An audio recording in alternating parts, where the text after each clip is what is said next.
Story 1. My husband of 7 years demanded that we split all the household bills because he said he wouldn't support a gold-digging woman. The fork stopped halfway to my mouth when he cleared his throat in that particular way. You know, the one when someone's about to drop a bomb on your dinner and pretend it's casual conversation. So, I've been thinking, he said, not looking up from his perfectly seasoned chicken that I'd spent an hour preparing. Things need to change around here. I set down my fork carefully. 7 years of marriage had taught me to read the warning signs. The way he adjusted his collar, the slight pause before speaking, the laptop he'd positioned just within reach on the kitchen counter. What kind of changes? My voice came out steadier than I felt. He finally looked at me and I saw something I'd never seen before. Cold. Calculation. Well, I've been doing some math and frankly, this arrangement isn't fair to me anymore. What arrangement? This whole setup where I work my ass off every day while you, he gestured vaguely around our immaculate kitchen, do whatever this is. The words hit like ice water. I'd left my marketing job 7 years ago when we got married. His idea, actually. A man should provide for his wife, he'd said. Back then. I want to take care of you. I'd been hesitant. I loved my career, but he'd been so insistent, so romantic about it. Now he was looking at me like I was some kind of parasite. I've created a spreadsheet, he continued, flipping open the laptop with the enthusiasm of someone presenting a brilliant business proposal. I've calculated all our monthly expenses, mortgage, utilities, groceries, everything. From now on, we're splitting it 50/50ths. The screen showed a detailed breakdown of our life reduced to numbers. Mortgage, $2,947. Utilities, $340. Groceries, $580. Insurance, $420. The list went on and on, each item meticulously calculated. But I don't have a job, I said quietly. You asked me to quit, remember? He waved his hand dismissively. That was then. This is now. You're a smart woman. You can figure something out. I'm not running a charity here. I stared at him. This man I'd loved, whose socks I'd been washing, whose meals I'd been cooking, whose mother I'd been tolerating for 7 years, and felt something shift inside me, something cold, sharp, and calculating. So, let me understand this, I said, my voice taking on a tone I barely recognized. You want me to pay half of everything? Starting when exactly? Starting next month. He smiled, clearly pleased with himself. I knew you'd be reasonable about this. You've always been so practical. I looked at the spreadsheet again, noting every detail. The mortgage on the house I'd turned into a home, the utility bills for the electricity I used to iron his shirts, the grocery money for the food I planned, bought, and prepared. Okay, I said. He blinked, apparently surprised by how easily I'd agreed. Okay. Yes, you're absolutely right. If we're going to be roommates instead of husband and wife, we should split everything equally. I smiled, and something in my expression must have registered because he shifted uncomfortably. That's great, honey. I'm glad you understand. But I could see it in his eyes. He'd expected a fight, maybe tears, definitely. Begging. Instead, he got agreement, and it was clearly unsettling him. Picked up my fork and took another bite of the dinner I'd prepared. This is delicious, isn't it? I really outdid myself tonight. Yeah, it's good, he mumbled, suddenly focused intently on his plate. As I chewed, my mind was already working. If he wanted to play this game, I'd play it. But he'd just made one crucial mistake. He had assumed I was the same woman who'd agreed to quit her job 7 years ago. He had no idea what he'd just unleashed. The next morning, I woke up at my usual time, 6:30. But instead of padding to the kitchen to start the coffee and lay out his clothes for work, I rolled over and went back to sleep. At 7:15, I heard his alarm go off. Then again at 7:25. By 7:30, I could hear him stumbling around the bedroom, clearly confused by the absence of his usual routine. Honey, His voice drifted from the kitchen. Where's the coffee? I pulled my pillow over my head and smiled. Let the games begin. 20 minutes later, he was back in the bedroom, half-dressed and agitated. What's going on? There's no coffee, no breakfast, and I can't find my blue shirt anywhere. I stretched lazily and looked at him with innocent confusion. Good morning to you too. What's wrong? What's wrong? It's almost 8 o'clock, and nothing's ready. Ready for what? I sat up, genuinely puzzled by his distress. Oh, you mean your stuff? But, sweetheart, remember what you said last night? We're splitting. Everything 50-50ths now. That means we each handle our own responsibilities. His mouth opened and closed like a fish. But you always make coffee. I make coffee for myself. You're welcome to make your own. I swung my legs out of bed and headed for my closet. Your blue shirt is in the laundry room. By the way, in the dirty clothes basket where you left it 3 days ago. But you always do the laundry. I do my laundry. Your clothes are your responsibility now. I pulled out a beautiful dress I hadn't worn in months. Something I used to save for special occasions that never came. This arrangement was your idea, remember? Equal partners, equal responsibilities. I could practically see the gears grinding in his head as he tried to process this new reality. He'd wanted a business arrangement, and I was giving him exactly that. This is ridiculous, he muttered, stomping toward the laundry room. You're being petty. I'm being practical, I called after him. Just like you said I was. While he crashed around looking for clean clothes, I made myself a single cup of coffee in my favorite mug, the one he usually grabbed because it was bigger. Scrambled 1 egg, toasted 1 slice of bread, and sat down to eat in peaceful silence. He reappeared 20 minutes later in a wrinkled shirt that didn't match his pants, his hair still messy because he couldn't find the hair product I usually set out for him. You look nice, I said pleasantly. Very authentic. He grabbed his keys with unnecessary force. This is insane. I'm going to be late for work. Traffic's pretty bad around this time, I agreed. You might want to leave a few minutes earlier tomorrow. Oh, and don't forget to pick up milk on your way home. We're out. Pick up milk? That's your job. I looked at him with genuine surprise. My job? I thought I didn't have a job. Remember? Besides, you drink milk too. If you want it in the house, you'll need to contribute to making that happen.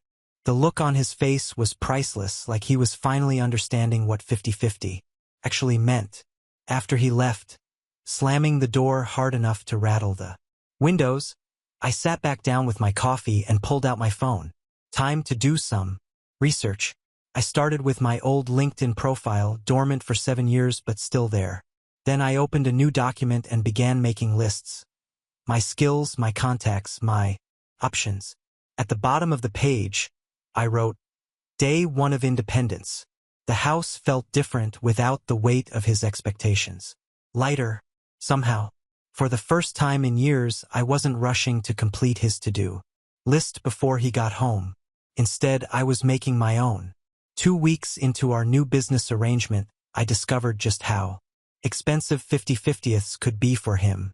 I was folding my laundry when I noticed my favorite white blouse had turned a lovely shade of pink. Not the romantic blush pink you might choose deliberately, but the tragic pink that happens when someone throws a red sock into a white load. I found him in the living room, sprawled on the couch watching sports highlights. We have a problem, I announced, holding up the ruined blouse. He barely glanced away from the TV. What now? You damaged my property. This blouse cost $95, and now it's unwearable. It's just a shirt. He shrugged. Throw it out. I will, right after you reimburse me for it. That got his attention. Reimburse you for what? Property damage.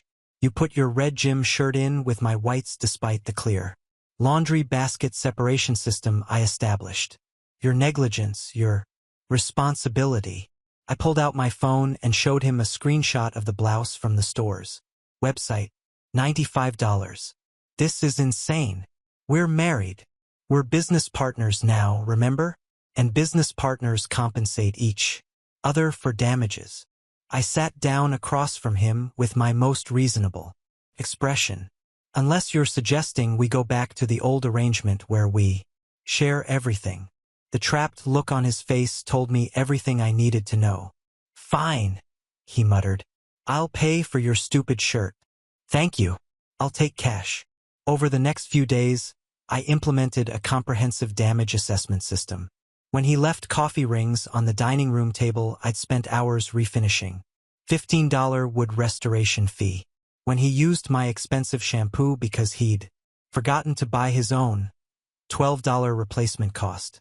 When he ate the last of the Greek yogurt I'd specifically bought for my breakfast, $7.38, plus an inconvenience fee for the extra trip to the store. I kept meticulous records in a little notebook I'd labeled partnership expenses. The breaking point came on a Thursday afternoon. I'd left work early from the part-time consulting job I'd finally landed and came home to grab some files I'd forgotten. As I approached the front door, I could hear him talking on the phone. I know it's been tough, babe, but I'm working on it. The whole splitting expenses thing is going better than I expected. No, she's not suspicious at all. She actually agreed to it right away. Yeah, I should be able to send you more money starting next month. I stood frozen on my own doorstep, key halfway to the lock. I know you're struggling since the divorce, and I promised I'd take care of you. Look, once I get her to start paying half of everything, I'll have way more money to help with your rent and the kids' stuff. The pieces clicked into place with sickening clarity. This wasn't about fairness or equal partnership. This was about funding his ex-girlfriend's life while keeping his wife as unpaid household labor. She's been playing housewife for 7 years. His voice continued, dripping with contempt. It's about time she contributed something real. Besides, what's she going to do? Leave? She hasn't worked in years. She needs me more than I need her. I backed away from the door, my hands shaking with rage. Not just anger, but pure, crystalline fury mixed with humiliation. How long had he been planning this? How long had he been talking about me like I was some pathetic dependent, while secretly funneling money to another woman? I got back in my car and drove around the block 3 times before I trusted myself to walk through that door without doing something irreversible. When I finally entered, he was off the phone, acting like nothing had happened. You're home early, he said casually. Forgot some paperwork. My voice sounded normal, which surprised me. Hey, I've been thinking about our partnership arrangement. He looked up wearily. Yeah, I think you're absolutely right. If we're going to be true business partners, we need to do this properly. I smiled, and something in my expression made him lean back slightly. I mean really properly. Full accountability, complete transparency, the works. What do you mean? Well, for starters, I think we should each contribute our partnership agreements to writing. Spell out exactly what each partner is responsible for, what the financial obligations are, maybe even include some performance metrics. The color drained from his face. That seems a little extreme. Extreme for business partners? I tilted my head, studying him like he was a fascinating specimen. I thought you'd appreciate the professional approach. After all, if we're going to be partners, we should treat it like any other business relationship, don't you think?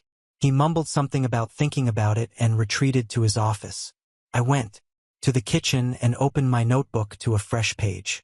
At the top, I wrote, Partnership Dissolution Planning. The doorbell rang at 8:30 on a Saturday morning, which could only mean one thing. His mother had arrived unannounced, as was her cherished tradition. Answered the door in my pajamas and robe, coffee mug in hand, completely unbothered by my appearance. The old me would have panicked, thrown on Real clothes, and spent 10 minutes apologizing for the state of the house. Oh, she said, taking in my casual attire with obvious disapproval. You're not dressed. Good morning to you too. Come in. I stepped aside, genuinely curious to see her reaction to the current state of our home. She walked into the living room and stopped dead. His side of the room was a disaster zone. Dirty clothes draped over furniture, takeout containers stacked. On the coffee table, newspapers scattered across the floor. My side was immaculate, with fresh flowers and neatly arranged books. "What in heaven's name happened here?" she gasped. "Oh, that's your son's area. I only manage my own space now." I settled into my clean chair and sipped my coffee peacefully. "Where is he?" "Still sleeping. He was up late trying to figure out how to work the washing machine." Her face turned an interesting shade of purple. "You didn't help him?" "Why would I? He's a grown man." I studied her over my mug. "Would you like some coffee?" "I have enough for one more cup." "This is outrageous." She marched toward the kitchen, and I heard her sharp intake of breath as she discovered the division there. Two. One side spotless, the other looking like a tornado had hit it. She stormed back, her perfectly coiffed hair practically vibrating with indignation. "What kind of wife are you? This house is a disaster." "Actually, half the house is a disaster. My half is quite nice." I gestured around my pristine living space. "The disaster half belongs to your son." "Don't be ridiculous. A wife's job is to maintain the home." I set down my coffee and looked at her with genuine curiosity. "According to whom?" "According to common decency. To the way things are supposed to be." I stood up and walked to the kitchen, returning with a folder I'd prepared for exactly this moment. "You might want to see this before you continue." I handed her the printed copy of his spreadsheet, the one where he'd calculated every household expense and declared that I needed to pay half because I was, in his words, freeloading. She stared at the document, her mouth opening and closing silently. "Your son decided we should be business partners instead of husband and wife," I explained pleasantly. "Equal financial responsibilities, equal domestic responsibilities. This was entirely his idea." But you're supposed to." "Supposed to what?" "Pay half the bills and do all the housework." I laughed, and the sound was lighter than I'd felt in months. "That's not a partnership. That's a scam." She looked around again as if seeing the situation with new eyes. "He didn't mean." "Oh, he meant it. He spent considerable time creating this spreadsheet. He was very proud of his mathematical skills." I took the document back from her, trembling hands. "Would you like me to show you the part where he calculated that my 7 years of unpaid household management was worth $0? The fight went out of her all at once. She sank onto his dirty couch, apparently not caring about the takeout containers. "I raised him better than this," she whispered. "Did you?" I asked, not unkindly. "Because this level of entitlement doesn't develop overnight." Heavy footsteps on the stairs announced his arrival. He appeared in rumpled pajamas, hair sticking up at odd angles, clearly unprepared for his mother's visit. "Mom, what are you doing here?" "I came to see why your wife isn't taking care of you properly," she said, flatly. "Instead, I find out you've turned your marriage into some kind of business arrangement." He shot me a look that could have melted steel. "She's been filling your head with nonsense." "Nonsense?" His mother held up the spreadsheet. "You documented it yourself." The silence stretched uncomfortably. I watched him realize that he couldn't deny what was written in his own hand, couldn't dismiss his mother's concerns the way he'd been dismissing mine. "Look, it's complicated," he finally said. "You don't understand the whole situation." "Then explain it," his mother demanded. He looked between us, clearly calculating his options. "I just think we should both contribute equally." "What's wrong with that?" "Nothing," I said cheerfully. "Which is why I've been contributing exactly equally. I pay my half of everything and take care of my half of everything. Your half is your responsibility."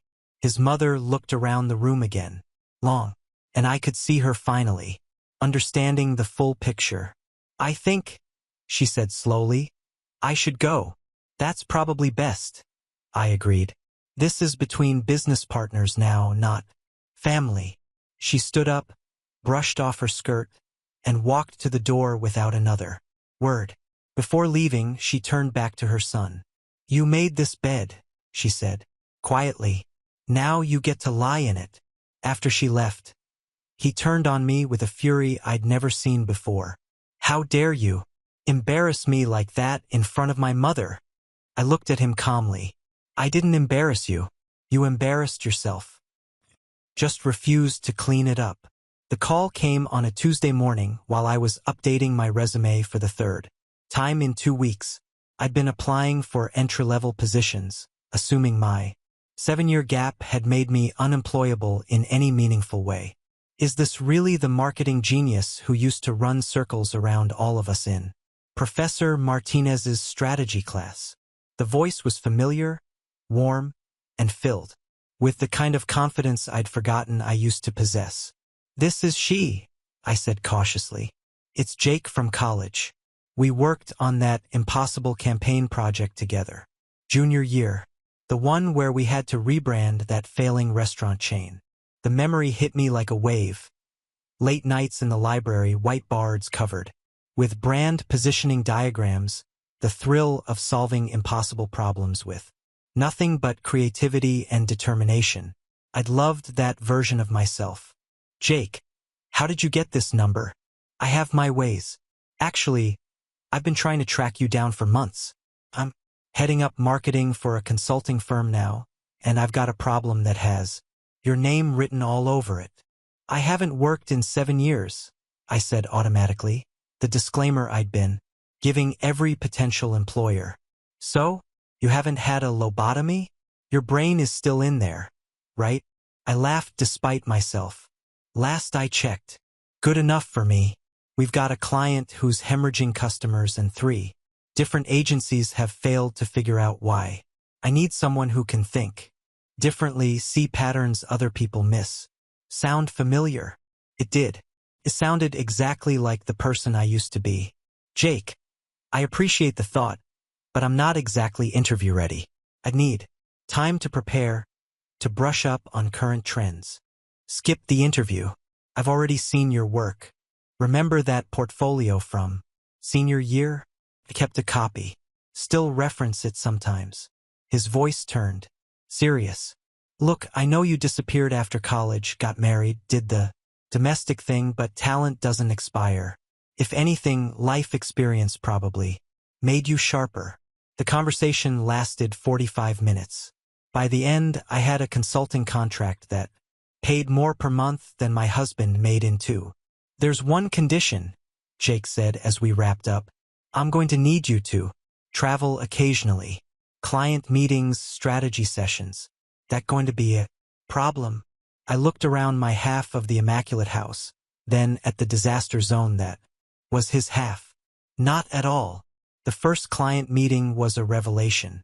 I walked into a conference room full of expensive suits and felt something click back into place, a part of myself I'd packed away so long ago I'd forgotten it existed.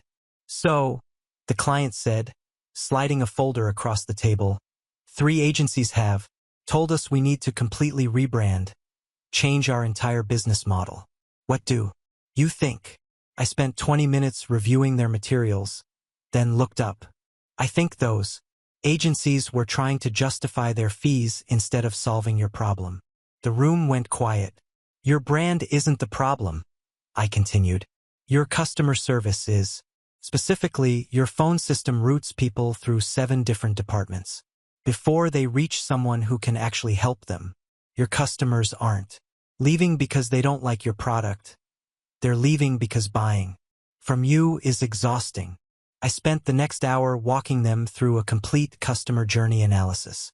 I'd improvised on the spot. By the time I finished, the CEO was taking notes. "This is exactly what we needed," he said. "When can you start?" Jake walked me out afterward, grinning like he'd won the lottery. "That was brilliant. Absolutely brilliant. I'd forgotten how good you were at cutting through the noise. I'd forgotten too, I admitted. He stopped walking and looked at me. Seriously, can I ask you something? Why, did you stop?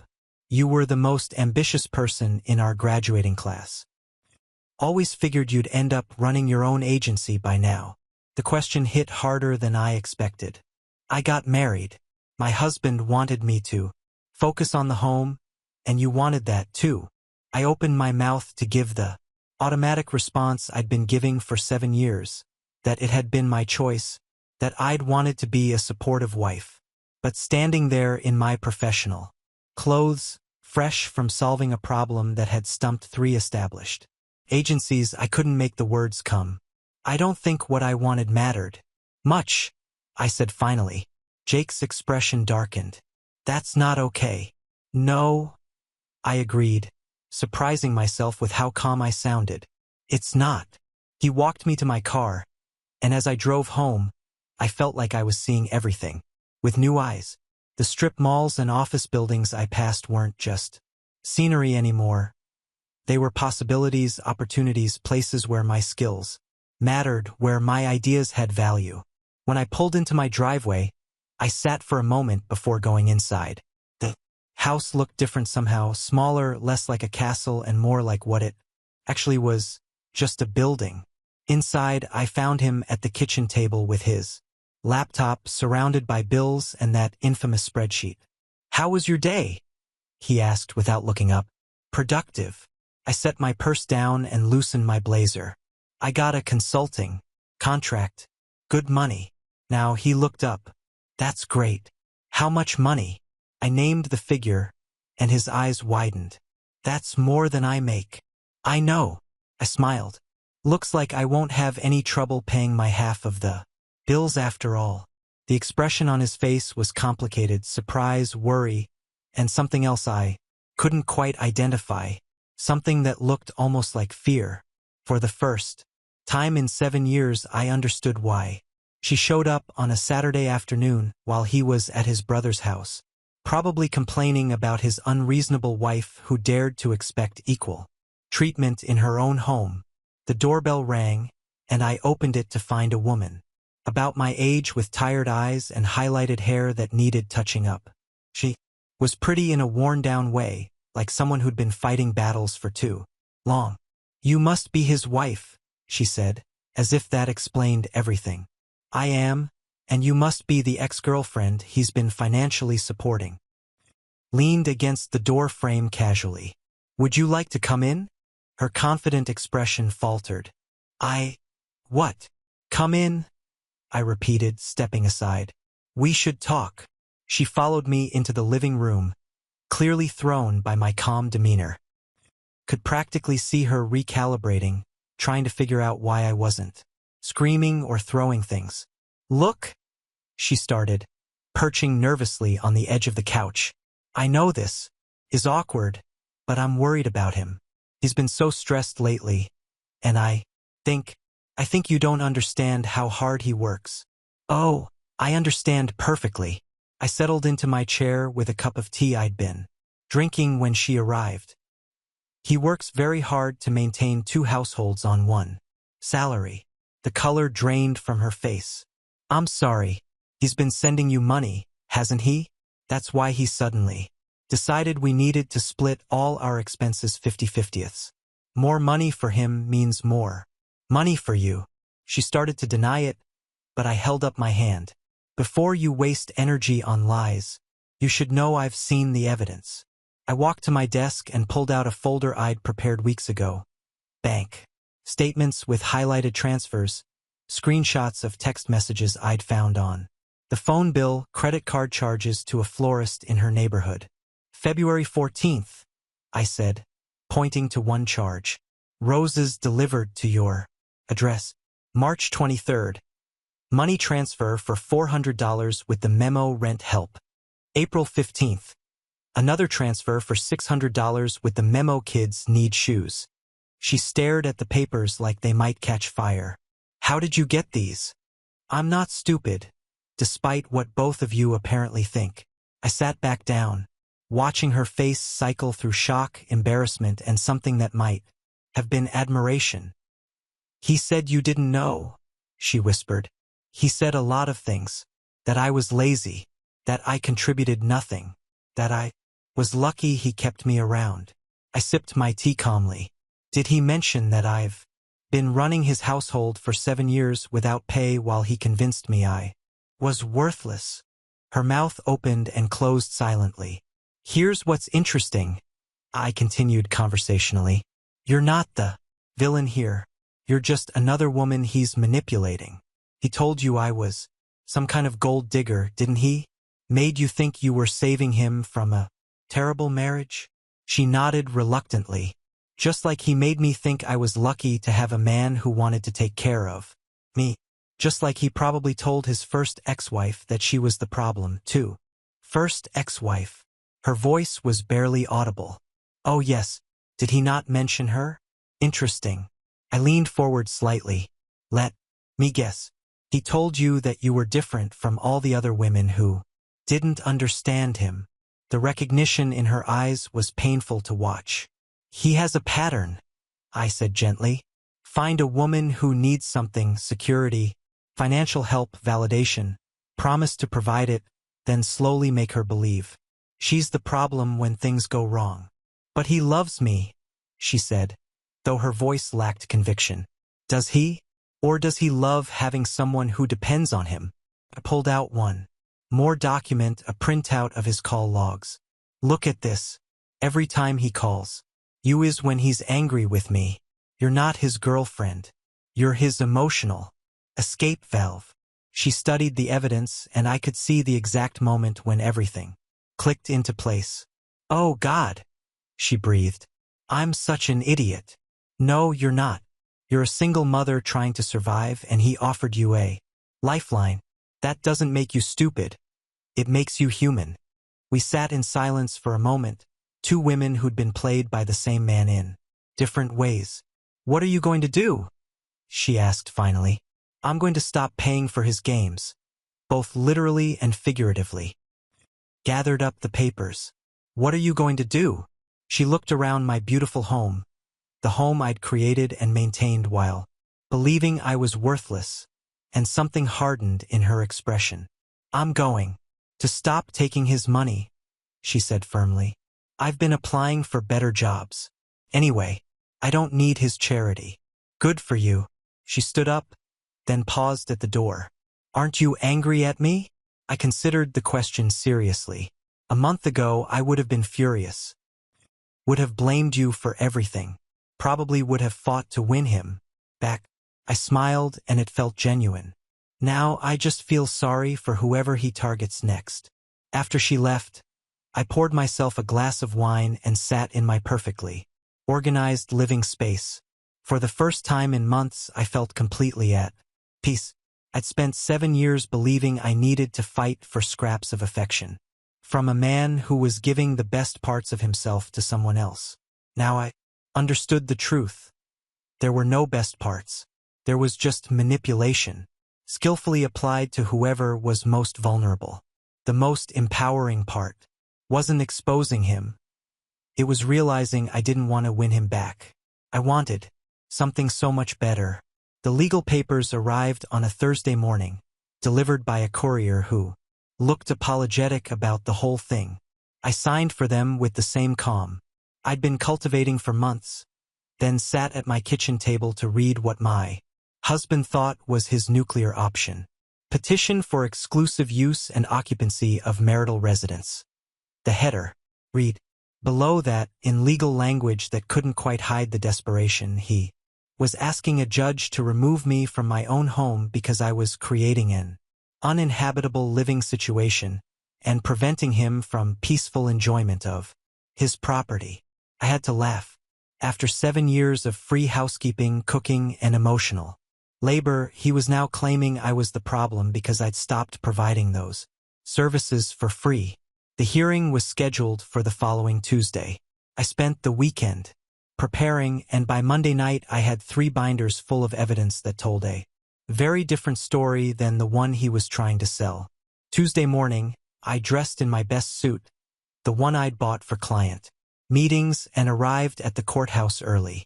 He was already there with his lawyer, an expensive-looking man in his 50s who clearly thought this was going to be a straightforward case of removing an uncooperative wife. When the judge called our case, I stood with my own representation, a sharp family law attorney, who'd taken one look at my evidence and agreed to work with me immediately. "Your Honor," his lawyer began, "my client is simply asking for the right to live peacefully in his own home. His wife has created an impossible situation, refusing to maintain the household and creating deliberate chaos." The judge, a woman in her 60s with intelligent eyes, looked at me. "How do you respond to these allegations?" My lawyer stood. "Your Honor, we have extensive documentation that tells the complete story. Mrs. Last Name," he glanced at me and I nodded, "has maintained detailed records of the marital arrangement her husband demanded. We presented everything chronologically. The original spreadsheet where he calculated that my 7 years of household management was worth nothing. Bank records showing money transfers to his ex-girlfriend. The written log I'd kept of every time he'd expected me to clean up after him while simultaneously demanding I pay half of everything. Furthermore," my lawyer continued, "Mrs. Last Name has been gainfully employed for the past 2 months and is fully capable of meeting her financial obligations. The issue isn't her inability to contribute. It's her husband's expectation that she should pay equally while providing all domestic labor for free." The judge studied the documents for what felt like an eternity. When she finally looked up, her expression was not sympathetic to his cause. "Let me make sure I understand this correctly," she said to his lawyer. "Your client decided unilaterally that his wife should pay 50% of all household expenses despite having been out of the workforce for 7 years at his request." "Well, Your Honor, circumstances change." "Indeed, they do." The judge's voice was dry. "And it appears circumstances have changed in ways your client didn't anticipate." She turned to him directly. "Sir, did you create this spreadsheet?" He shifted uncomfortably. "Yes, but—" "And did you present it to your wife as a non-negotiable change to your marital arrangement?" "I thought we should both contribute equally." "I see. And in your definition of equal contribution, your wife would pay half of all expenses and continue to provide all domestic services." The silence stretched uncomfortably. "Your Honor," his lawyer interjected, "my client simply wants to live in his own home without harassment." "Harassment?" The judge looked at my documentation again.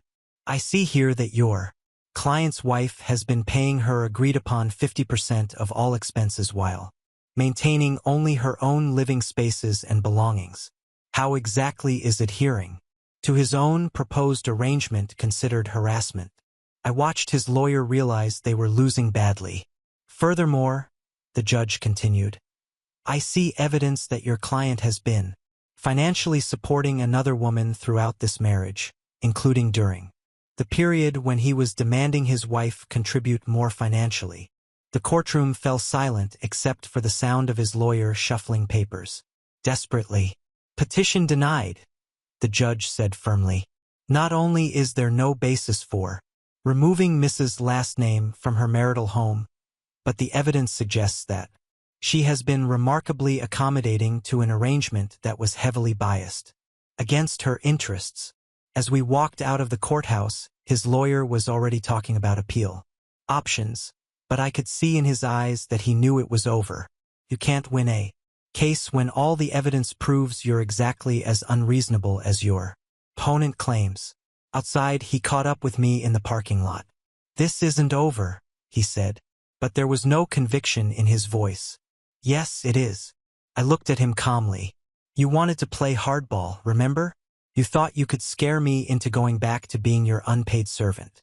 Instead, you just proved to a judge exactly what kind of man you are. I never meant for it to go this far." "Of course you didn't.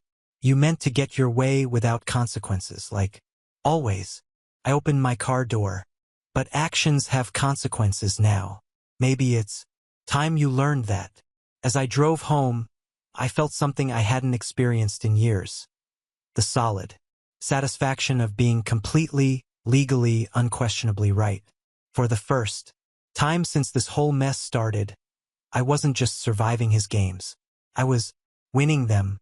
He left the day after the court hearing, claiming he needed space to think after his humiliating legal defeat.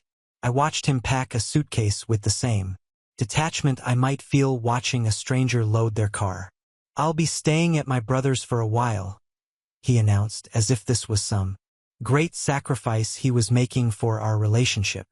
"Okay," I said, not looking up from my laptop where I was reviewing client proposals. "Okay? That's all you have to say. What would you like me to say?" I glanced at him briefly. "You're an adult. You can stay wherever you want." The look on his face suggested he'd expected tears, begging, promises to change. Instead, he got the same mild interest I might show a weather report. After he left, I walked through the house slowly, really seeing it for the first time in months.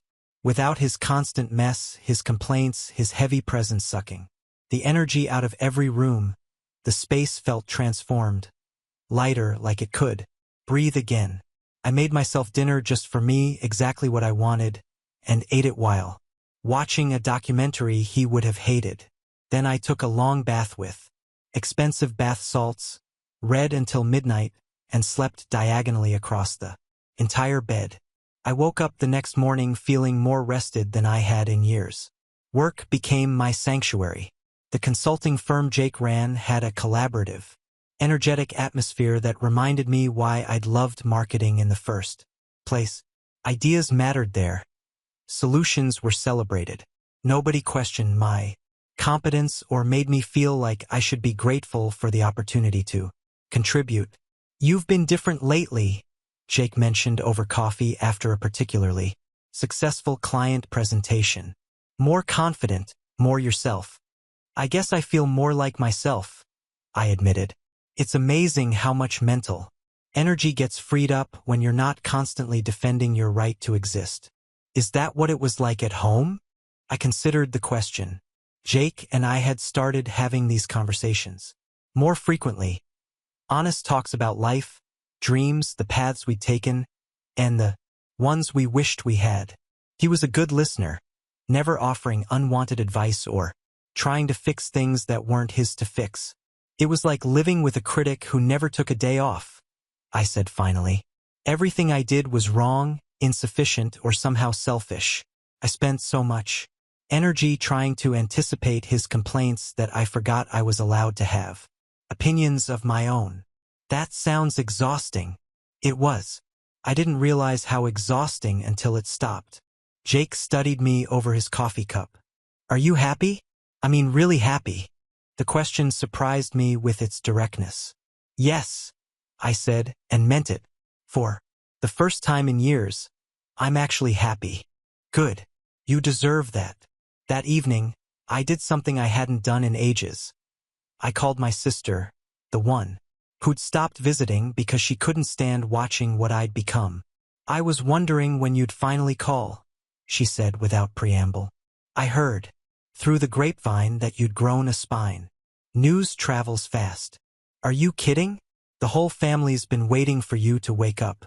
We just didn't know how to tell you without making things worse." We talked for 2 hours, and I realized how much I'd missed her wit, her honesty, her complete intolerance for self-pity. By the end of the call, we'd made plans for her to visit the following weekend. "Fair warning," she said before hanging up. "I'm bringing wine and terrible movies, and we're going to dissect every bad decision you've made for the past 7 years. I can't wait." The house felt different with him gone. Not empty, spacious. I rearranged furniture, hung artwork I'd been meaning to display, played music as loud as I wanted. I cooked elaborate meals just because I enjoyed cooking when it wasn't an obligation. I started a garden in the backyard, something I'd always wanted to do but never found time for when every moment was dedicated to maintaining his comfort. 3 weeks into his absence, he called. "I think I've had enough space," he announced, as if he'd been doing me a favor. I'll be home tomorrow. This is your home too, I said neutrally. You don't need my permission to be here, right? Good. I'm glad you're being reasonable about this. Reasonable? I almost laughed. He still thought this was about him teaching me a lesson, that his absence was punishment I should be eager to see end. He had no idea that his leaving had been the best 3 weeks I'd had in years. I'll see you tomorrow then, I said, and hung up before he could say anything else. I spent that evening looking around my peaceful, organized, joyful home and preparing myself for the return of chaos. But something had fundamentally changed during his absence. I'd remembered who I was without him, and that person was someone I actually liked. Whatever happened next, I wasn't going back to being the woman who'd accepted crumbs and called it a feast. He came home looking like a man who'd been hit by a truck. Gone was the cocky confidence he'd worn when he left. Instead, he dragged himself through the front door like someone carrying invisible weights. I was in the kitchen preparing dinner for one when he appeared in the doorway. His clothes were wrinkled, his eyes were red-rimmed, and he had the general appearance of someone who hadn't been sleeping well. "We need to talk," he said without preamble. "About what?" I continued chopping vegetables, not bothering to look up. "About us. About this whole mess." He slumped into a chair at the kitchen table, the same spot where he'd presented his infamous spreadsheet months ago. "I've been doing a lot of thinking." "That's nice." "She left me," he said quietly. "Said she didn't want to be with someone who treated his wife the way I treated you." I paused my chopping for just a moment, then resumed. "How unfortunate for you." "That's it? That's all you have to say?" I set down my knife and finally looked at him. What I saw was a broken man, but I felt nothing. No satisfaction, no pity, no anger. Just a vast, echoing emptiness where my feelings for him used to live. "What would you like me to say? That I'm sorry she finally saw who you really are? That I'm pleased you got a taste of your own medicine?" I shrugged. "I honestly don't care enough about your relationship with her to have an opinion." He flinched like I'd slapped him.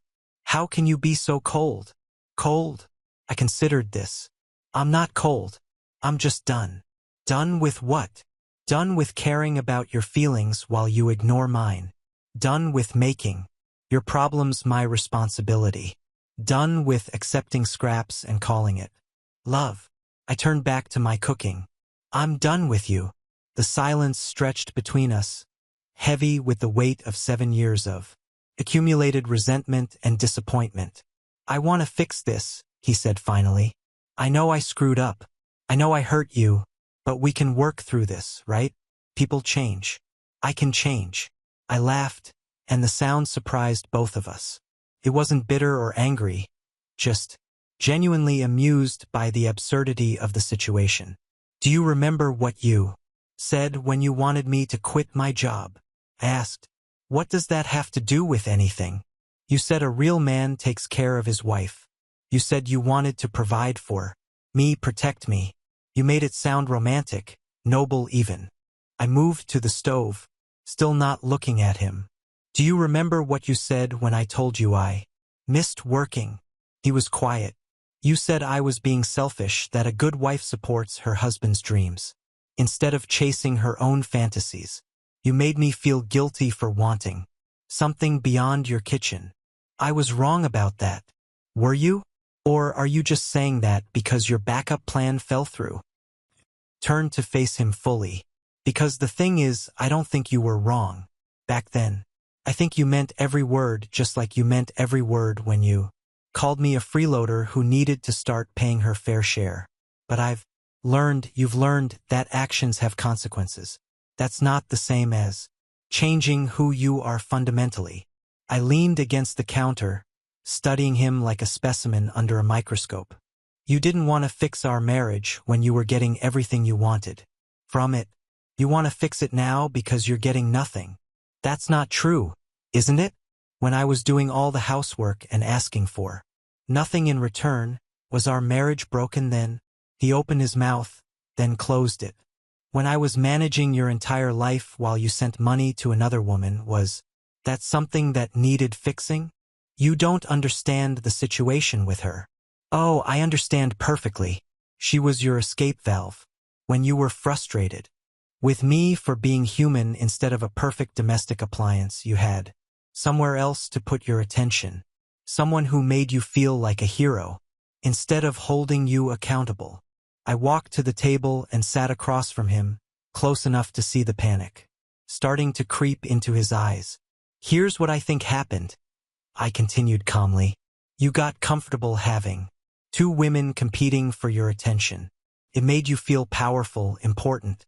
But then I stopped competing, and she got tired of being with someone who treats women like disposable conveniences.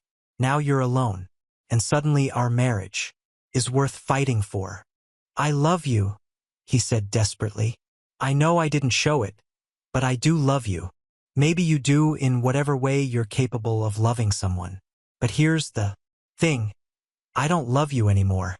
The words hung in the air between us, simple and final. I don't love the man who convinced me I was worthless while I made his life perfect. I don't love the man who called me a gold digger for wanting basic respect. And I definitely don't love the man who's only here because his plan B didn't work out. He stared at me like I was speaking a foreign language. But I can change, he said again, his voice cracking. I can be the man you need me to be. That's the problem, I said gently. I don't need you to be anything. I don't need you at all. I started packing the next morning while he was at work, methodically going through 7 years of accumulated life and taking only what was truly mine. Was surprising how little that turned out to be. My clothes, my books, my laptop, a few pieces of jewelry that had belonged to my grandmother. Everything else was either his or something we'd bought together back when together meant something. I was folding my last sweater when I heard his car in the driveway. He wasn't supposed to be home for hours, but apparently word travels fast when someone calls out of work to prevent their spouse from leaving. What the hell is this? He stood in the bedroom doorway, staring at the suitcases lined up on the bed.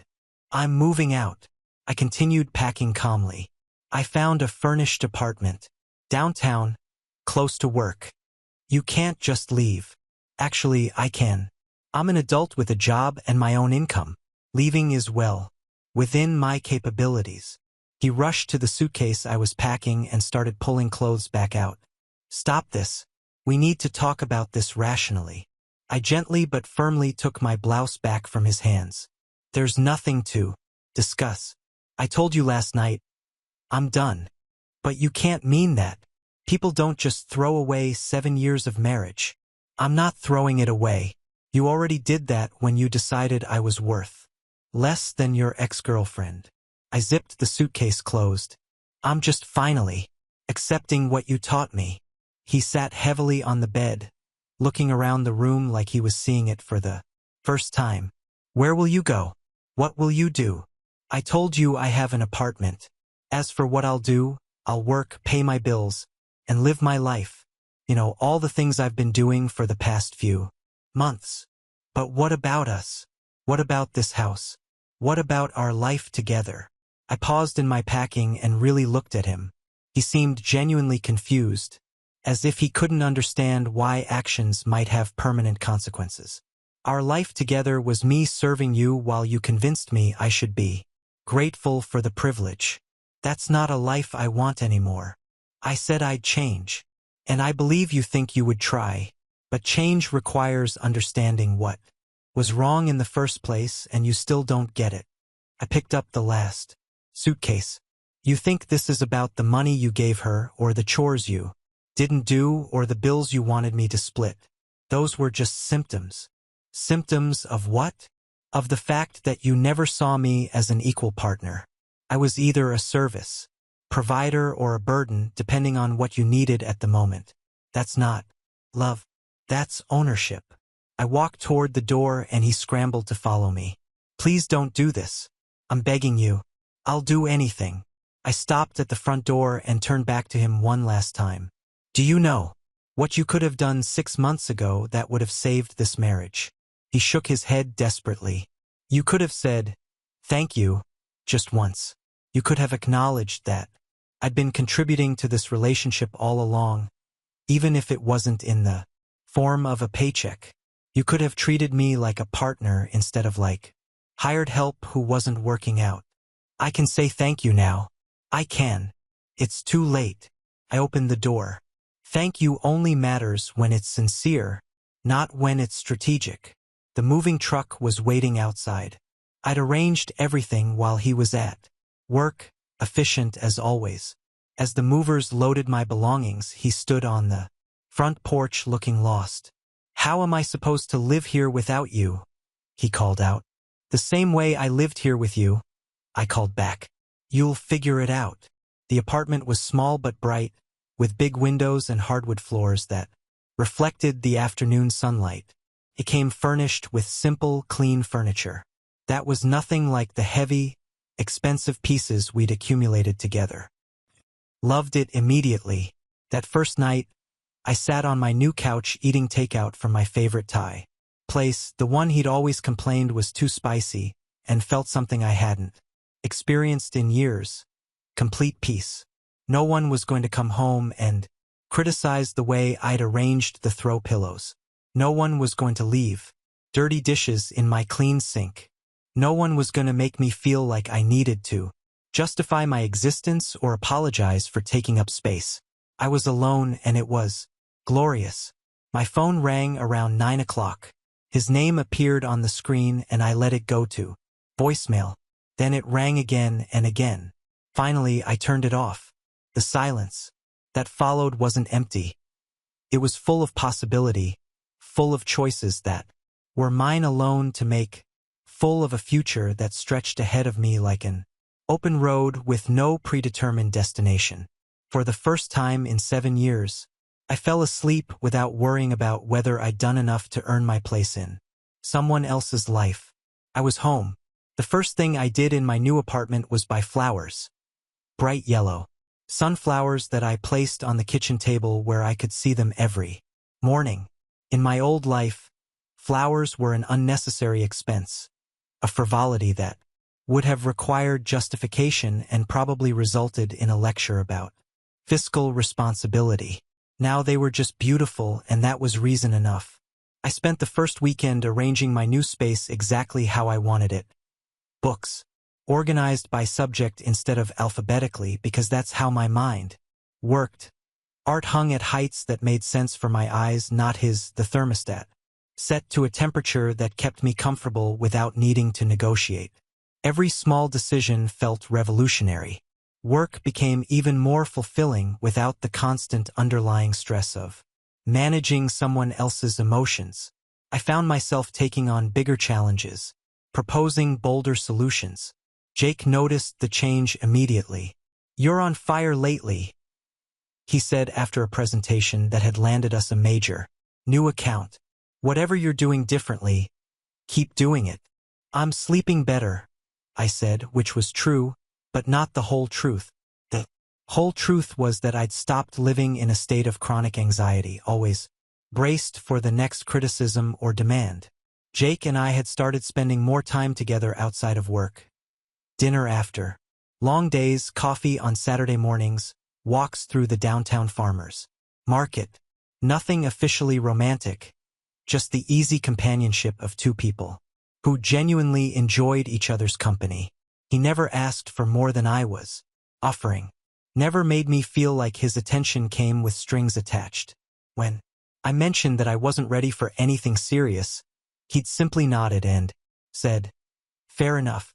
I like spending time with you regardless." It was the first time in years that a man had accepted my boundaries without arguing, pouting, or trying to convince me I was wrong about my own feelings. "You know what's weird?" I told him one evening as we walked through the park near my apartment. "I keep waiting for the other shoe to drop, for you to suddenly start keeping score of favors or making demands or telling me I'm not grateful enough." "That sounds exhausting," he said quietly. "Living like that?" It was. I didn't realize how exhausting until it stopped. 3 months into my new life, my sister came to visit. She walked through my little apartment with obvious approval, taking in the flowers, the books, arranged just how I liked them, the general atmosphere of contentment. "You look different," she said over wine and takeout. "Younger, somehow. I feel younger. Like I got my life back. Are you dating Jake officially yet?" "We're taking it slow. Really slow." I curled up in my favorite corner of the couch. It's nice not having to rush into anything. He's not going anywhere, and neither am I. Good for you. After 7 years of walking on eggshells, you deserve someone who lets you set the pace.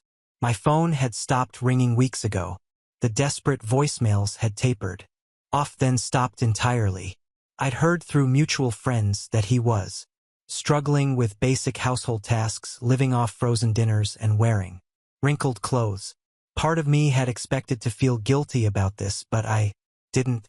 His incompetence wasn't my emergency anymore. "Do you miss it at all?" my sister asked. "The marriage, I mean, not him specifically, but the idea of it."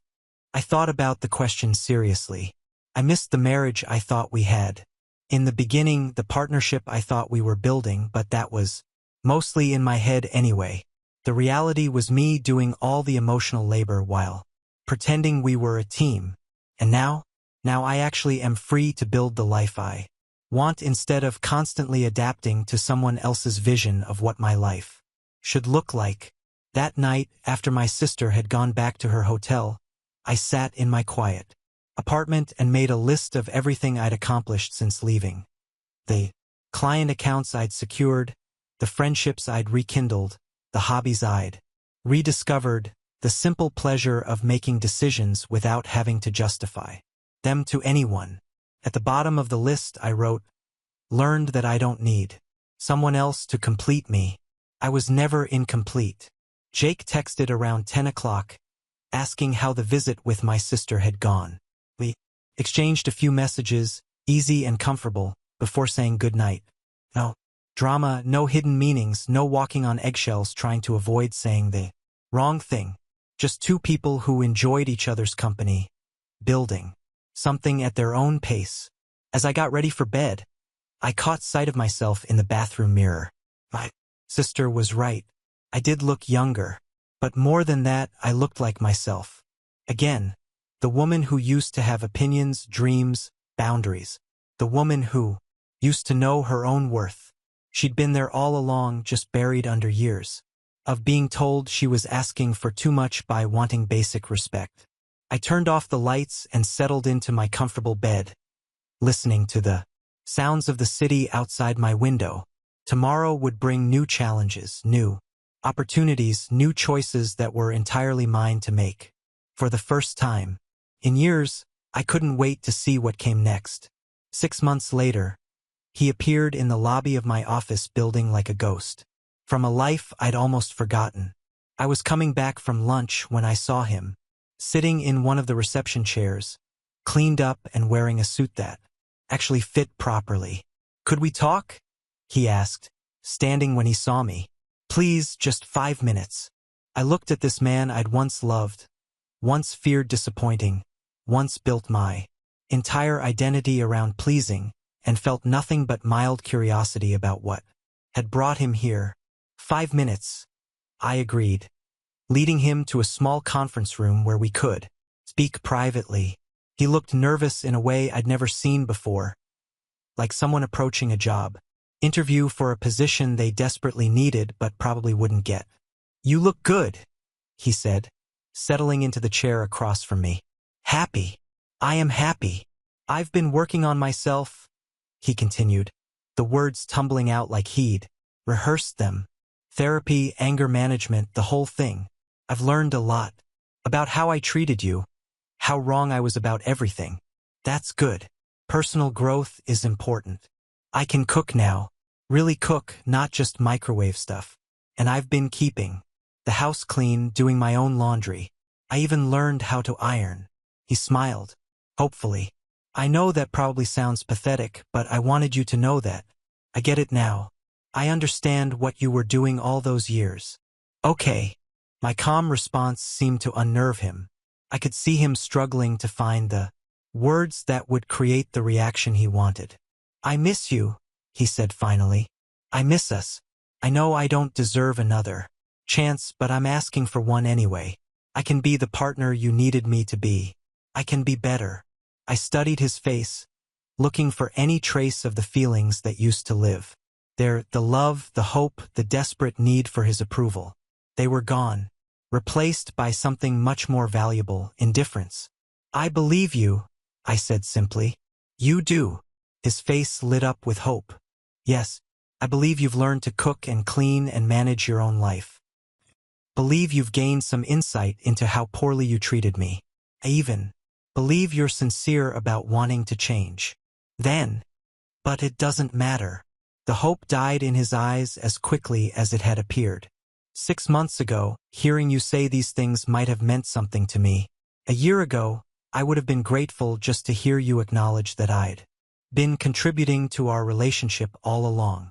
I leaned back in my chair, completely relaxed. "But that woman is gone." "What do you mean?" "I mean, I don't need you to validate my worth anymore. I don't need you to appreciate my contributions or treat me like an equal partner. I already know I'm valuable with or without your recognition." He stared at me like I was speaking in code. "The person you want back, the woman who would be grateful for crumbs of respect, who would rebuild her entire life around your improved behavior, she doesn't exist anymore. I outgrew her.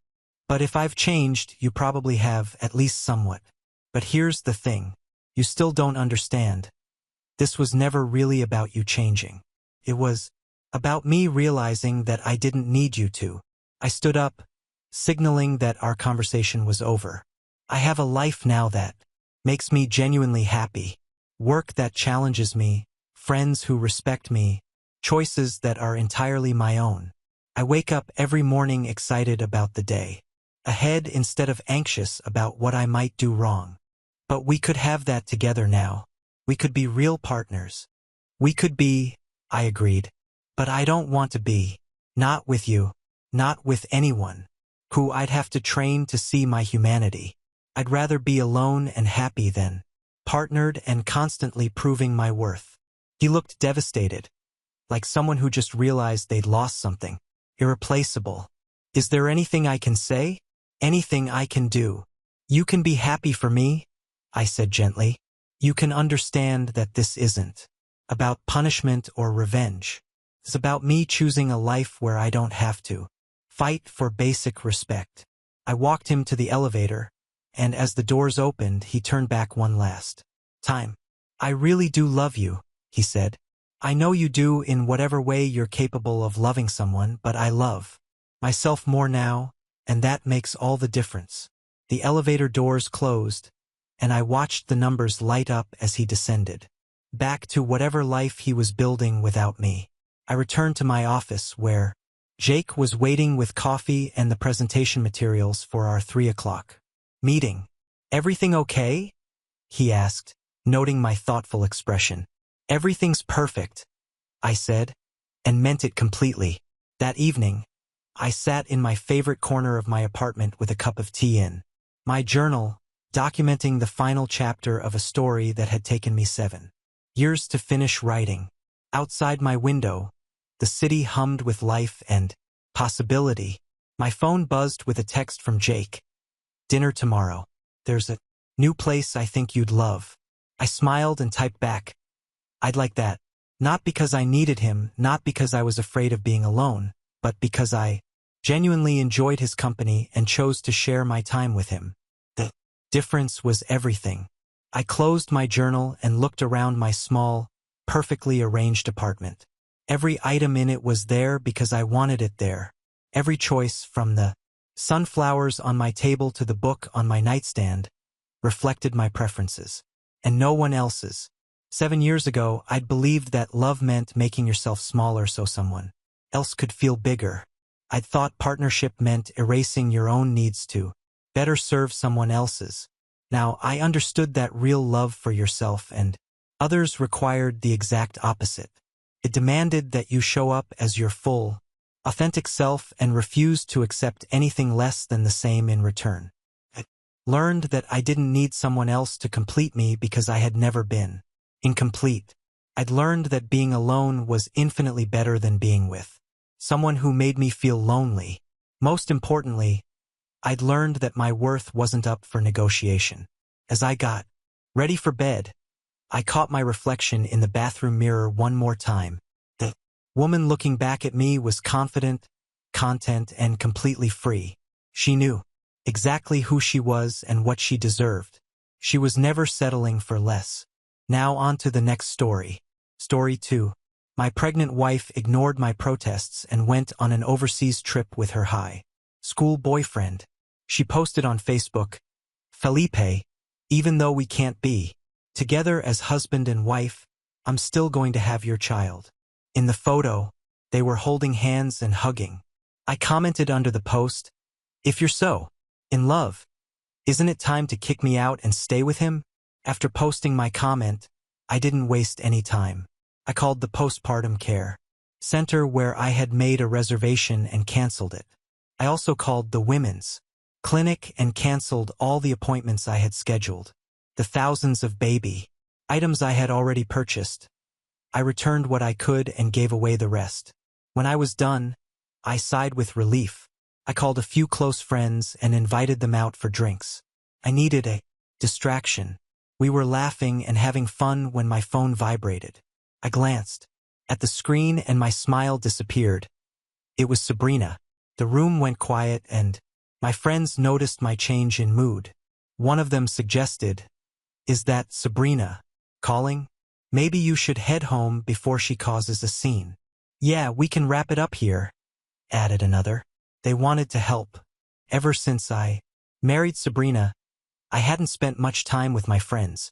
When I did, Sabrina called them drunks, useless, and blamed them for anything that went wrong. Everyone knew how controlling she was, but I insisted on rejecting the call in front of them and forced a smile. "Forget her. Let's keep going." "Juan, maybe you should," Felipe began, concerned. I interrupted him. "I know you're looking out for me, but I'll say it now. When Sabrina gets back, I'm asking for a divorce. She won't be your sister-in-law anymore." The group fell silent, exchanging uneasy glances, but said nothing more. My phone vibrated again.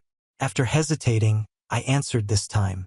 Sabrina's shrill voice came from the other end, furious. "Juan Alvarez, who do you think you are? Ignoring my calls? If this happens again, you'll be sleeping on the couch for a month." I stayed silent as she launched into another rant.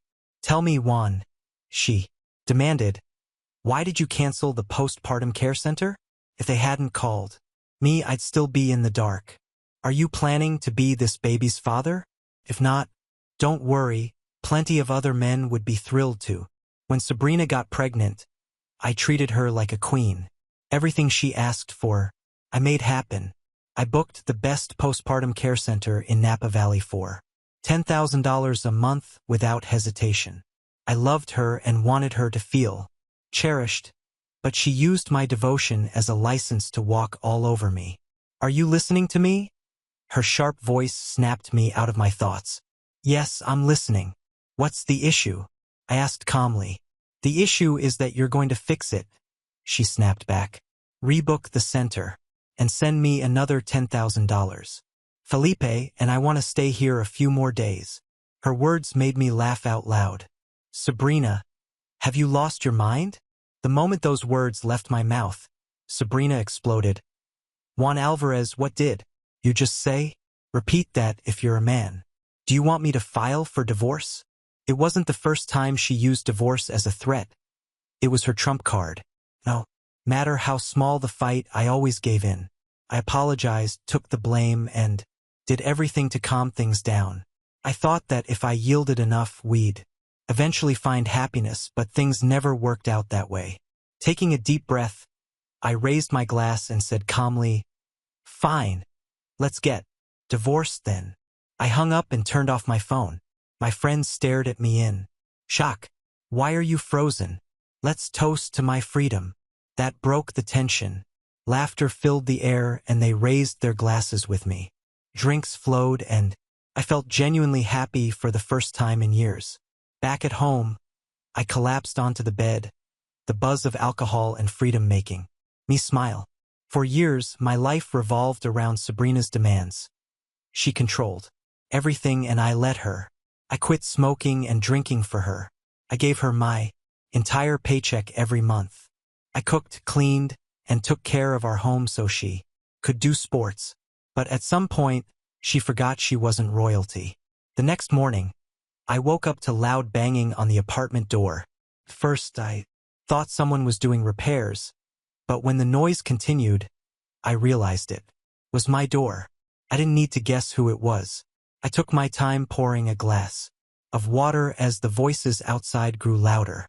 Juan Alvarez, open this door now. Carla's sharp tone cut through the noise. How dare you cancel the postpartum care and hospital appointments? Are you even human? Her voice grated on my nerves, but I was used to it. Whenever Sabrina and I had the slightest fight, her parents rushed over to scold me. When I finally opened the door, I was met with furious faces. Without waiting for an invitation, they pushed past me into the apartment. You'd better fix this immediately, Carla demanded. Sabrina is coming back tonight and everything needs to be back in place. Is she bringing Felipe with her? I asked coldly. What are you implying? Sabrina is coming back alone. Stop talking nonsense. Carla shot back defensively. Oh, and I heard you got a $15,000 bonus at work, Gustavo added. When are you going to give that to Sabrina? I let out a chuckle, shaking my head. It was going to be a long day. My father-in-law, Gustavo, was certainly well informed. He even knew about the bonus I'd received from my last project. So when are you giving that money to my daughter? Carla chimed in, her tone entitled. You must have misunderstood, I replied dryly. I'm asking Sabrina for a divorce. Divorce? Carla's face contorted in shock. When I said the word divorce in front of Carla and Gustavo, their immediate shock was evident. Carla stepped back as if she had been slapped by an invisible hand, while Gustavo crossed his arms and tried to maintain his authoritarian stance, though it was clear he hadn't expected it either. The tension in the air was palpable, but I remained calm, meeting their gazes without hesitation. After years of submission to Sabrina's demands and her parents' constant interference, I finally felt something close to freedom. You can't be serious, Juan, Carla said incredulously.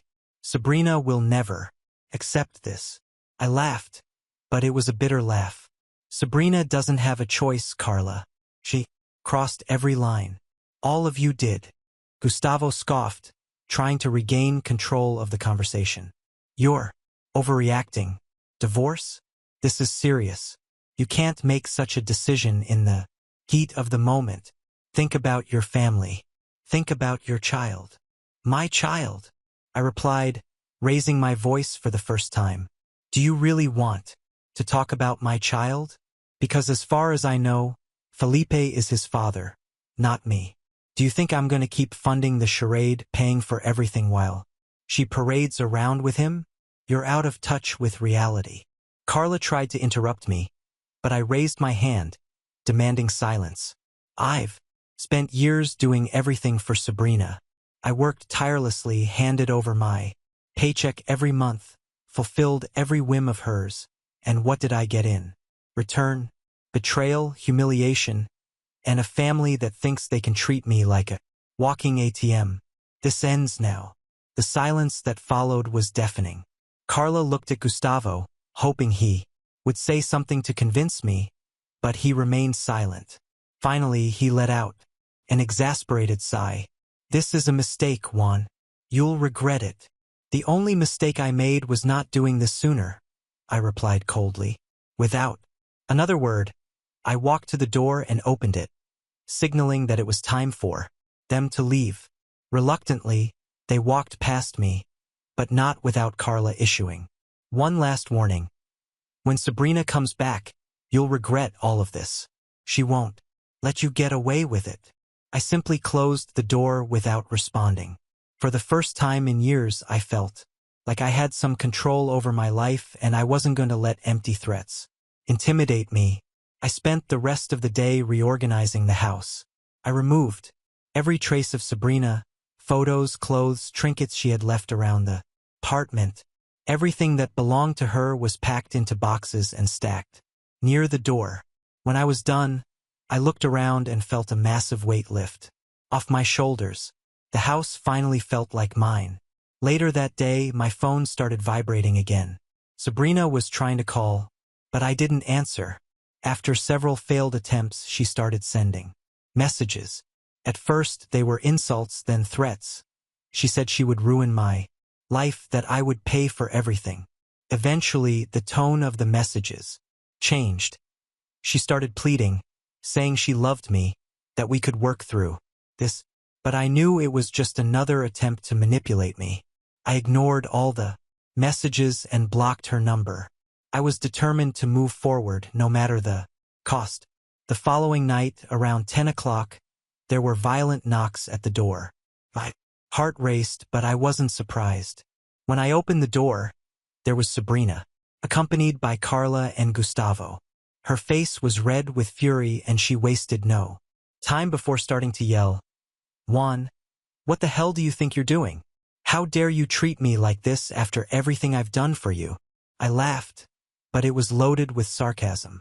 "What have you done for me, Sabrina? You spent years using me as an ATM, as a servant, while you cheated on me behind my back. And now you have the audacity to come here and act like you're the victim." She tried to step inside, but I raised my hand. "No, you're not crossing this door. Your things are there." I pointed to the boxes. "And I'm going to ask you to leave now before I call the police."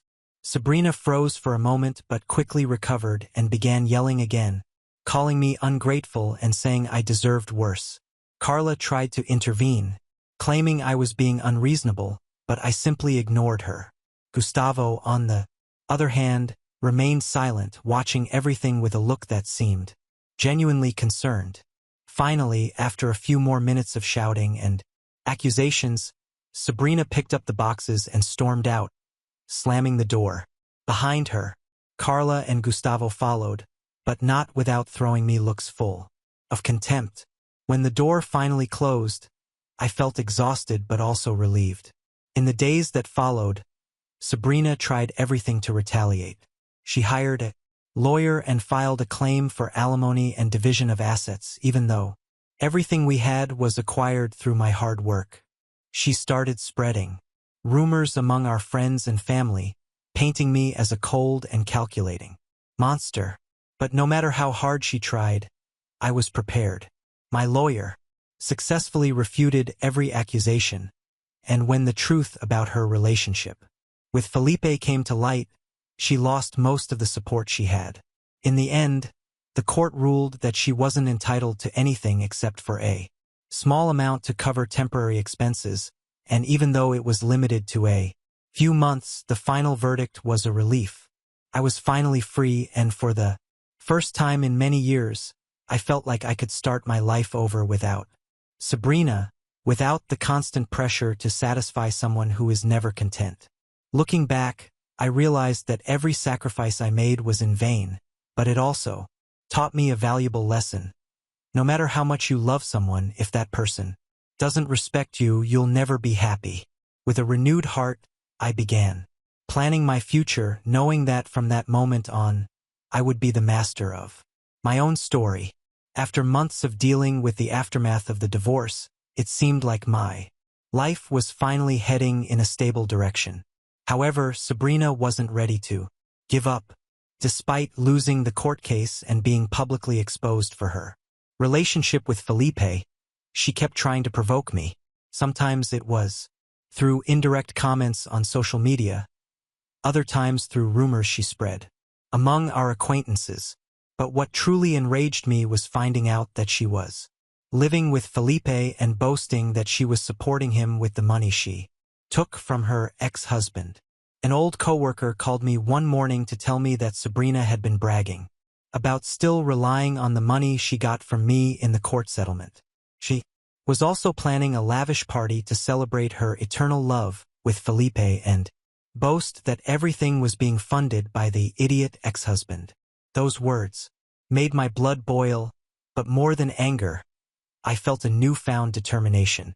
It was time to end the game once and for all. I spent weeks carefully planning every move. Through mutual contacts, I uncovered details about her current situation. Sabrina and Felipe were on a downward spiral. Though they tried to maintain an appearance of luxury and success, they were deeply in debt. Felipe, without a stable job, was completely dependent on Sabrina, who in turn was living off the money she had taken from me, and loans she couldn't repay. The party, I learned, would be a financial blow that would sink them even further. The first step was to protect myself legally.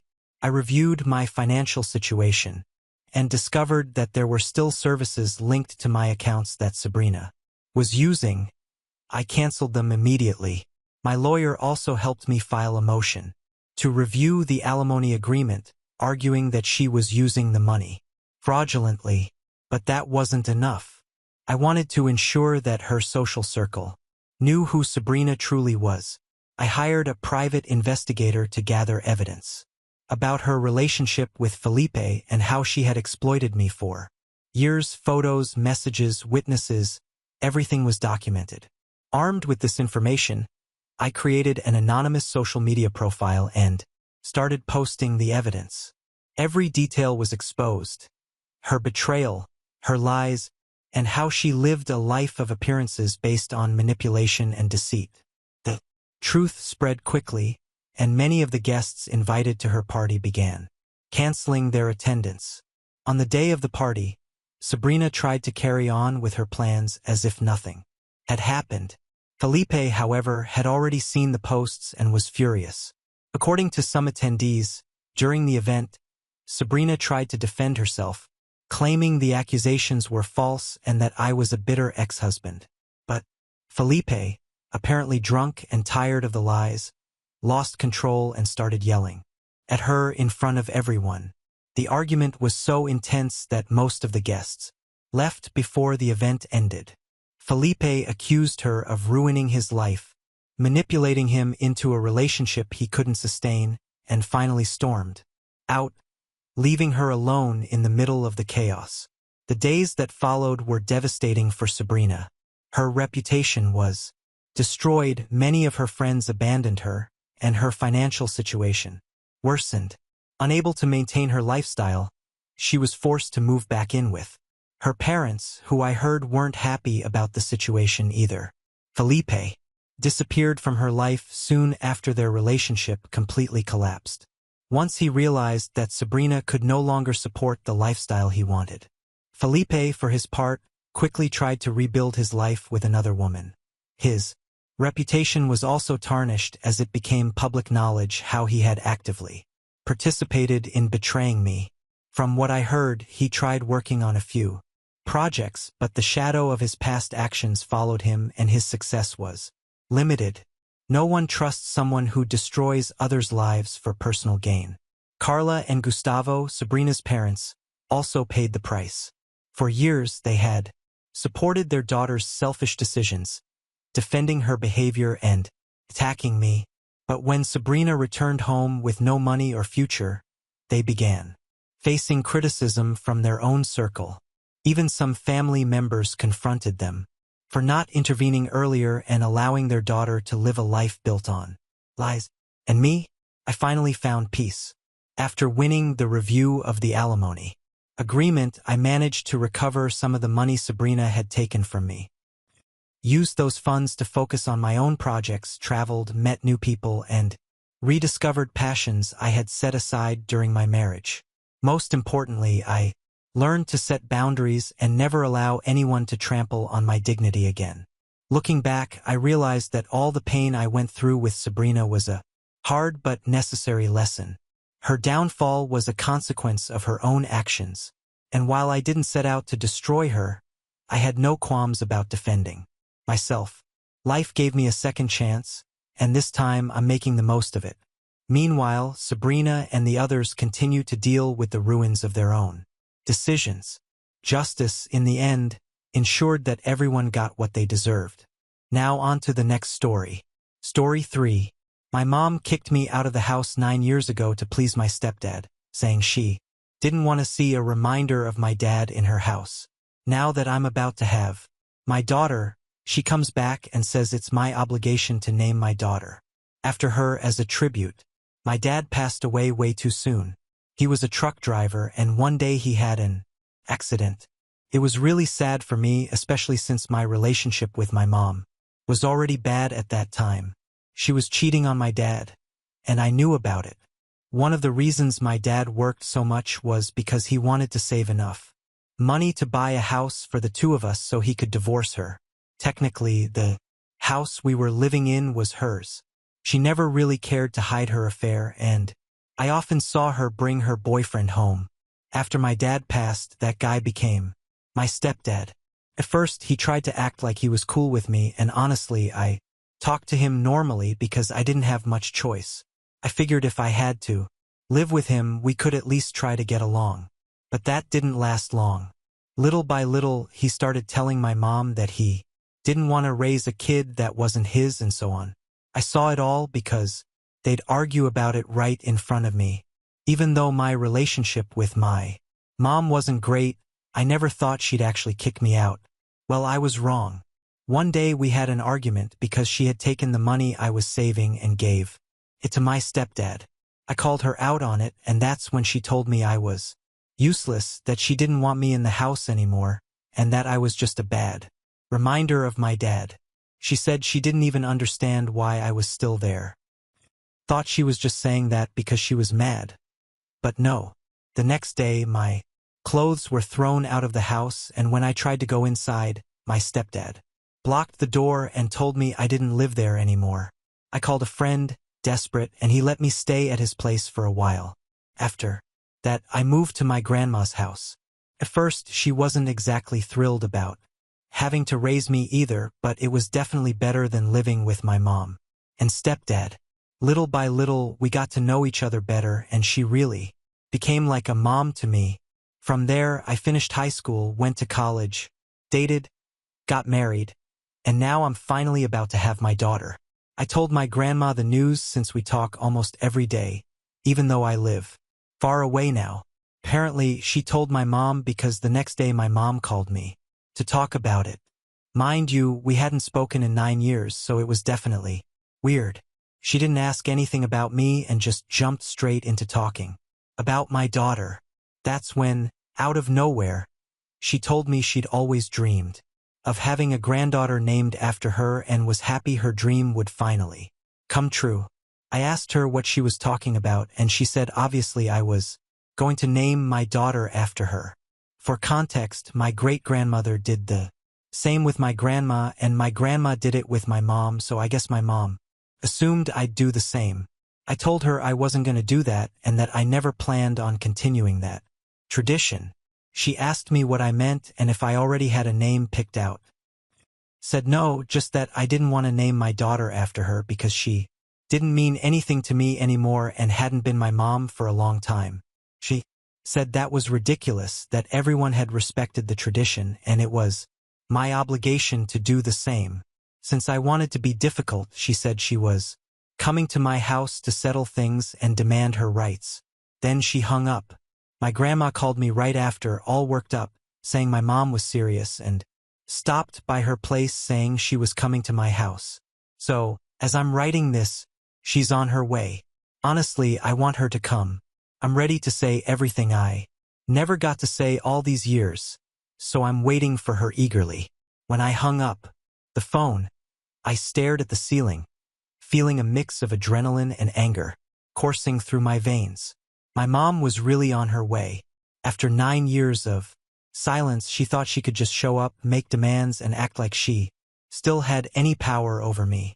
The nerve of her was unbelievable, but at the same time, the chance to finally say everything I had held back for so long gave me a bitter sense of anticipation. My wife walked into the room, noticing the tension on my face. "Is she really coming?" she asked, already knowing the answer. I nodded, trying to keep my anger in check.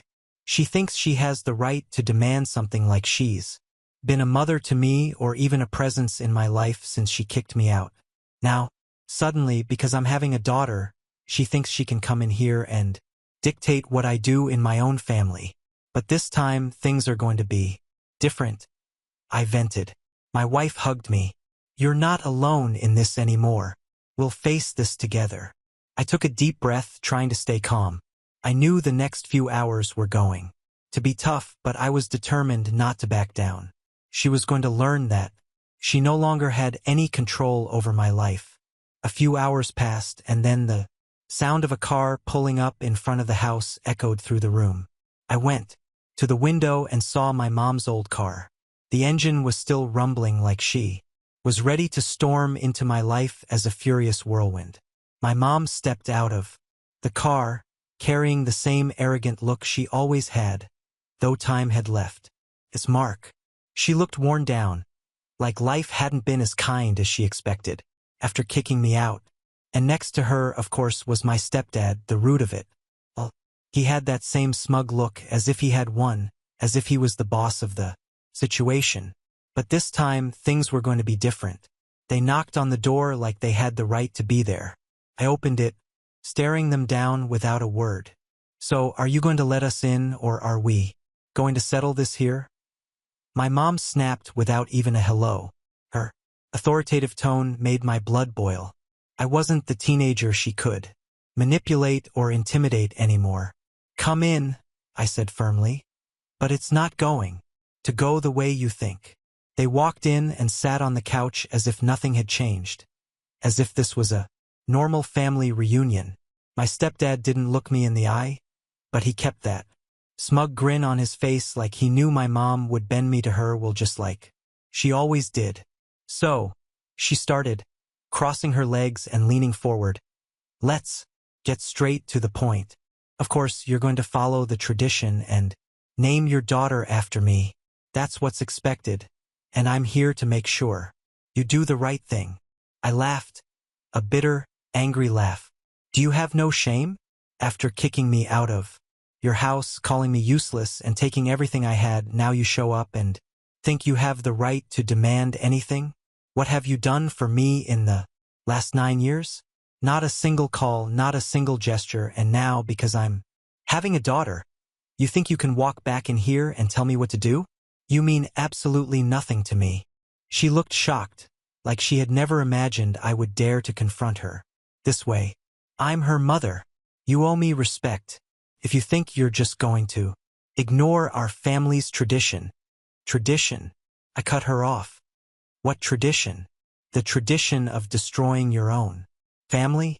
Because that's exactly what you did when you decided to kick me out to please your husband. You chose him, you always chose him, even when you were cheating on my dad. Remember that? The man who died, and you couldn't wait to bring this guy into the house. I pointed at my stepdad, who still had that smug look on his face. My mom tried to speak, but I didn't let her. You think I don't know what really happened? My dad worked himself to the bone trying to get us out of that house, saving money so I could have a future. And what were you doing? Meeting your boyfriend while he was on the road, killing himself to support this family. You always knew what you were doing, and now, because I'm having a daughter, you think you can come back and demand that I honor you? I owe you absolutely nothing. She stood up, furious, her hand shaking. You don't know what you're talking about. I did what was best for me and you. You've always been ungrateful, always choosing your father even after he died. I chose my father because he was the only one who truly loved me. He died, trying to give me a better future while you destroyed everything he built. And as for your husband, I turned to my stepdad. He's a coward who never did anything for me except throw me out of the house like an unwanted dog. He finally spoke, his voice full of disdain. I did what I had to do. You were never my son, and you never would be. We were all better off once you left. Better off for you, I corrected. But now I'm not going anywhere. This is my house, my family, and you two have no place here. My mom tried to step toward me, but my wife appeared in the room holding my hand, looking at her firmly. "You two need to leave," my wife said, calm but strong. My mom looked at me as if expecting me to change my mind. "You're going to regret this," she said, her voice full of anger. "You'll thank me one day." "No, I won't. I have everything I need right here, and you two are not part of it." With that, I opened the door, and without another word, they walked out. As soon as the door closed, I felt a weight lift off my shoulders. For the first time in years, I felt like I had finally faced the ghost of my past. I looked at my wife and smiled, knowing I had done the right thing. Now we're ready to start our real life, and this time no one was going to tell me otherwise. Months had passed since that initial confrontation with my mother, and while I had hoped that was the end of it, it turned out to be just the beginning. First, I didn't think much of it when my family's calls became less frequent. I figured they were busy, or maybe things had naturally shifted after my fallout with my mother. But when my cousins stopped texting and invitations to family gatherings disappeared, I knew something was up. One day, my aunt, who I always had a good relationship with, sent me a short message asking if we could talk. Her tone was strange, and when I called her, she got straight to the point. "Can you explain what's going on between you and your mother? She's been saying awful things about you to the entire family." I was stunned for a moment, although deep down I wasn't entirely surprised.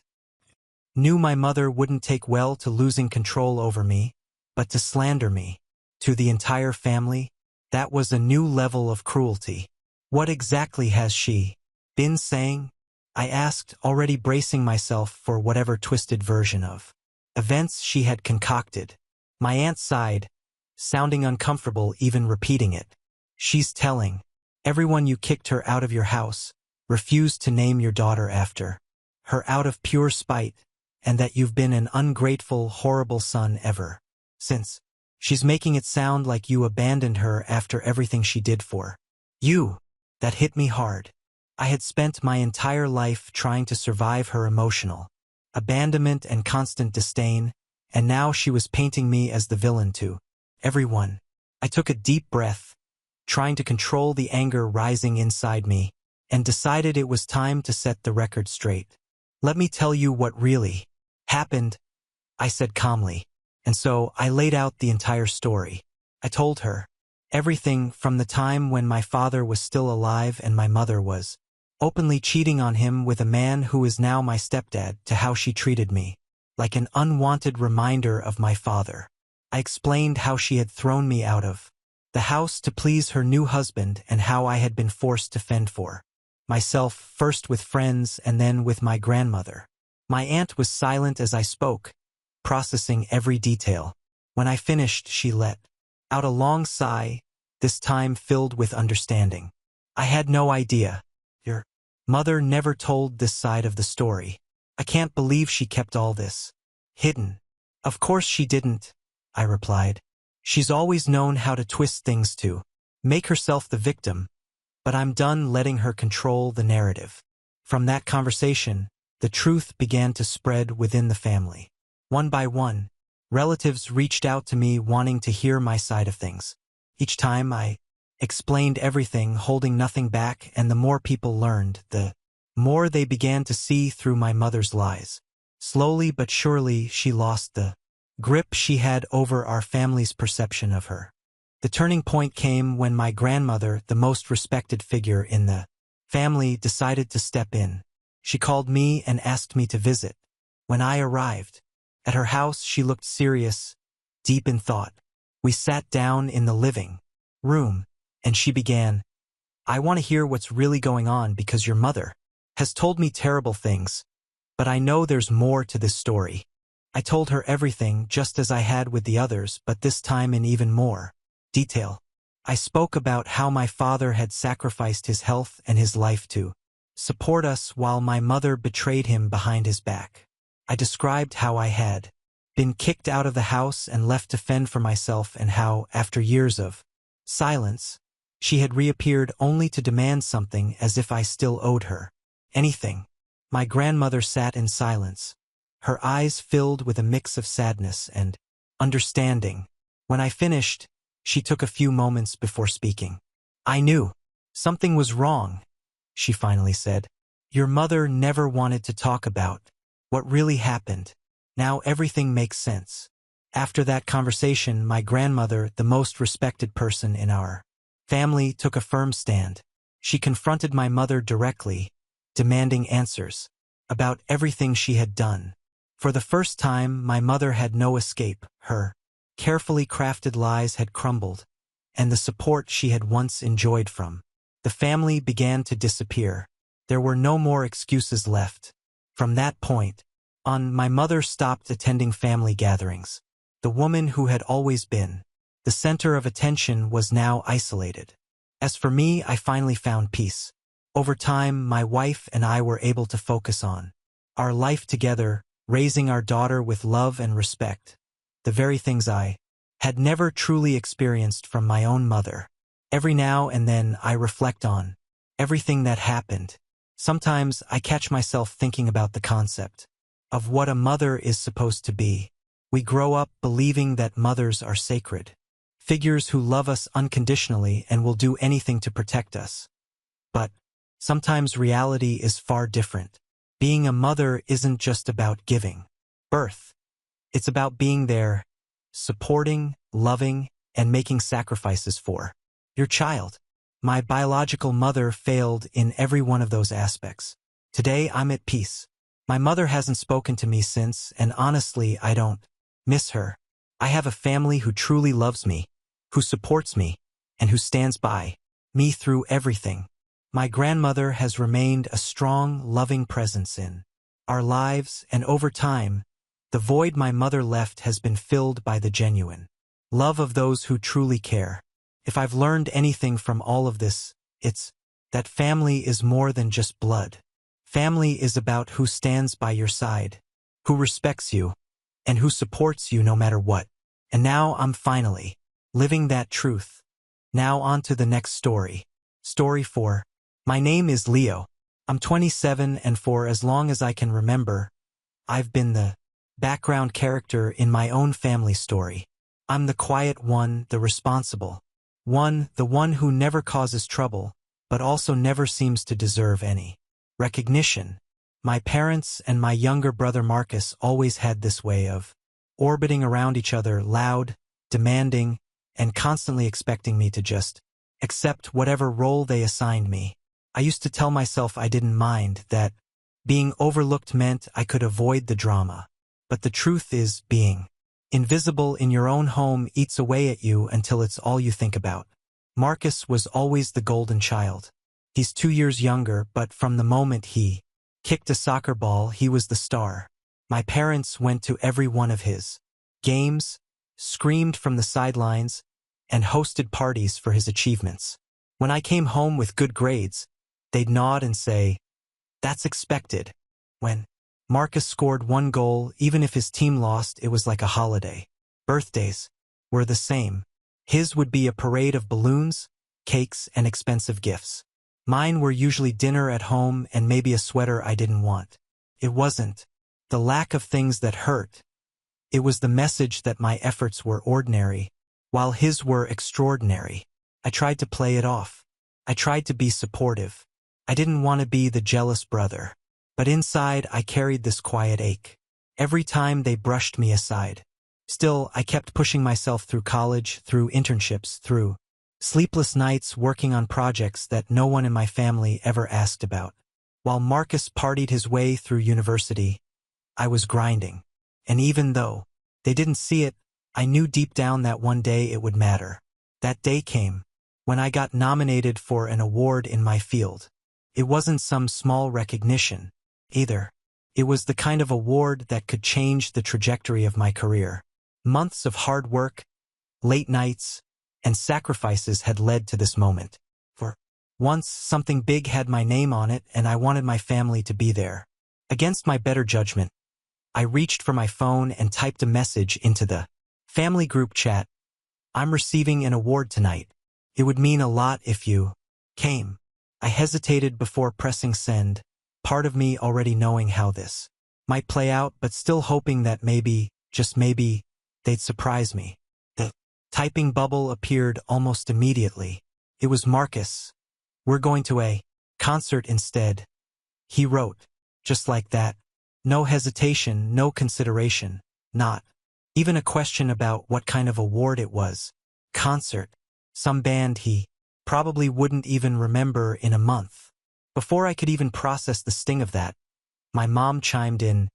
"Don't guilt us," she typed, like my request was some kind of burden, like I was asking them to choose between breathing and suffocating. I stared at the screen, my chest tightening. I felt this wave of heat crawl up my neck. I wanted to scream, to demand why it was always like this, why I never mattered. But instead I just typed back 2 words, "All right," and I meant it. Not in the way they thought. Not in the way that meant I'd accept being sidelined again. Something inside me shifted in that moment. I wasn't a kid anymore waiting for their approval. Wasn't desperate for their claps or their cheers. That night I would stand in front of a crowd that actually saw me, that actually valued what I'd built. And my family? They'd be exactly where they chose to be. What none of them knew was that this awards ceremony wasn't some quiet backroom event. It was going to be broadcast live, not just streamed online, but televised. Cameras, interviews, the works. My name would be announced, my face on the screen, my story told. And when it happened, when the spotlight finally found me, the people who had spent years making me feel invisible would have no choice but to see me alongside everyone else watching. But before that moment arrived, I had to sit with the familiar ache of disappointment. I remember pacing my small apartment that afternoon, rehearsing what I'd say if they asked. Later, why I didn't push harder for them to come. Should I guilt them back? Should I explain how much it meant to me? Or should I let the silence do the talking? My mind spun in circles. And yet beneath it all, there was this strange calm, like I was standing on the edge of something bigger than the years of neglect behind me. The award was one thing, but the real shift was happening inside me. For once I wasn't just enduring their absence. I was letting it fuel me. Every dismissive comment, every ignored milestone, every shrug at my success, it was all building to this. And even though they had no idea, I was already writing the next chapter. In our family story that evening, as I slipped on the suit I'd bought months earlier with money I'd saved, my phone buzzed again. Marcus had sent a picture, him and his friends grinning outside the concert venue, holding drinks. His caption reading, "Best night ever." Mom liked the message with a heart. Dad replied, "Enjoy it. You deserve it." My hand tightened around the phone. Deserve. That word echoed in my head. Well, my life, it seemed like Marcus deserved everything, and I was supposed to just nod along. I set the phone down, took a deep breath, and walked out the door. Didn't know it yet, but by the end of that night, the image on their screens would leave them speechless in a way they'd never been before. I sat in the back of the cab on the way to the ceremony, staring out at the city lights blurring past the window. The world outside seemed alive, buzzing with energy, like it was in sync with me for once. But inside I felt heavy. The image of that group chat kept flashing in my mind. Marcus laughing at his concert, Mom cheering him on, Dad chiming in with words he hadn't used for me in years. That word, deserve, echoed over and over like a drumbeat I couldn't escape. It wasn't new. It wasn't even surprising. If I'm honest, I'd seen it coming since childhood. My parents had this way of measuring everything I did against Marcus, and somehow I always came up short. When I got a scholarship for college, they said, "That's great, Leo, but don't brag. Your brother is still figuring things out." When Marcus got into a local league team, they treated him like he'd just signed with Barcelona. I still remember a Christmas years ago. I saved up my allowance and part-time job money to buy Dad a nice watch, something I knew he'd been eyeing. When he opened it, he smiled politely, said, "Thanks, son," and set it aside. Later that night, Marcus gave him a cheap keychain from a gas station. with a soccer ball charm. And Dad laughed, clipped it onto his keys and said, "Now this is special." Everyone clapped and teased Marcus for being thoughtful. I sat there quietly, holding back the sting in my throat. The pattern only got worse as we got older. Marcus wrecked his car once after a night out. My parents rushed to comfort him, bought him a newer model and said, "Don't be too hard on yourself. Mistakes happen." When my car broke down from wear and tear because I couldn't afford a replacement, Dad shook his head and said, "You should have planned better, Leo." No sympathy, no help, just disappointment. And yet, I kept hoping that one day they'd see me, that one day they'd sit in the audience clapping until their hands stung, smiling, like they were proud of me. That's why the award mattered. It wasn't just a recognition from strangers. It was proof that my life, my choices, and my hard work had value. Proof that I wasn't the shadow they made me out to be. But the more I thought about it, the more I realized they didn't want to see it. It wasn't that they couldn't. It was that they wouldn't. Marcus' glow was easier to bask in. He was loud, charismatic, messy in a way they could excuse. I was quiet, steady, a reminder of responsibility they didn't want to acknowledge. That week leading up to the ceremony, I tried to test the waters. I mentioned the nomination to Mom on the phone. She hummed distractedly, then asked if I'd seen Marcus' new haircut. I told Dad the award was from one of the biggest organizations in my field. He nodded and said, "That's good, but have you thought about maybe moving back closer to home? Marcus could use your help with some bills." It was like every conversation found its way back to him. The final straw before the ceremony was when I visited home a month earlier. Hadn't been in a while and I thought maybe we'd sit down and talk. Instead, I walked into the living room to find the mantel covered in Marcus trophies. Medals, framed photos, soccer tournaments, birthdays, random milestones. My own graduation photo wasn't there anymore. I asked Mom about it and she just said, "Oh, we had to make room. It's in the drawer." The drawer, like my entire existence, could be tucked away, forgotten. So when I saw their responses in the group chat that night, I realized I had been clinging to a fantasy. They weren't coming. They never would. The ceremony wasn't for them. It was for me. And yet, some bitter part of me wanted them to see. Not just hear about it later, not just brush it off when I mentioned it months down the road, but see it live, with no way to escape. The cab pulled up to the venue and I stepped out into a wash of light and noise. Reporters stood by the doors, cameras flashing as nominees walked the carpet. My stomach nodded. This was real. This was my moment. As I walked forward, adjusting my tie, I could almost hear Marcus' voice mocking me. "Don't guilt us." I could hear Mom saying, "We're busy." And beneath it all, Dad's word, "deserve." That word didn't sting anymore. Not in the same way, because tonight, I proved exactly what I deserved. But the rising tension wasn't just about them not showing up. Something else was stirring inside me. A mix of anger, pride, and a quiet plan forming in the back of my mind. I didn't know exactly how yet, but I wasn't going to let this be just another moment they ignored. This time, they wouldn't get to look away. And the timing couldn't have been more perfect, because what I didn't know until I arrived was that the organizers had a surprise in store. The awards ceremony wasn't just being broadcast on local TV. It was airing nationally. My name, my face, my story, all of it was about to be spotlighted far beyond what I'd imagined. I smiled to myself, though the ache in my chest was still there. For years, I'd been pushed aside, minimized, treated like I didn't matter. Tonight, all of that would change.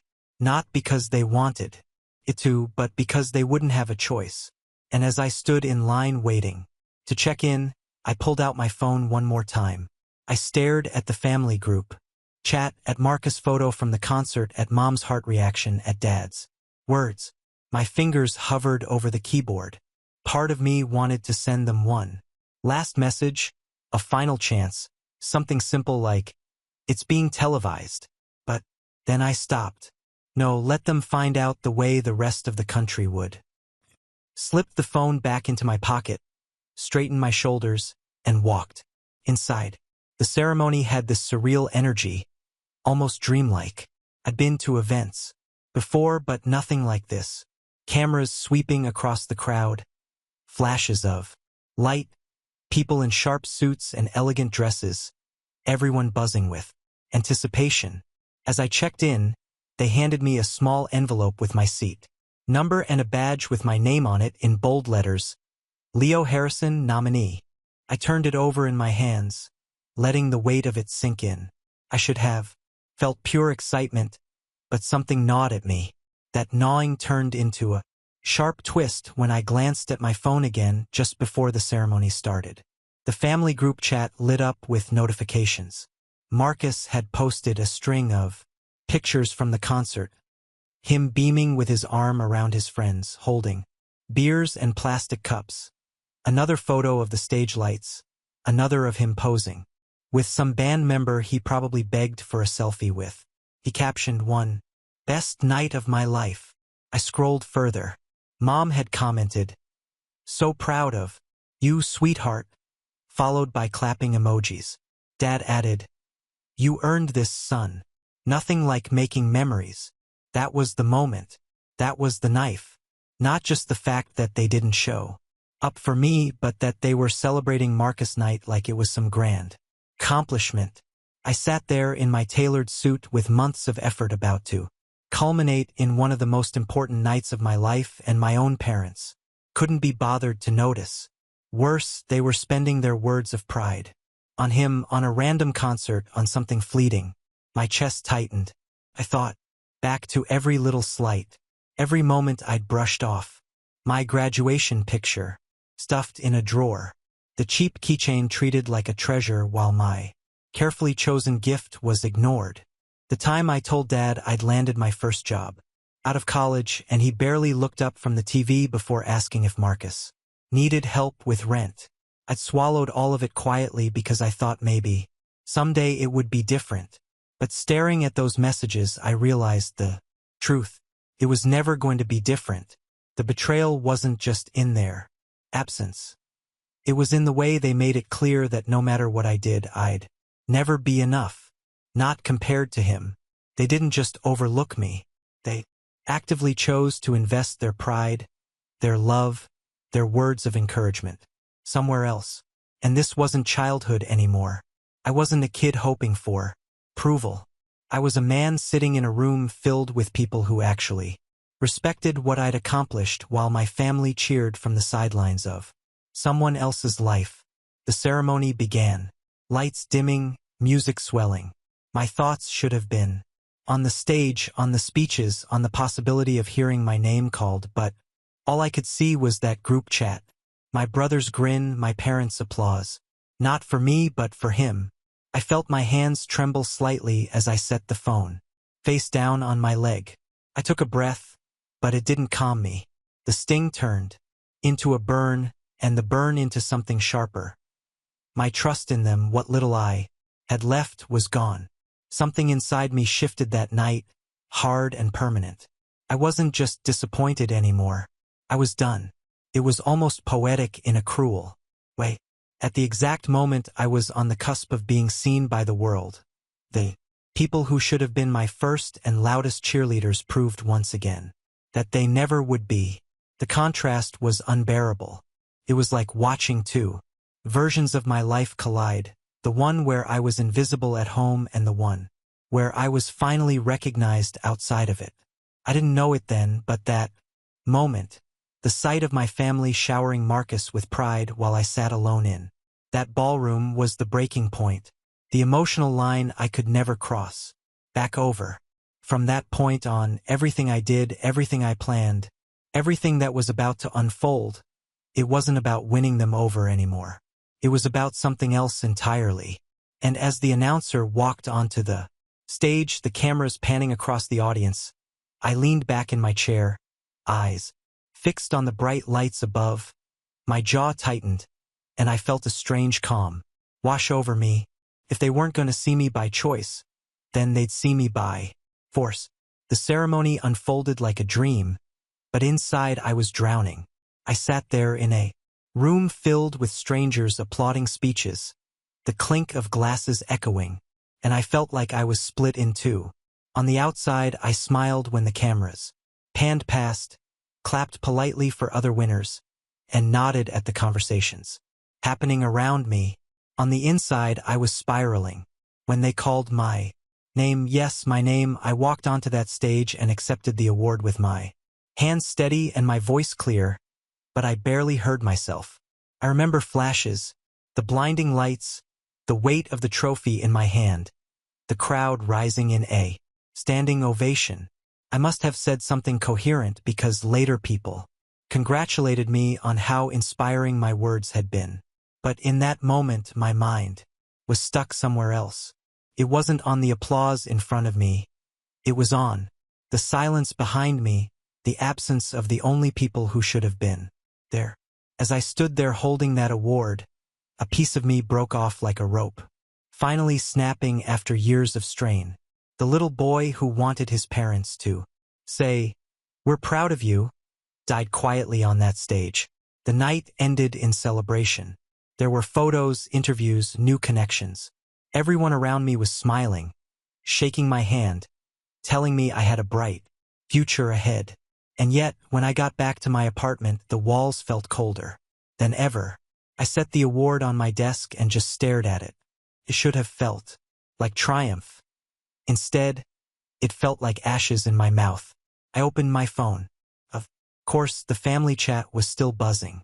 Marcus had posted more concert videos, my parents gushing over them, Dad writing, "Wish we could do nights like this more often." I scrolled and scrolled, waiting to see even a passing mention of me, a question about how my night went, a simple good luck message. There was nothing, not a word. I turned the phone face down, lay back on the couch, and just stared at the ceiling. My chest felt hollow, like all the air had been sucked out of me. It hit me then. I was on my own. Not just physically, but emotionally. They'd never be the family I wanted. That was my rock bottom. Didn't cry. Not that night. It wasn't sadness anymore. It was something heavier, more resigned. The kind of silence that comes when you finally stop arguing with reality. And in that silence, something else stirred, something sharper.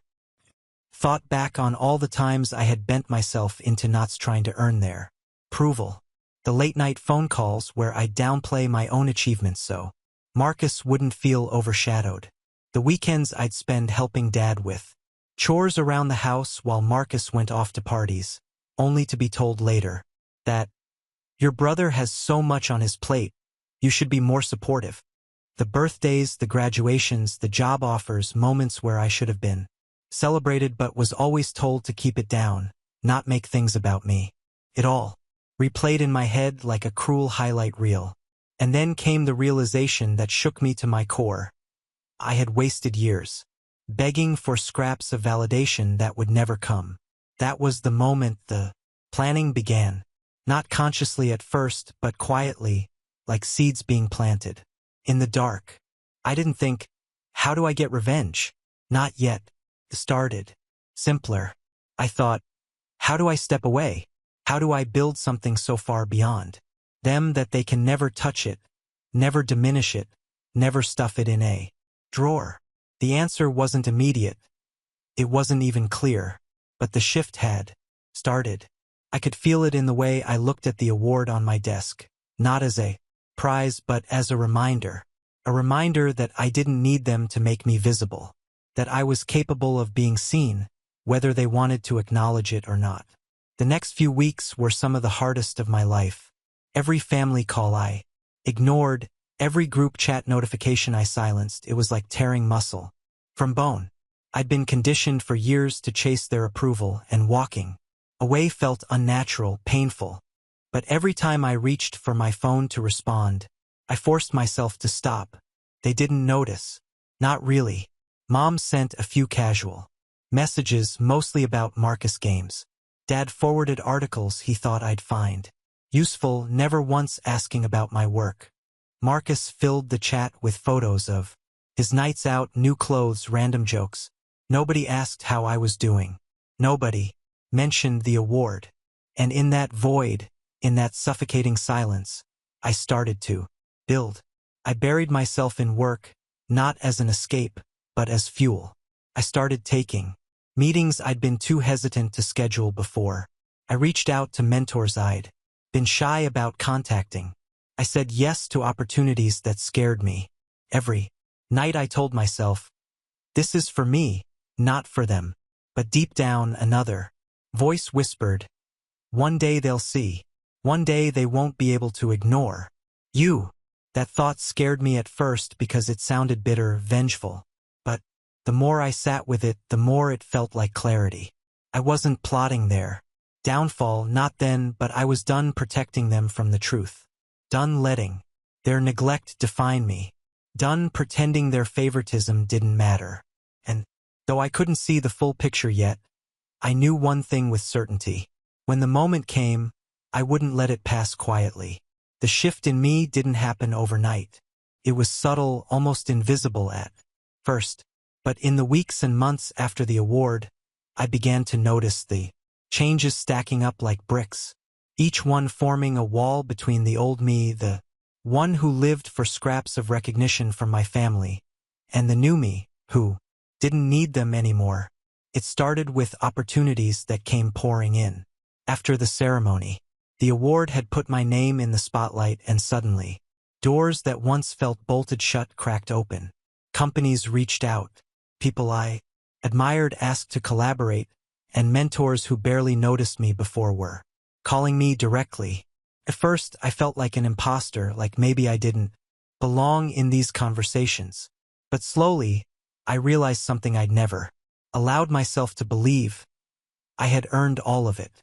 I took on projects that terrified me, projects I would have once avoided because I was afraid of failing. And hearing my family say, "See, you're not cut out for this," but without their voices in my ear, I felt lighter. And when I succeeded, it wasn't just a win. Professionally, it was proof to myself that I didn't need their approval to be great. My life began to change in ways they couldn't imagine. I moved into a better apartment, one with floor-to-ceiling windows that overlooked the city skyline. Started dressing differently, sharper suits, clothes that reflected the man I was becoming instead of the quiet shadow I used to be. My confidence grew, and people noticed. Strangers at networking events gravitated toward me. Colleagues looked to me for leadership, and even the mentors I once looked up to started treating me as an equal. Meanwhile, my family's world stayed exactly the same. Marcus was still the center of their attention, still posting photos of nights out and soccer games. Mom and Dad cheered him on with the same tired enthusiasm, as if his every move was groundbreaking. But from my new vantage point, it looked different. For the first time, I saw it clearly, not as a reflection of my inadequacy, but as a reflection of their limitations. They didn't know how to value anything outside of the easy, familiar glow Marcus provided. I stopped craving their attention, and in its place I started to enjoy a new kind of power, invisibility by choice. They didn't ask about my life, so I didn't offer details. When Mom called, I kept the conversations polite but short. When Dad asked if I could help your brother out financially because apparently Marcus was behind on rent again, I simply said, "I can't," and left it at that. For once, I didn't bend myself into knots trying to justify my boundaries. I didn't over-explain, didn't apologize. I just let the silence hang. They didn't push much. I think they assumed I was still quietly plodding along. The same dependable Leo who would always be there when they needed something. They had no idea how much had changed, and a part of me took a quiet satisfaction in that I was building something so much bigger than they could comprehend right under their noses. But success has a way of multiplying when you stop holding yourself back. Within a year, I wasn't just respected in my field. I was becoming a name people recognized. Invitations to speak at conferences rolled in. Articles were written. about the work I was doing. I even got invited to sit on panels alongside people I'd once studied in school. Every time I saw my name in print, every time a microphone was handed to me, I felt the weight of years of invisibility lifting. Yet, in the quiet moments, when the applause faded and I was alone in my apartment, I couldn't help but think of them, not with longing anymore, but with a kind of detached curiosity. What would they say if they knew? Would they finally see me, or would they find a way to twist it to make it about Marcus? Somehow, the thought didn't hurt the way it used to. Now it just fueled me. The turning point came when I was invited to a national event, bigger than the awards ceremony, bigger than anything I'd done before, a televised gala, celebrating innovators and leaders across different industries. When the invitation arrived, I held the embossed envelope in my hands and let out a laugh, not because it was funny, but because it felt like fate. I knew instantly that this was it, the kind of moment you can't hide from, the kind of spotlight that reaches even the most stubborn corners. And for the first time in my life, I wasn't just going to step into that spotlight, I was going to own it. Still, I kept quiet. I didn't mention it to my family. I didn't hint at the scale of what was coming. Let them keep cheering Marcus on. Let them keep assuming I was just managing. When the night came, they'd find out along with everyone else. And that's when I realized I wasn't just rising. I was preparing.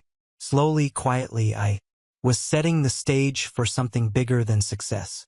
Something that went beyond proving myself. Because one day soon, they wouldn't just have to acknowledge me. They'd have to confront what they had done. The years they'd spent ignoring, dismissing, and underestimating me. And when that day came, I wasn't sure if I wanted their apology. What I wanted was for them to feel what I had felt. The sting of being invisible, the hollow ache of realizing you'd missed something monumental. The invitation to that national gala sat on my desk for weeks. It's embossed, lettering catching the light whenever I walked by. I'd glance at it casually, but inside I felt a hum of electricity every time I saw it. This wasn't just another award or speaking event. This was the kind of platform that could cement me in the public eye. A spotlight so wide and so bright that even people who had spent their entire lives refusing to look at me would have no choice but to see. But the real setup for what was to come didn't happen on the night of the gala itself.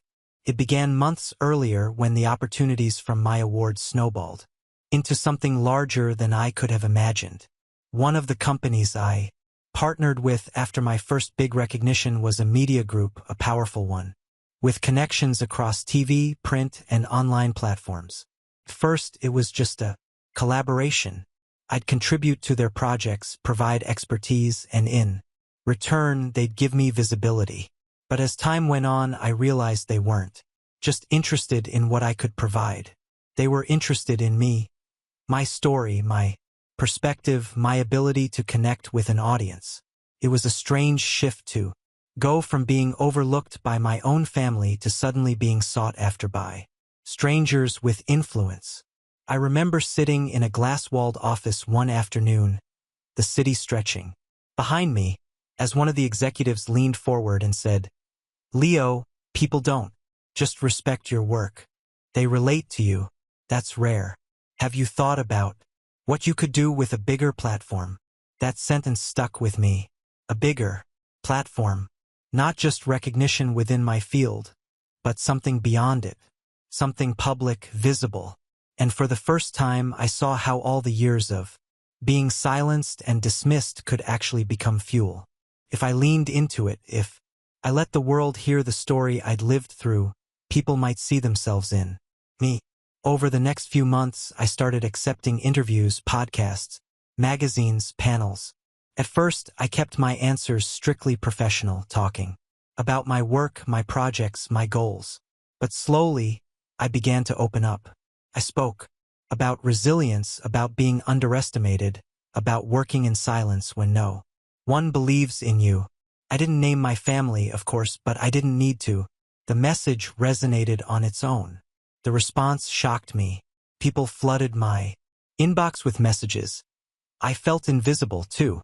Thank you for saying what so many of us have lived. You gave me hope. It was humbling, but it was also clarifying. I wasn't just rising for myself anymore. My story, my survival in the shadows was giving voice to others. And the more visible I became, the more powerful I felt. Meanwhile, my family remained oblivious. Calls were still about Marcus, his soccer league, his new girlfriend, his plans that never seemed to go anywhere. When Dad asked once if I was still at that same job, I almost laughed.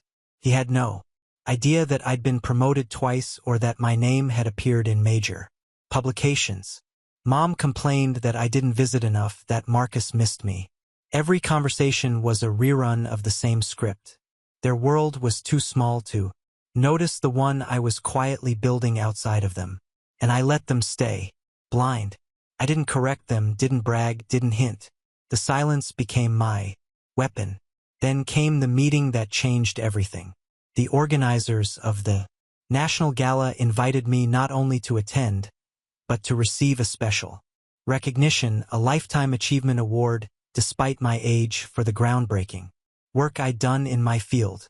I nearly laughed when I read the email. Lifetime Achievement at 27. The scale of it was absurd, but it was real, and it was going to be broadcast live across the country. When I walked into the planning session for the gala, I expected to discuss logistics, time slots, speeches, wardrobe. What I didn't expect was for the director to lean across the table and say, "We'd like to feature your story as part of the televised broadcast. Not just your work, but your journey. We think people need to hear it." My chest tightened. For a moment, I pictured Marcus, my parents, sitting at home, maybe flipping through channels and stumbling across me on their TV screens, hearing my story not as a family member they could dismiss, but as a narrative presented to the entire nation. I agreed, of course, but inside, I realized what this meant. The setup was complete. All the years of being minimized, all the invisible wounds, all the swallowed words, they were about to be spoken aloud, framed in a way that no one could ignore. The irony was almost too sharp. My family had accused me of guilting them for asking to be seen. Now they were going to hear my truth whether they wanted to or not. Delivered not in a private plea they could brush off, but in a broadcast they couldn't escape. And though I didn't know exactly how they'd react, I knew one thing for certain: by the end of that night, the balance of power between us would never be the same. The night of the gala arrived with the kind of weight that presses against your ribs. I stood in front of the mirror in my hotel room, adjusting the cuffs of my suit, and for the first time in my life, I didn't feel like I was dressing up to impress anyone. Not my parents, not Marcus, not even the audience I was about to face. I was doing this for me, and in a way for that younger version of me who had sat silently at dinner tables while everyone else praised Marcus' latest achievement. The venue was dazzling, a cathedral of lights and velvet, cameras perched like hawks waiting to swoop. As I walked the red carpet, reporters leaned forward with their microphones, calling my name. I answered calmly, confidently, never once letting on that my mind was somewhere else, half on the stage I was about to step onto, half on the living room I imagined back home. Could see it in my mind. The TV flickering, my parents settling into the couch. After their long day, Marcus sprawled with his phone in hand, all of them, expecting another ordinary evening. And then my face would fill the screen. The program unfolded like a well-rehearsed play. Speeches, performances, applause in all the right places. I waited, each minute ratcheting up the tension inside me. When my category finally came, the announcer's voice boomed across the hall, recounting my achievements, my projects, my rise from obscurity. I could feel the cameras lock onto me, the heat of the lights pressing against my skin. My heart raced, but not from nerves, from anticipation. "Ladies and gentlemen," the announcer concluded, "please welcome tonight's honoree, Leo Harrison." The applause rose like a wave as I stepped onto the stage. My shoes clicked against the polished floor, each step heavier than the last, like I was walking not just into the spotlight, but into a reckoning. The host handed me the award, sleek and gleaming. I shook his hand, smiled, and turned to face the crowd. 1,000 eyes looked up at me, millions more through the cameras. Somewhere among them, maybe at that exact moment, were the three faces I'd spent a lifetime waiting to see. I leaned into the microphone. My voice was steady. "Thank you," I began, pausing, to let the room settle. "This award means more to me than recognition of my work. It represents something deeper, what it means to be seen. Truly seen after years of being invisible." A hush fell. My words weren't technical, weren't about my field. They were personal, deliberate. I grew up in a family where attention was selective, where achievements were compared, measured, and often dismissed. For years, I believed I wasn't enough, that no matter how hard I worked, it would never be worthy of applause. I thought invisibility was my fate. I let that hang in the air. I didn't name Marcus, didn't mention my parents directly, but the weight of my story filled the room. But invisibility, I continued, can be a powerful teacher. It forces you to work in silence, to grow roots deep enough to hold when no one is watching. Teaches you resilience. And when the moment comes, when the light finally does find you, you're ready to stand tall in it. The crowd shifted. Some nodded. Others leaned forward. I could feel them connecting. I stand here tonight not just because of what I've done, but because of what I've endured. To anyone who has ever been overlooked, dismissed, or told they didn't deserve to be seen, I want you to know you do. You always did, and your moment will come. Applause broke out, swelling like thunder. Cameras flashed, but in my mind I wasn't hearing the audience in front of me.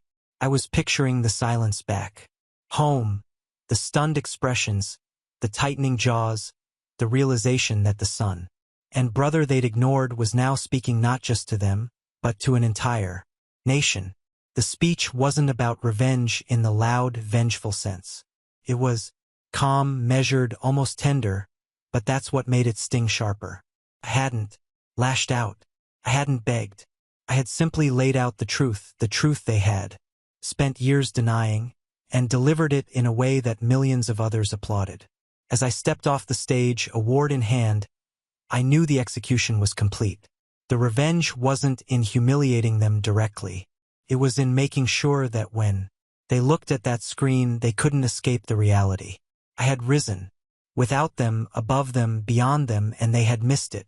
The night after the gala, my phone didn't stop buzzing. Messages poured in.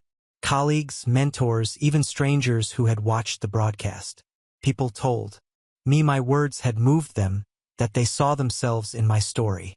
Some called me brave. Others just said, "Thank you." For the first time in my life, I felt the full weight of being visible. And it wasn't just recognition, it was resonance.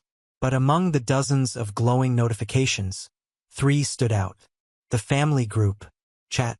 At first, it was silent.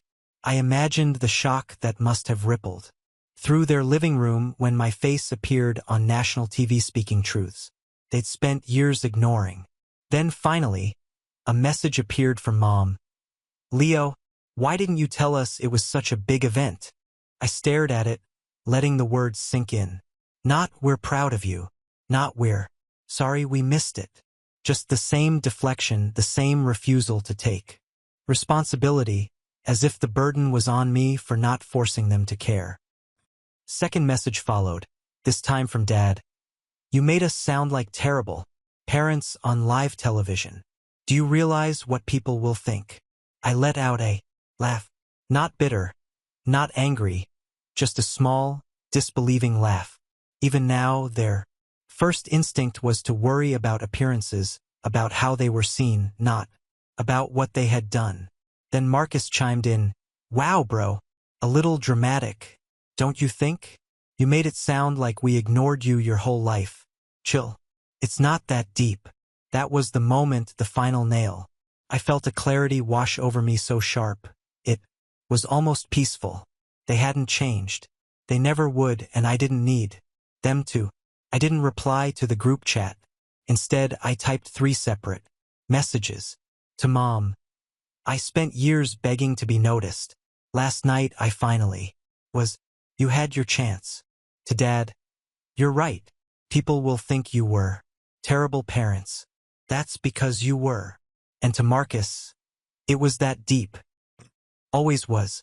You just never had to feel it. Then I muted the chat and set the phone down. For the first time, I didn't feel guilt or longing or anger. I just felt free. Word spread quickly after the gala. Relatives who'd barely spoken to me before reached out congratulating me, telling me how proud they were.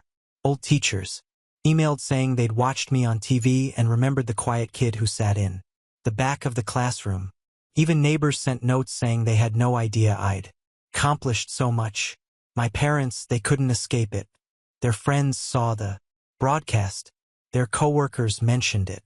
Even people at church brought it up. Everywhere they turned, their failure was visible, undeniable. The son they dismissed had become the story they couldn't avoid. In the weeks that followed, they tried to mend the rift. Mom called, leaving voicemails laced with forced cheer. Dad sent long texts about misunderstandings. Marcus predictably made a joke of it, saying I'd overplayed the neglect.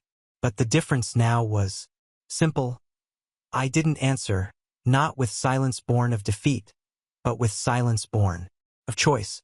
My life surged forward. New projects, new platforms, new horizons, and every success only widened the gap. The more the world applauded me, the smaller their excuses sounded. One evening, months later, I walked into my apartment after another event and set down a second award on the shelf beside the first. The city lights shimmered through my window, reflecting off the trophies, bathing the room in gold. For a moment, I thought of that drawer at home, the one where Mom had stuffed my graduation photo to make space for Marcus trophies. Smiled. My achievements weren't in a drawer anymore. They were out in the open, on display for anyone to see. And the people who had once shoved me into the shadows, they were left blinking in the light, too late to shield their eyes. That was my revenge. Not shouting, not vengeance in the traditional sense, but living so fully, so visibly that their years of neglect became their legacy, not mine.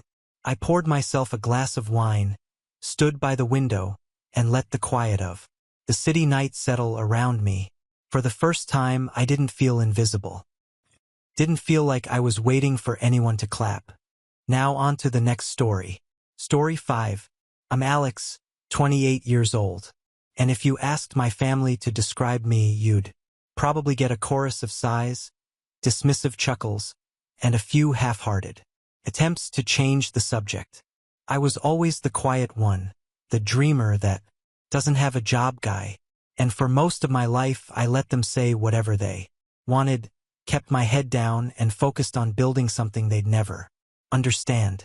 But this year's family reunion, that's the day everything changed, though they didn't know it when I walked in. Every July, our extended family gathers at my Aunt Melinda's country estate for what they like to call a reunion, but what has always felt more like a performance. A show where everyone competes to see who's the most successful, who's raising the brightest kids, who bought the newest car, who married best. Stopped going for a while, 3 years to be exact. But this year I showed up on time, alone, wearing a navy blazer and jeans. Casual but clean, neutral, unthreatening, just the way they like to remember me. As soon as I stepped onto the stone pathway leading to the back patio, I heard it. Laughter, the clink of wine glasses, that over-rehearsed tone people use when they want to sound important. The voices pulled me in like a trap I already knew too well. I scanned the crowd for a familiar face and locked eyes with my dad first. His reaction was almost comical. A blink of surprise, a raised eyebrow, and then that tight, practiced smile I've seen since I was a kid. The One that says, "Oh, you're still around." He waved me over with the same tone he might use to summon the waiter at a steakhouse. "There he is," he announced to the group like I was the late arrival to a charity gala. "Our wandering philosopher has returned." People chuckled, especially my Uncle Greg, who's always been the unofficial MC of these things, always narrating everyone's life like he's hosting a game show. I gave a polite smile and nodded to the group. I wasn't going to bite yet. Not until I had to. My sister, Veronica, walked over holding a wine glass with her usual smirk. The kind of smirk that survived 2 divorces, 1 failed law firm, and a TikTok famous teenage daughter she can't control. "Look at you," she said, eyeing my clothes. "At least you showed up without asking for money this time." I laughed softly. "Nice to see you too, Veronica." We made small talk about the weather, about her kids, about nothing really until dinner started being served. We sat around the enormous outdoor table draped in white linen, surrounded by ivy-covered trellises and pretentious centerpieces. Everyone had their assigned seats. I was next to my cousin Brandon, who spent half the meal bragging about the startup job he landed thanks to Uncle Greg. And across from me sat my parents, my dad nursing a scotch while my mom tapped her phone under the table, scrolling Instagram like she couldn't care less. The moment I'd been waiting for arrived during dessert. My dad stood up, tapping his spoon against his wine glass. "Let's make a toast," he said, the way he always does after a couple drinks. He gestured dramatically around the table. "To family, to success, and to those of us who worked hard, made something of ourselves, and didn't just float through life."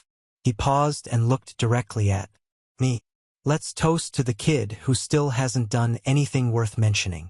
A wave of silence rippled across the table, followed by a few forced chuckles. My throat tightened, but I kept my expression calm. My mom didn't even look up.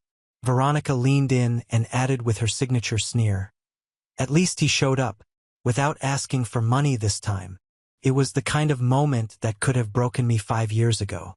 Back then, I would have swallowed the lump in my throat, excused myself, and left early, driving home with my fists clenched and my stomach churning. But not this time. I didn't flinch. I just laughed. A slow, genuine laugh. Not loud, not dramatic, just amused. And then I reached for the buttons on my jacket. That was the moment, the shift, the crack in the atmosphere, like the air itself was holding its breath. I undid the top button, then the second, and slowly pulled the lapels apart to reveal the black and silver logo on my chest. Simple, clean emblem. The emblem of Morningside Systems. At first, no one said anything because most of them didn't recognize it. Not right away, but Veronica did. Her eyes widened. Her glass slipped slightly in her hand. Brandon stared for a second, then choked on his wine. Uncle Greg squinted. "Is that? Wait, am I dead?" He blinked once, twice, then leaned forward with a scowl. "What is this? Some kind of joke?" I looked at him. "I closed on the acquisition last week. Full buyout. Morningside Systems is mine now." Brandon's fork hit the plate. Veronica's mouth opened, but no words came out. "I didn't want to say anything," I added calmly, "because I figured today was about family, not business. But since we're making toasts..." And then I stopped, let the silence stretch. My heart was pounding, not from nerves, but from the quiet thrill of finally getting to flip the script. The company they all work for. The one Uncle Greg manages operations for. The one Veronica has a cushy PR job in. The one Brandon brags about nonstop. And the one my dad retired from, riding on connections and handshakes and nepotism. They didn't know. Not until now. And I hadn't even told them the rest. Not yet. The moment hung in the air like a held breath. No one knew what to say. Or maybe they just didn't know what version of themselves to be. I watched the realization ripple across each of their faces like a slow creeping tide. For years, I'd been the one they laughed at, the one they whispered about in kitchens and car rides home. I'd walked out of college to chase an unrealistic dream, and to them that made me a punchline. And now here I was sitting at the same table in the same chair they always made me feel small in, wearing the future on my chest. My father's voice finally broke the silence. You expect us to believe you? Bought Morningside? He scoffed, eyes narrowing. The same look he used to give me when I came home with scraped knees or late report cards. You couldn't afford a used car 2 years ago. I smiled, not because it was funny, but because it was exactly what I expected. You're right, I said, my voice calm. 2 years ago I couldn't, but that's when my third app got acquired. Things changed after that. He stared at me like I was speaking another language. My mom finally looked up from her phone, her brows slightly furrowed, like she was just tuning into a movie halfway through and didn't like the plot twist. You wrote code? My cousin Brandon muttered, still not fully grasping it. But weren't you delivering groceries or something? Sure, I replied. In between coding sessions and investor pitches, I didn't have rent help or family connections. I had to hustle. My sister snorted, reaching for her wine. So you got lucky. That's not the same as earning it. Funny, I said, tilting my head, because the board I just replaced seems to disagree. That one hit hard. I could practically feel the tension thicken around the table. Brandon looked like he'd been slapped. My Uncle Greg cleared his throat and leaned forward. You didn't seriously buy controlling shares, he said, trying to sound casual. That's not how this works. You need backing, boards, stakeholders. That takes years. It does, I said with a shrug. Took me 5. But when your CTO leaks internal inefficiencies and you're already planning a competing platform, things move faster than you'd think. Especially when your product outperforms theirs and you use your leverage to convince the shareholders it's time for a change. My mom blinked. You mean you started your own company? I did, and I merged it with Morningside last week. They didn't even know who was behind the buyout until the contracts were signed. Pretty clean, really. Greg was turning red now. That company is our legacy. No, I said, leaning in. It was your playground. You passed around positions, like party favors. Meanwhile, the people doing the real work, the engineers, the interns, the developers, got ignored. That ends now. I could see my dad's jaw tighten. That simmering, quiet rage he always tried to keep just below the surface when he didn't have control over a conversation. So what now? He asked. You come here to gloat? No, I said, pausing. I came because you invited me. I wasn't planning on saying anything, but you started it like you always do. Veronica slammed her glass down. You think this makes you better than us? I didn't answer right away. I just looked around the table at the people who had mocked me, underestimated me, used me for years as a living example of what not to become. All because I hadn't followed their version of success. I don't think I'm better, I said finally. I think I worked harder. I think I built something while you were busy pretending I didn't matter. And now I get to decide how this company runs and who gets to stay in it. The silence that followed was different this time. Not shocked, but scared. Brandon's expression shifted from confusion to panic. Veronica's smirk disappeared, and Uncle Greg, usually so loud and performative, suddenly looked very, very still. Wait, my mom said, her voice tight. You wouldn't. You're not going to fire your own family. I looked at her for a long moment. You're assuming I still consider you family. And that was when Brandon stood up, knocking over his chair. You can't do this. I've worked there for 3 years. I know people. They'll never let you get away with Brandon. I interrupted, still seated, still calm. You were a diversity hire. Greg pushed through HR without credentials. I've seen the reports. You've missed 16 deadlines in the last year. I didn't have to do anything. The system you all created, the one built on favors instead of merit, is collapsing under its own weight. He looked like he might cry. Good. Across from me, my dad's hands clenched the tablecloth. You come into my house. No. I cut him off again. You invited me to a reunion. You raised a glass and toasted to my failure. I just brought the facts.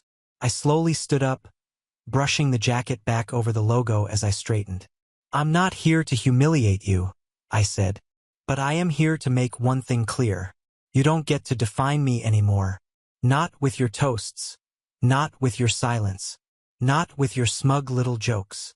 And then I reached into my pocket and pulled out a manila envelope. Not thick, not flashy, just paper. I laid it gently on the center of the table and tapped it once. Greg eyed it. What's that? A courtesy, I said.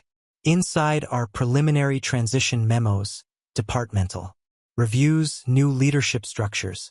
You'll want to read them closely. I turned to walk away, and just before I reached the edge of the patio, I heard my dad's voice, colder than I'd ever heard it before. You think you're the big man now? You'll always be that boy who couldn't make the team. You'll always be. I stopped walking. I didn't turn around.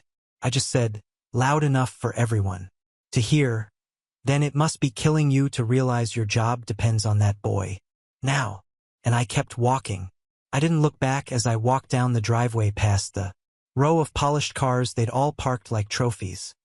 Dad's obnoxious red convertible, Veronica's leased SUV with the vanity plate, Greg's ridiculous black truck that had never once seen a construction site. The gravel crunched beneath my shoes in a rhythm that matched my pulse. Steady but alive. For the first time in years, maybe ever, I wasn't walking away in shame or silence. Was walking away in full control. By the time I reached my rental car, a plain black sedan I'd chosen on purpose, something neutral, forgettable, my phone buzzed. Once, twice, then a dozen more times. I didn't even need to check who it was. I slid the phone into the console and sat for a minute with the engine off, just letting the air settle. The sun had begun to dip behind the trees, casting long shadows across the road. Stared straight ahead, not smiling, not angry, just still. It was surreal in a way. That house, that table, those people, for so long they had felt like the center of the universe, like their opinions defined my worth. Their approval or lack of it was oxygen. And for years I'd been gasping. But now I realized they were just noise, background static in a life I'd already built without them. Still, I wasn't stupid. I knew this wasn't over. I knew what that envelope would set in motion. Sure enough, when I finally checked my phone, the messages were pouring in. Dad, what is this supposed to mean? Greg, you're bluffing. We'll talk Monday. Brandon, you wouldn't actually fire me, right? I can fix this. Whatever it is. Mom, please call me. Your father is furious. Don't do something you'll regret. Veronica, wow, real mature. Alex, you know what? You've always been jealous. You just found a way to play dirty. I let the screen dim. No response. Not yet. Let them sit in it. The next morning, the real panic began. I timed it perfectly.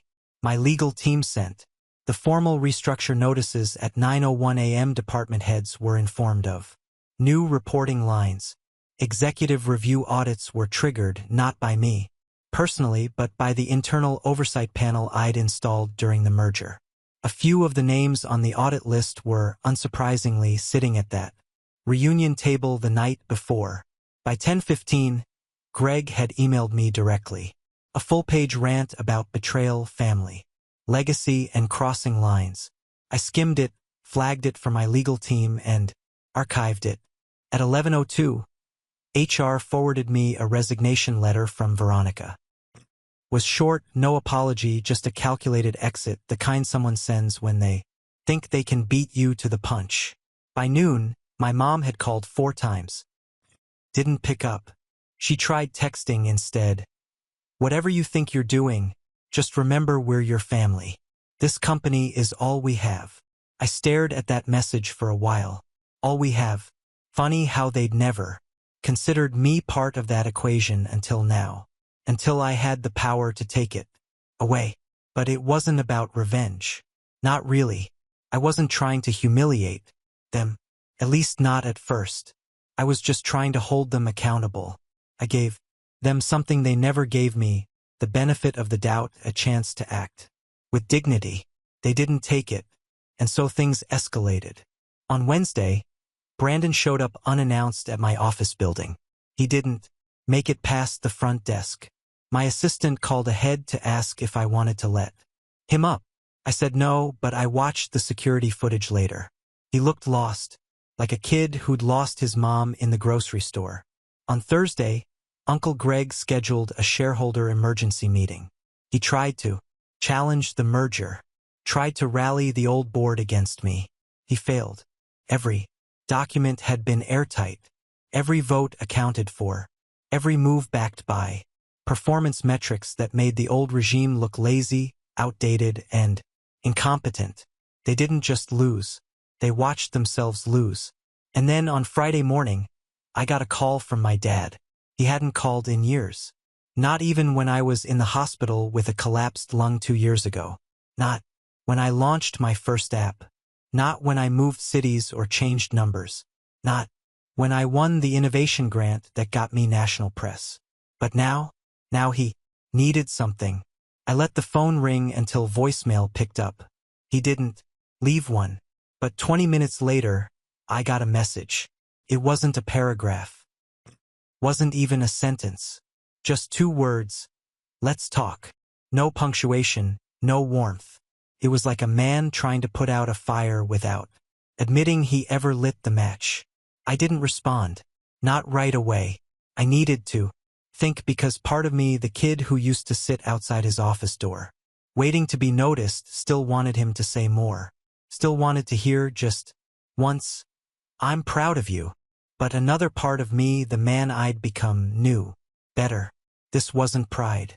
This was fear, because for the first time in his life, I was the one holding the door, and he didn't know if I was going to open. I waited 3 days before calling him back. Not because I was trying to be dramatic, though I'll admit the silence probably got under his skin, but because I needed to be sure. I had spent years craving his approval, begging for scraps of validation. I needed to know that when I finally spoke to him again, it wasn't from that same place of need. I had to be done with all that. So on Monday morning, I called. He picked up on the first ring. "Hello." His voice sounded cautious, like he was testing the air. "It's me," I said simply. There was a pause. Then he cleared his throat. "I didn't think you'd call back." "I wasn't sure I would," I replied. "But you wanted to talk." He exhaled slowly, like he was buying time. Then he dove right in. "Look, Alex, I know things got a little out of hand at the reunion. I probably shouldn't have made that joke or said what I said. Probably, I thought, not exactly an apology. I didn't know about the merger." He went on. "I didn't know what you'd been building. We were surprised." I said nothing. "I guess what I'm trying to say is we were wrong about you," he said finally. "I was wrong." I waited for the usual follow-up. The "but" that always came next. "But you should have told us. But you didn't have to embarrass us. But you've changed." But it never came. It was strange. Without the "but," his words felt weightless, like they weren't tethered to any real remorse. Just floating, waiting to be accepted. "I appreciate you saying that," I said, keeping my tone flat. "But I wasn't looking for an apology. I just wanted you to see me clearly." "Is that what all this was?" he asked. "Some kind of power move?" "No," I said. "This was me doing what you never thought I could or should." He didn't respond. After a beat, he said, "You know your Uncle Greg's trying to get the board to overturn the restructuring. He thinks you're being vindictive." I laughed. "Greg's lucky I didn't fire him outright." "He's panicking," my dad admitted. "They all are. HR reports, audits. They don't know what to do." "They do now," I replied. "They just don't like that it's not them making the rules anymore. Silence again. Then, softly, he asked, "So where does that leave me?" I stared out the window. My office overlooked the city skyline. Sun breaking through the clouds, catching on the glass towers. It looked nothing like the world I grew up in. It looked like mine. "You're retired," I said, "and nothing's changed there. But if I wanted to come back in some capacity—" "No," I said, cutting him off. "You won't be coming back." His voice hardened. "You're really going to shut me out?" "No, you shut me out for years, and now you're just living with the consequences." He let out a bitter laugh. "So this is revenge?" "No," I said. "This is me protecting what I built. The way you protected your image, your circle, your comfort at my expense. You all made your choices. You toasted to my failure. You humiliated me at every opportunity. And now I'm just drawing the line." There was another long pause. "You're making a mistake, Alex." I smiled. "I've heard that before." And I ended the call. After that, things moved quickly. Veronica's resignation was accepted. And not gracefully. She tried to walk out with 2 company laptops and a Rolodex of contacts she didn't realize had already been flagged for deletion. Greg tried to undermine one of the transition teams and was quietly removed from his position by the oversight committee I had empowered. Brandon, HR offered him a performance improvement plan, but he walked out instead. His email account was disabled within the hour. I didn't take joy in any of it. That's the part people misunderstand. This wasn't about some movie-style vengeance. I wasn't rubbing my hands together, waiting to gloat. It was just necessary, like cauterizing a wound. You don't do it because you enjoy it. You do it so the rest of the body doesn't rot. In the weeks that followed, things finally started to settle. The company, freed from the clutches of nepotism and backroom deals, began to thrive.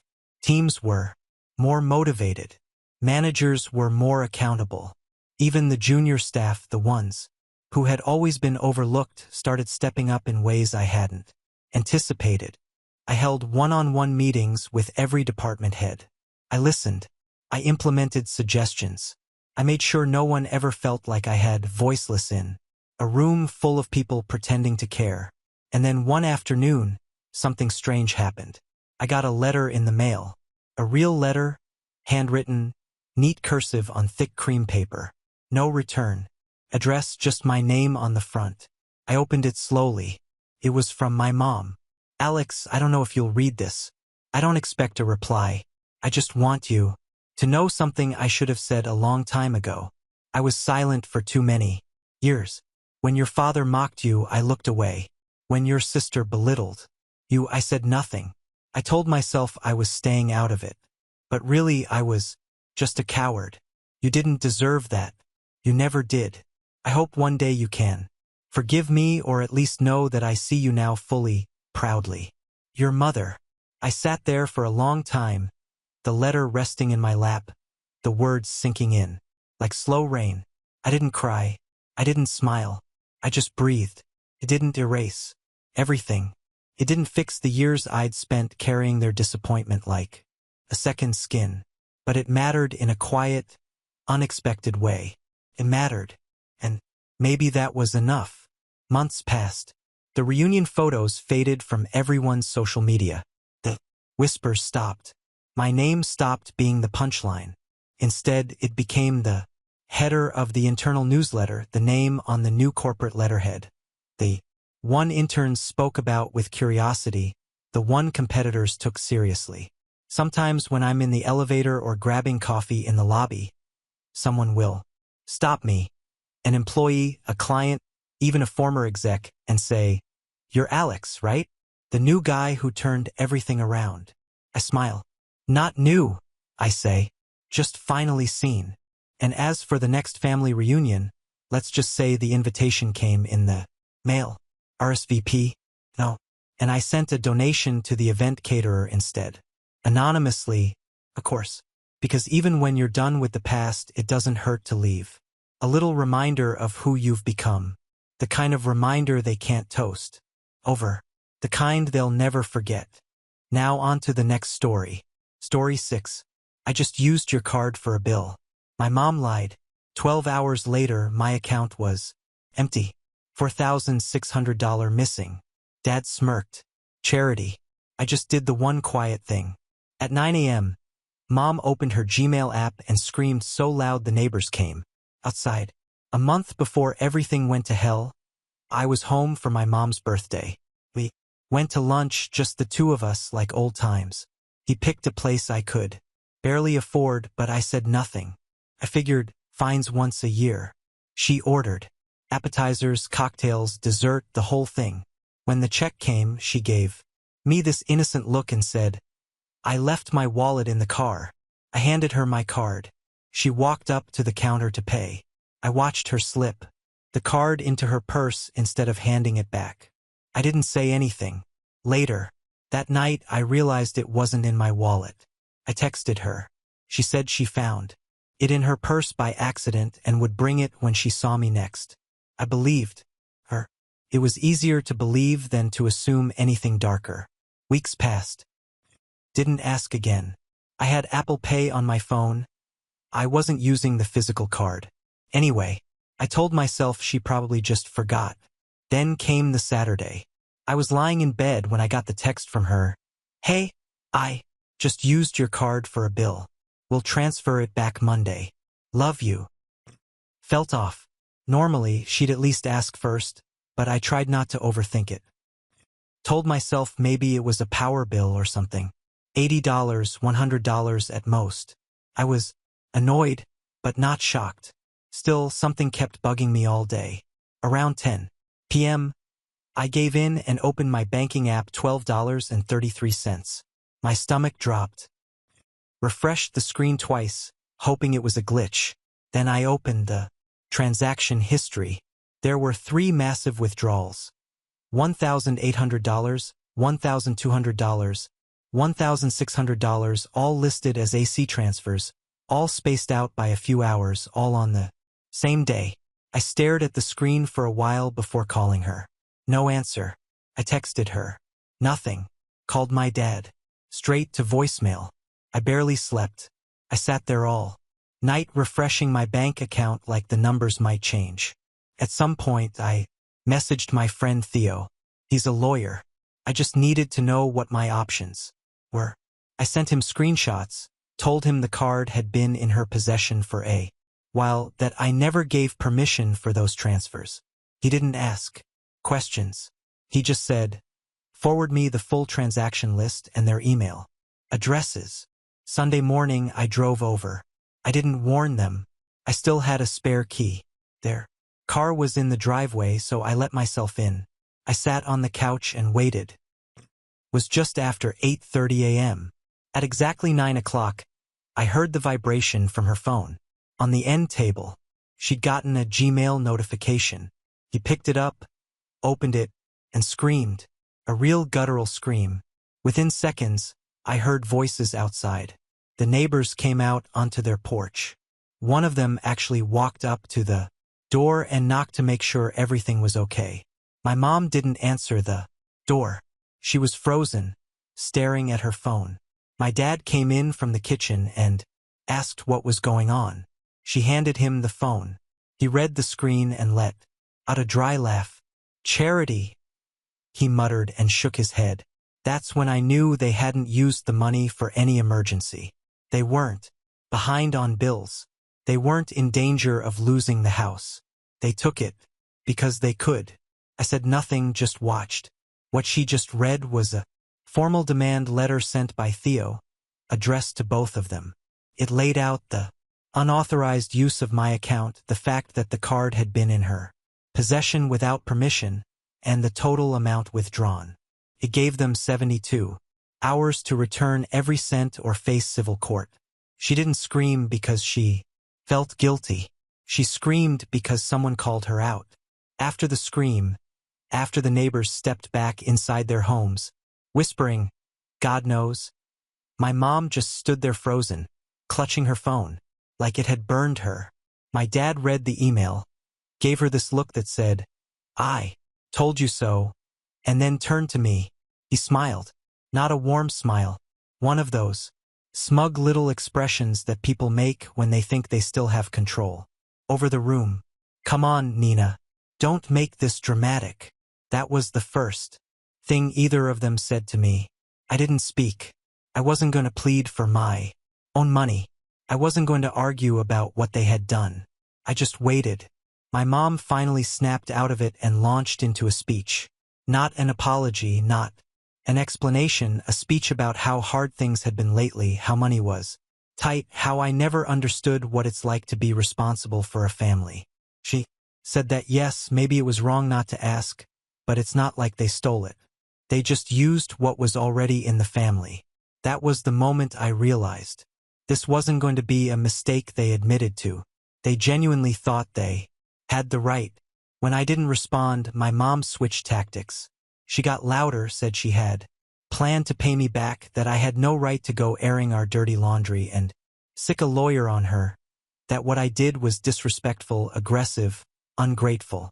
She said the worst part of all of this wasn't the money. It was that I turned against my own parents.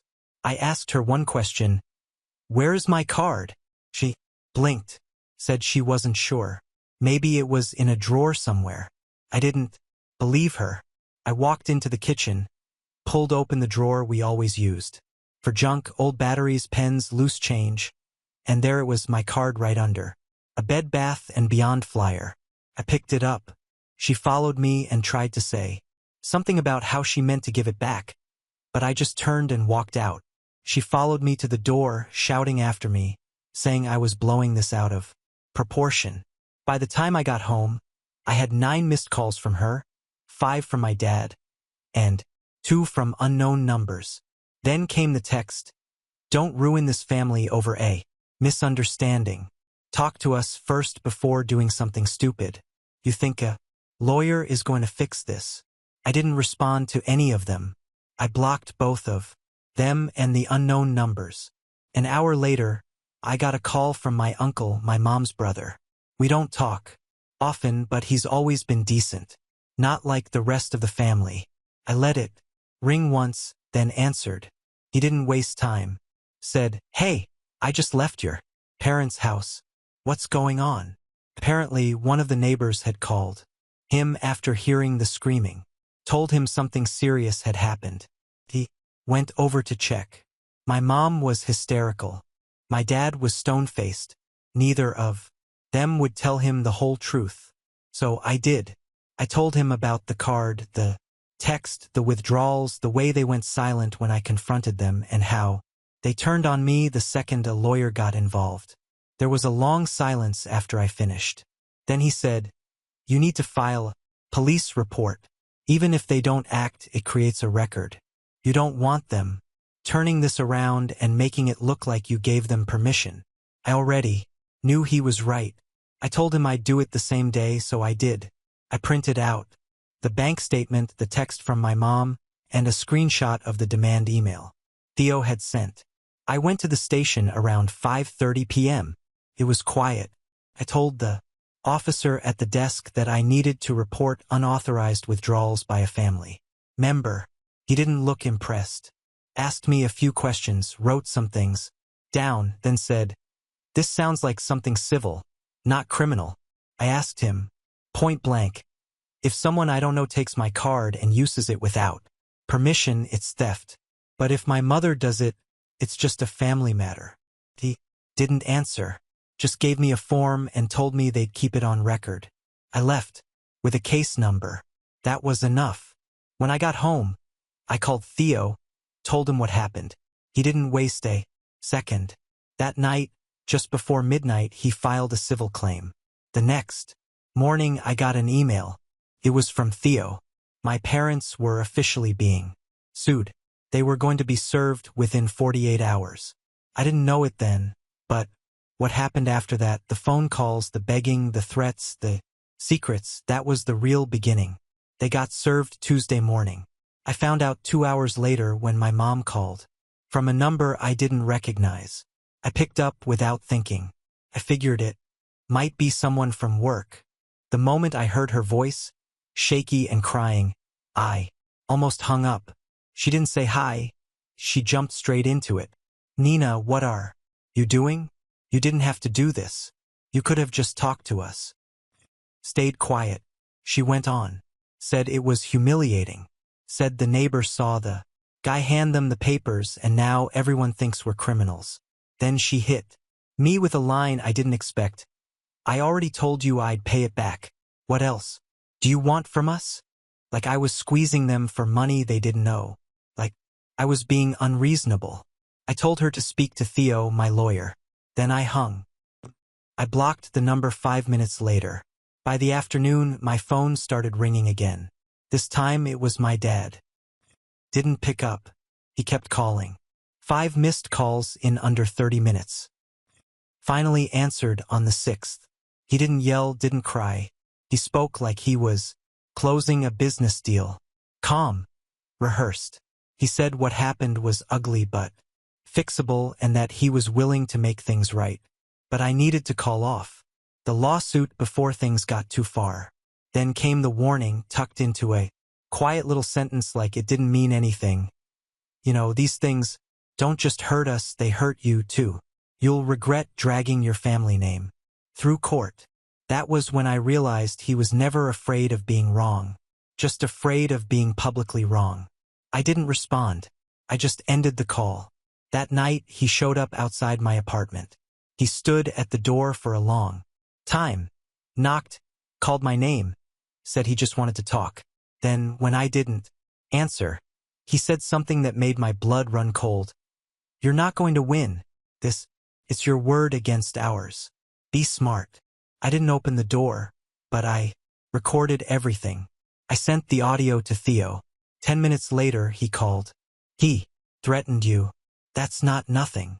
I wasn't scared exactly, not of him, but I was angry in a way that felt heavy, like I was done playing defense. Theo asked again if I wanted to settle if they offered. I didn't answer. I still hadn't decided. The next day, I went to work like normal. Around noon, HR pulled me aside. They'd gotten a voicemail from someone accusing me of misusing company funds and being investigated for fraud. I work in marketing. I don't touch client money. It was nonsense, but they said they still had to report the incident internally. I sat through that whole conversation without reacting, but I already knew who did it. Only 2 people knew where I worked, and only one of them had stood outside my door talking about how I wouldn't win. Later that night, I called my uncle. He'd been quiet since the day I filed the report. He didn't even sound surprised when I told him about HR. He said my mom and dad were telling people a very different version of the story. I asked him what they'd been saying. He hesitated, then told me straight. They were telling family that I offered to help pay a bill and then turned it into a lawsuit to make them look bad. That I misunderstood something small and overreacted. They were rewriting the story not just to save face, but to make me the villain. My uncle said he tried to push back, but most people didn't want to hear it. A few told him they believed me. The rest just didn't want to get involved. Before we hung up, he said, "You need to finish what you started because if you drop this, now they'll just do it again." He was right. By Friday, Theo forwarded me the reply from their attorney. It was a joke, full of vague statements about verbal consent and confusion between parties. No mention of the amount or the missing card or why I wasn't even contacted when the money was taken. Then Theo asked again, "If they offer to settle, do you want to take it?" This time I didn't even blink. "No, I want a judge to hear every word." The court date was set, a real one on the calendar, a week away. I didn't tell anyone, not even my friends. I kept working like nothing was happening.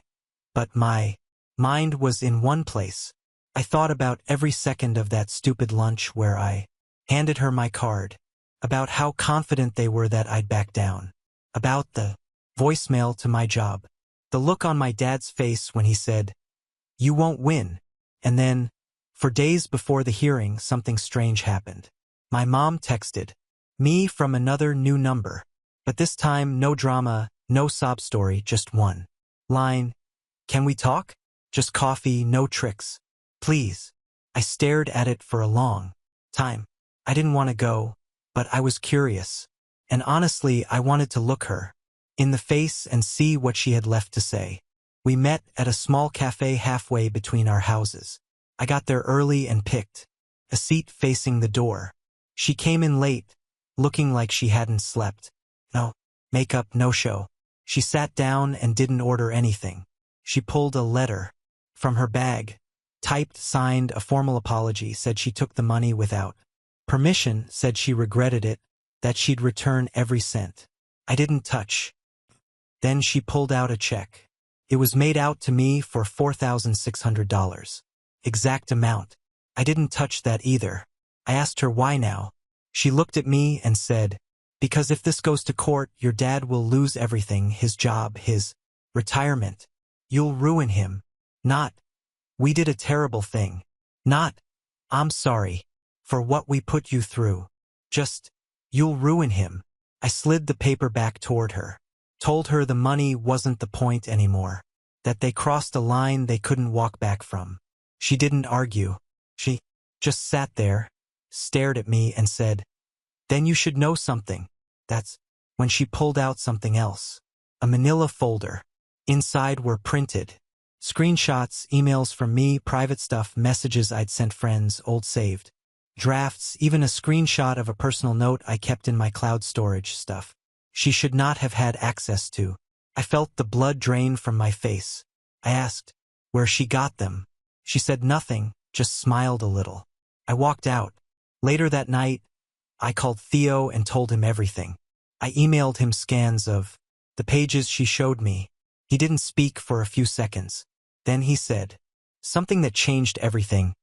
Your parents didn't just take your money. They've been spying on you. He explained that what I'd shown him, especially that private note from my cloud, meant they'd either hacked into my email or somehow accessed my old devices. That this wasn't just civil anymore. It was criminal identity theft, wire fraud, cybercrime. He asked me if I'd ever logged into my accounts from their house.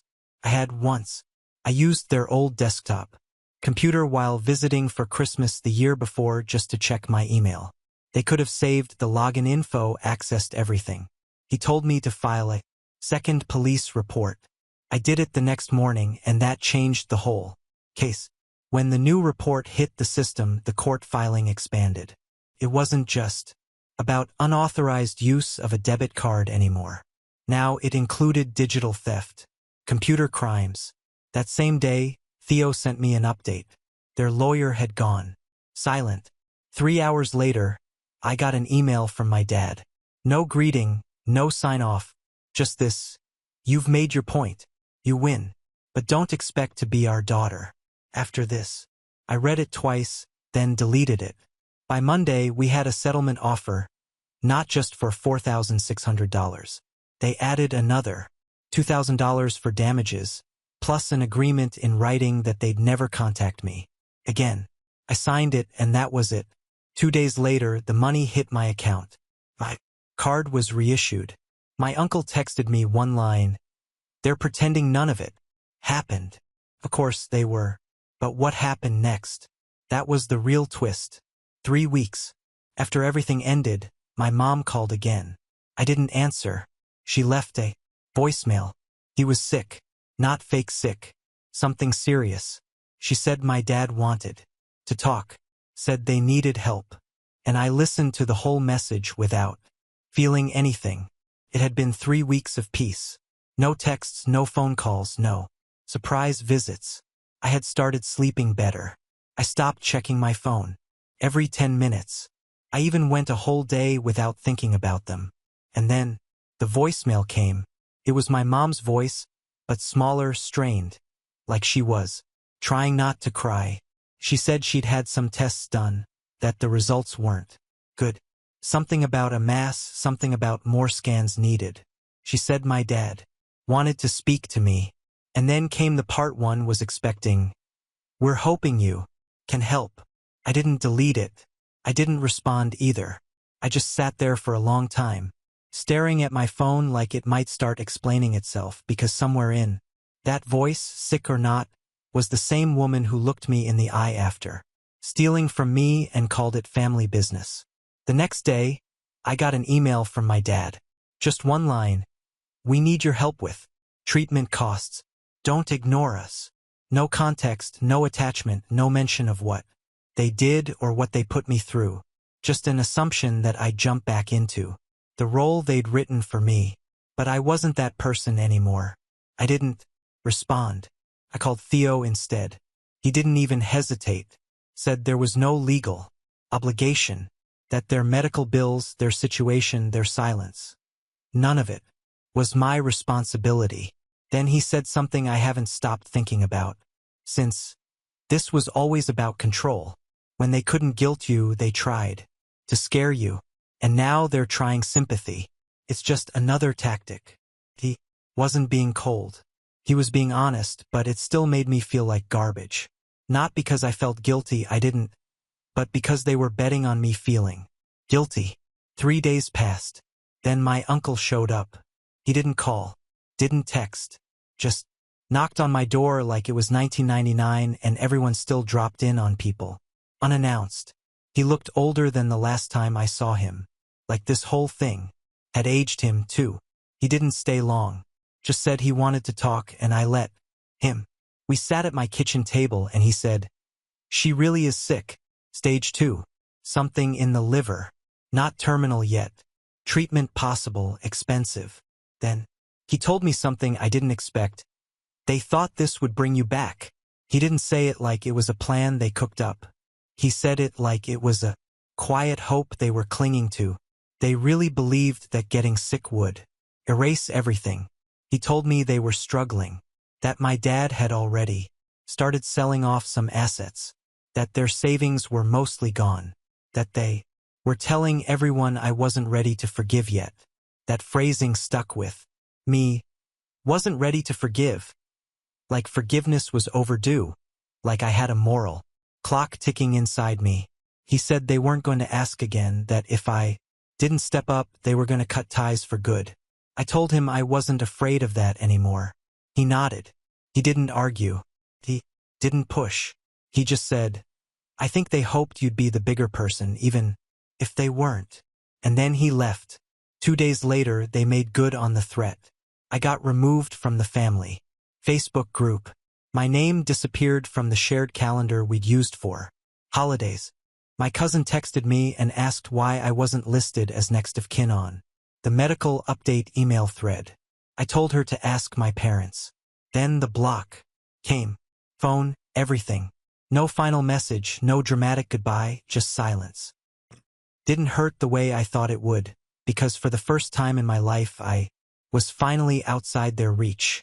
No guilt, no obligation, no more parts to play. Just me, free. It's been 9 months. Not a word from either of them, no messages, no emails, no apologies, no "we were wrong." Not even a passive-aggressive birthday text, which for my mom was practically tradition. When they cut me off, they meant it.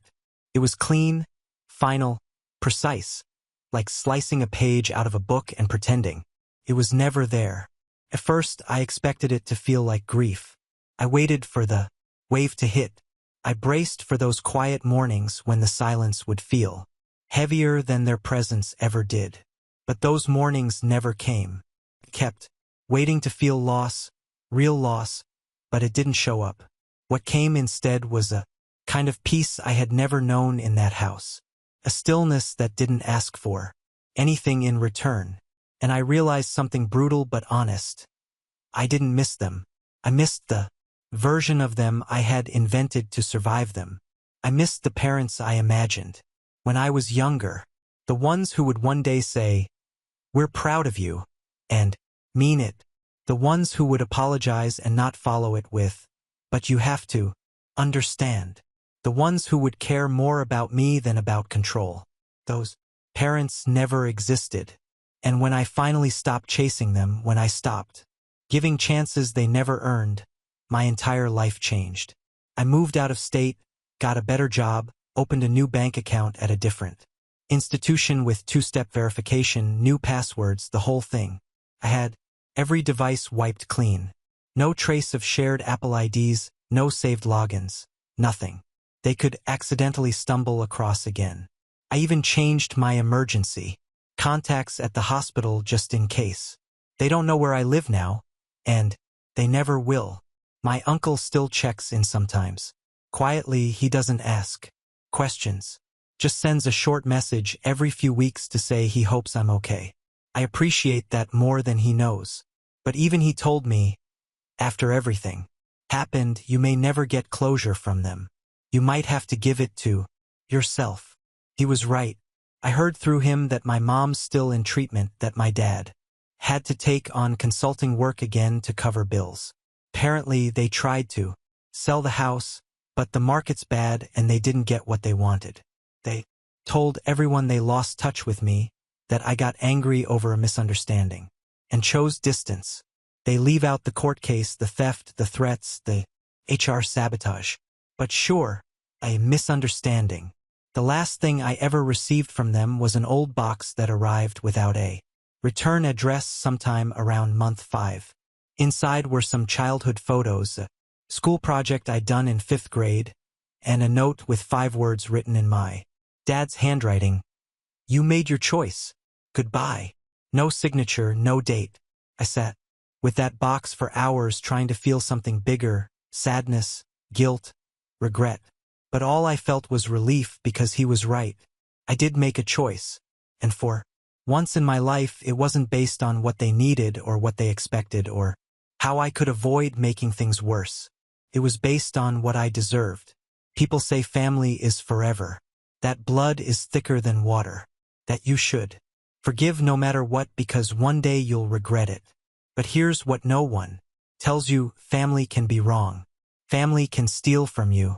Family can lie to your face and then blame you for being hurt. And sometimes the most loving thing you can do for yourself is leave. So I did. And that's where this story ends. No dramatic reunions, no healing hugs, no miracles in a hospital room.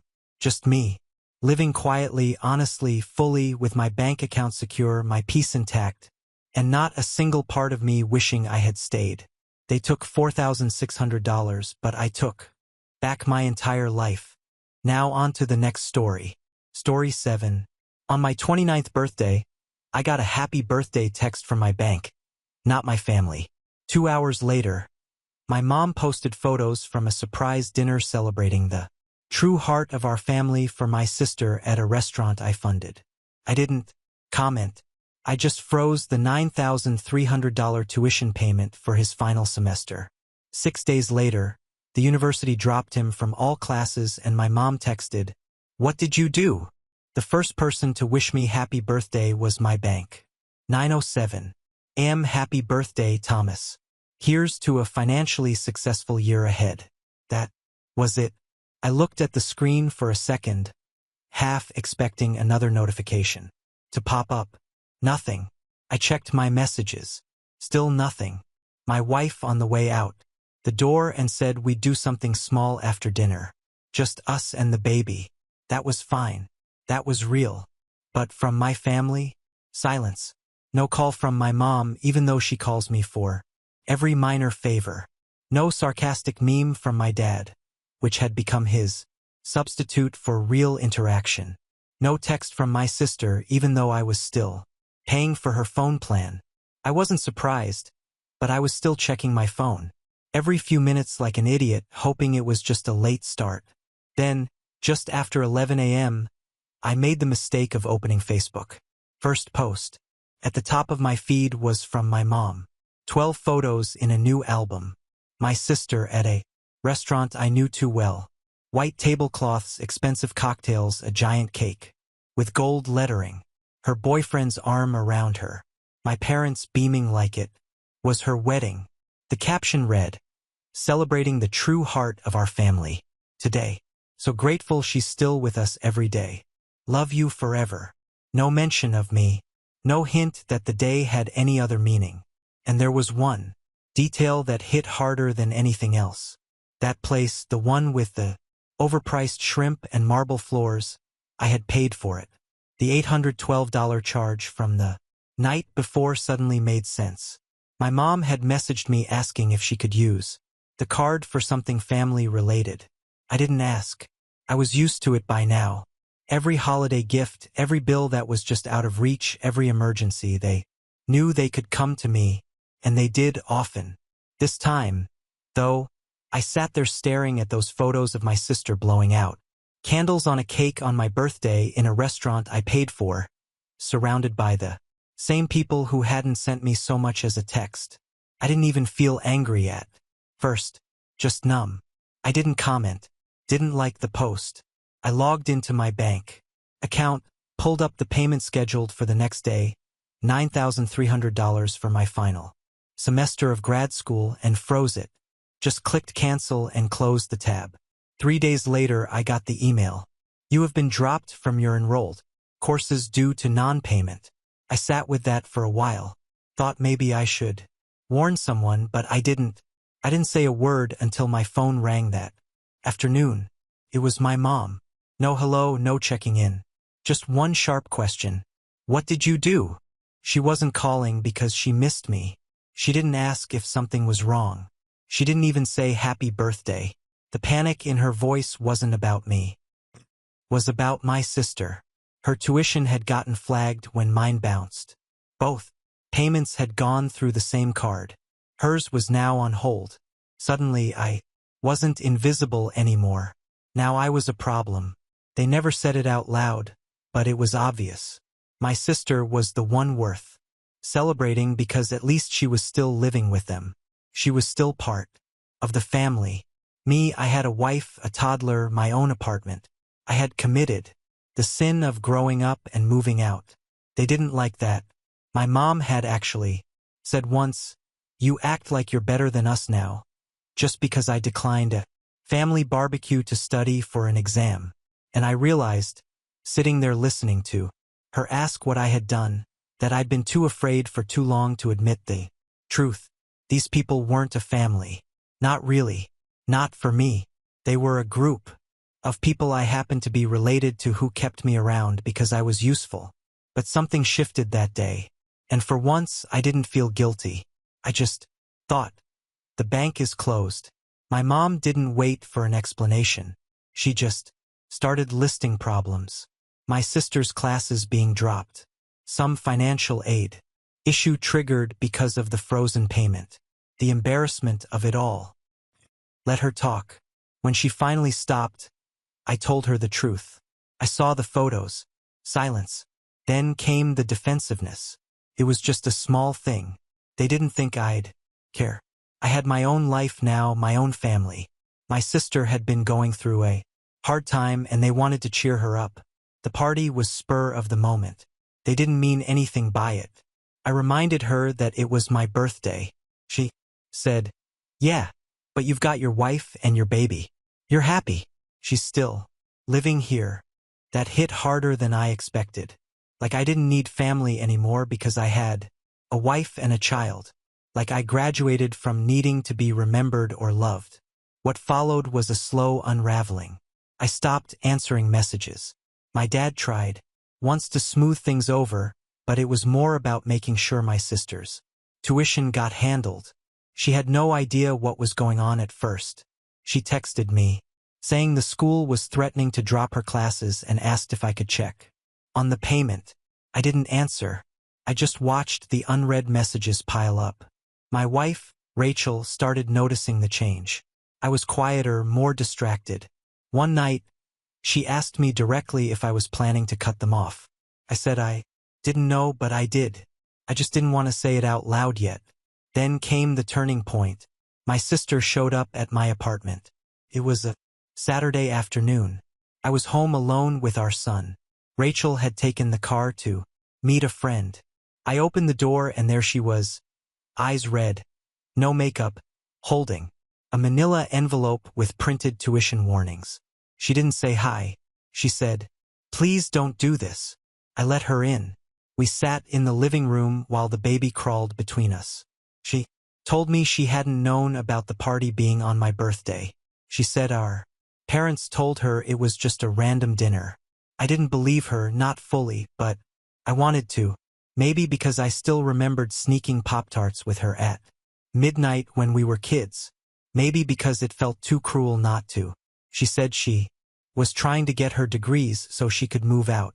Finally stop depending on them. She said it like a confession. I asked her how much she needed. She hesitated, then said all of it. They spent the emergency fund. I didn't answer her that day. I told her I needed time. After she left, I talked to Rachel. She wasn't happy. You said you were done, she reminded me. You said they'd never get another dollar. I knew, but something about watching my sister sitting on the couch, hugging her knees like she used to when she was 10, did something to me. I hated that I felt anything. I hated that I still cared. That night, I wired the money, full tuition $13,000 because they'd missed the early payment discount and got hit with late fees. I didn't tell anyone I did. The next day, I got a text from my mom. Not a thank you. Just, glad that's sorted. Let us know if you can help with the car insurance. And just like that, I realized nothing had changed. After I paid her tuition, I told myself it was a one-time thing. That I was helping her, not them. That it didn't mean I was back in their orbit. But it didn't feel that way. My sister stopped messaging after that. No thank you, no update, just silence. A week later, I saw a new post from her on Instagram. Her at a concert in Vegas with her boyfriend. Front row seats. Tagged location. Tagged outfit brands. Tagged him. Nothing tagged me. I stared at the screen for 5 minutes, then just locked my phone and left it on the counter. Rachel didn't say anything, but I could feel the tension. We had bills of our own, a baby, plans, and I was out here cleaning up their messes. Because I couldn't stand the idea of someone being disappointed in me, even if that someone didn't remember my birthday. But the concert was the last straw. Pulled up every shared account, every linked card, every auto payment they had ever guilt me into setting up. Then I started cutting cords. First the family phone plan, gone.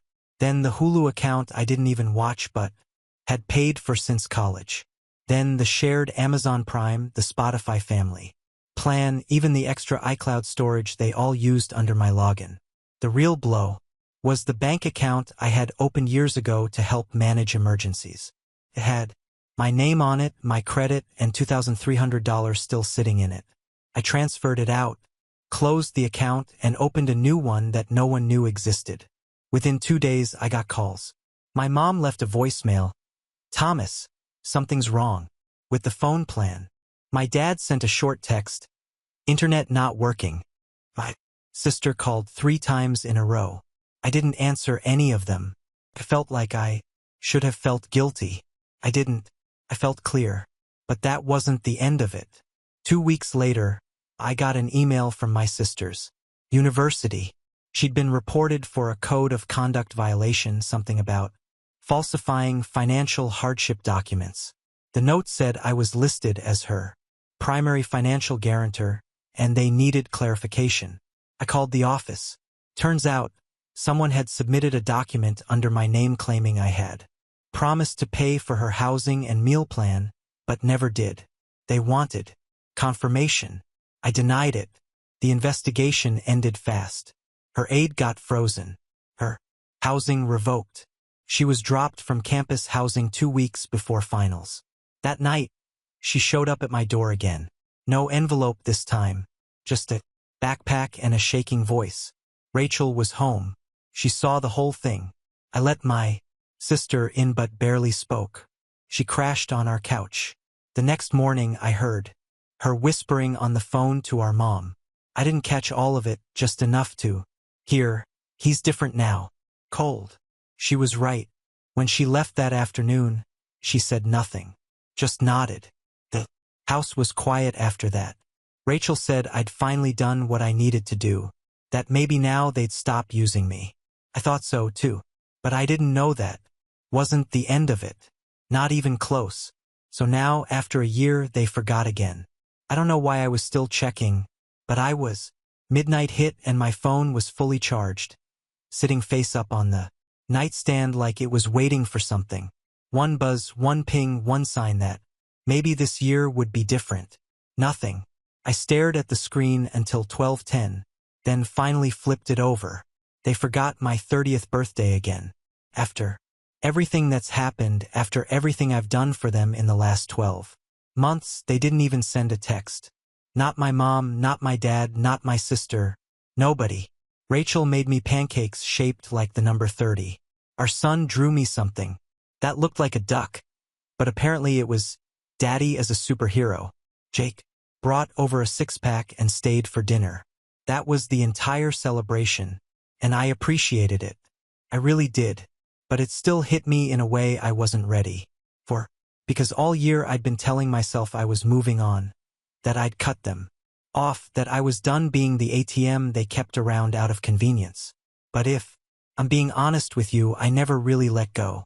Not fully. After I cut off their access last year, after the tuition payments, the credit card, the phone plans, they fell apart fast. My mom called 2 weeks later. She sounded like she hadn't slept in days. Said my sister had been kicked out of housing, that everything was unraveling, and that she was worried sick. For my sister, of course, not for me. She didn't say sorry. She didn't even ask how I was doing. She just asked for help. Said she'd pay me back. She wouldn't. Said it was just until my sister graduated that they needed me. Rachel told me not to do it. Told me it was a trap. She had every right to be angry. We had our own bills, our own life, a toddler who needed things, a future. We were trying to plan. But I couldn't stop hearing my mom's voice, and I couldn't forget how small my sister looked sitting on our couch the day she showed up with her backpack and nothing else. So I caved. I covered her tuition.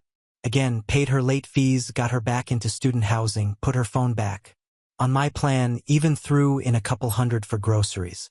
I didn't tell anyone, not even Rachel at first. When she finally graduated, she texted me 3 words, "Thanks for everything." That was it. No photo, no invite to the ceremony, nothing. Then a few months later, she got engaged. I told myself I wouldn't get involved. I meant it.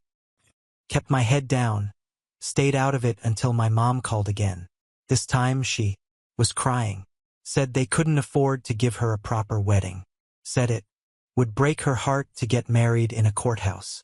Said, "You don't understand what this means to us." $6,000. That's how much I sent. Rachel didn't even argue with me this time. She just stared at me across the dinner table for a while, then said, "Don't expect it to change anything." And she was right. The wedding came and went. I wasn't asked to speak. I wasn't in any photos. I sat in the 3rd row with Jake and Rachel and our son, watching strangers toast to the couple while I quietly paid for half the damn party. And now I'm here a year later. 30. No messages, no calls, just an empty inbox. And a very clear answer to a question I should have stopped asking a long time ago. I don't know what hurts more, the fact that they forgot or the fact that I'm still surprised. I don't know why I thought the birthday silence would be the final straw. You'd think after being forgotten twice in a row, after paying for school, rent, a wedding, and God knows what else, I'd be numb by now, but they still found ways to make it worse. 3 weeks after my 30th, I found out my sister sold the car I helped her pay off. Not traded it in, sold it. Bought a newer, flashier one with her husband and posted a reel about it on Instagram with a caption like, "Upgraded our lives. Ring."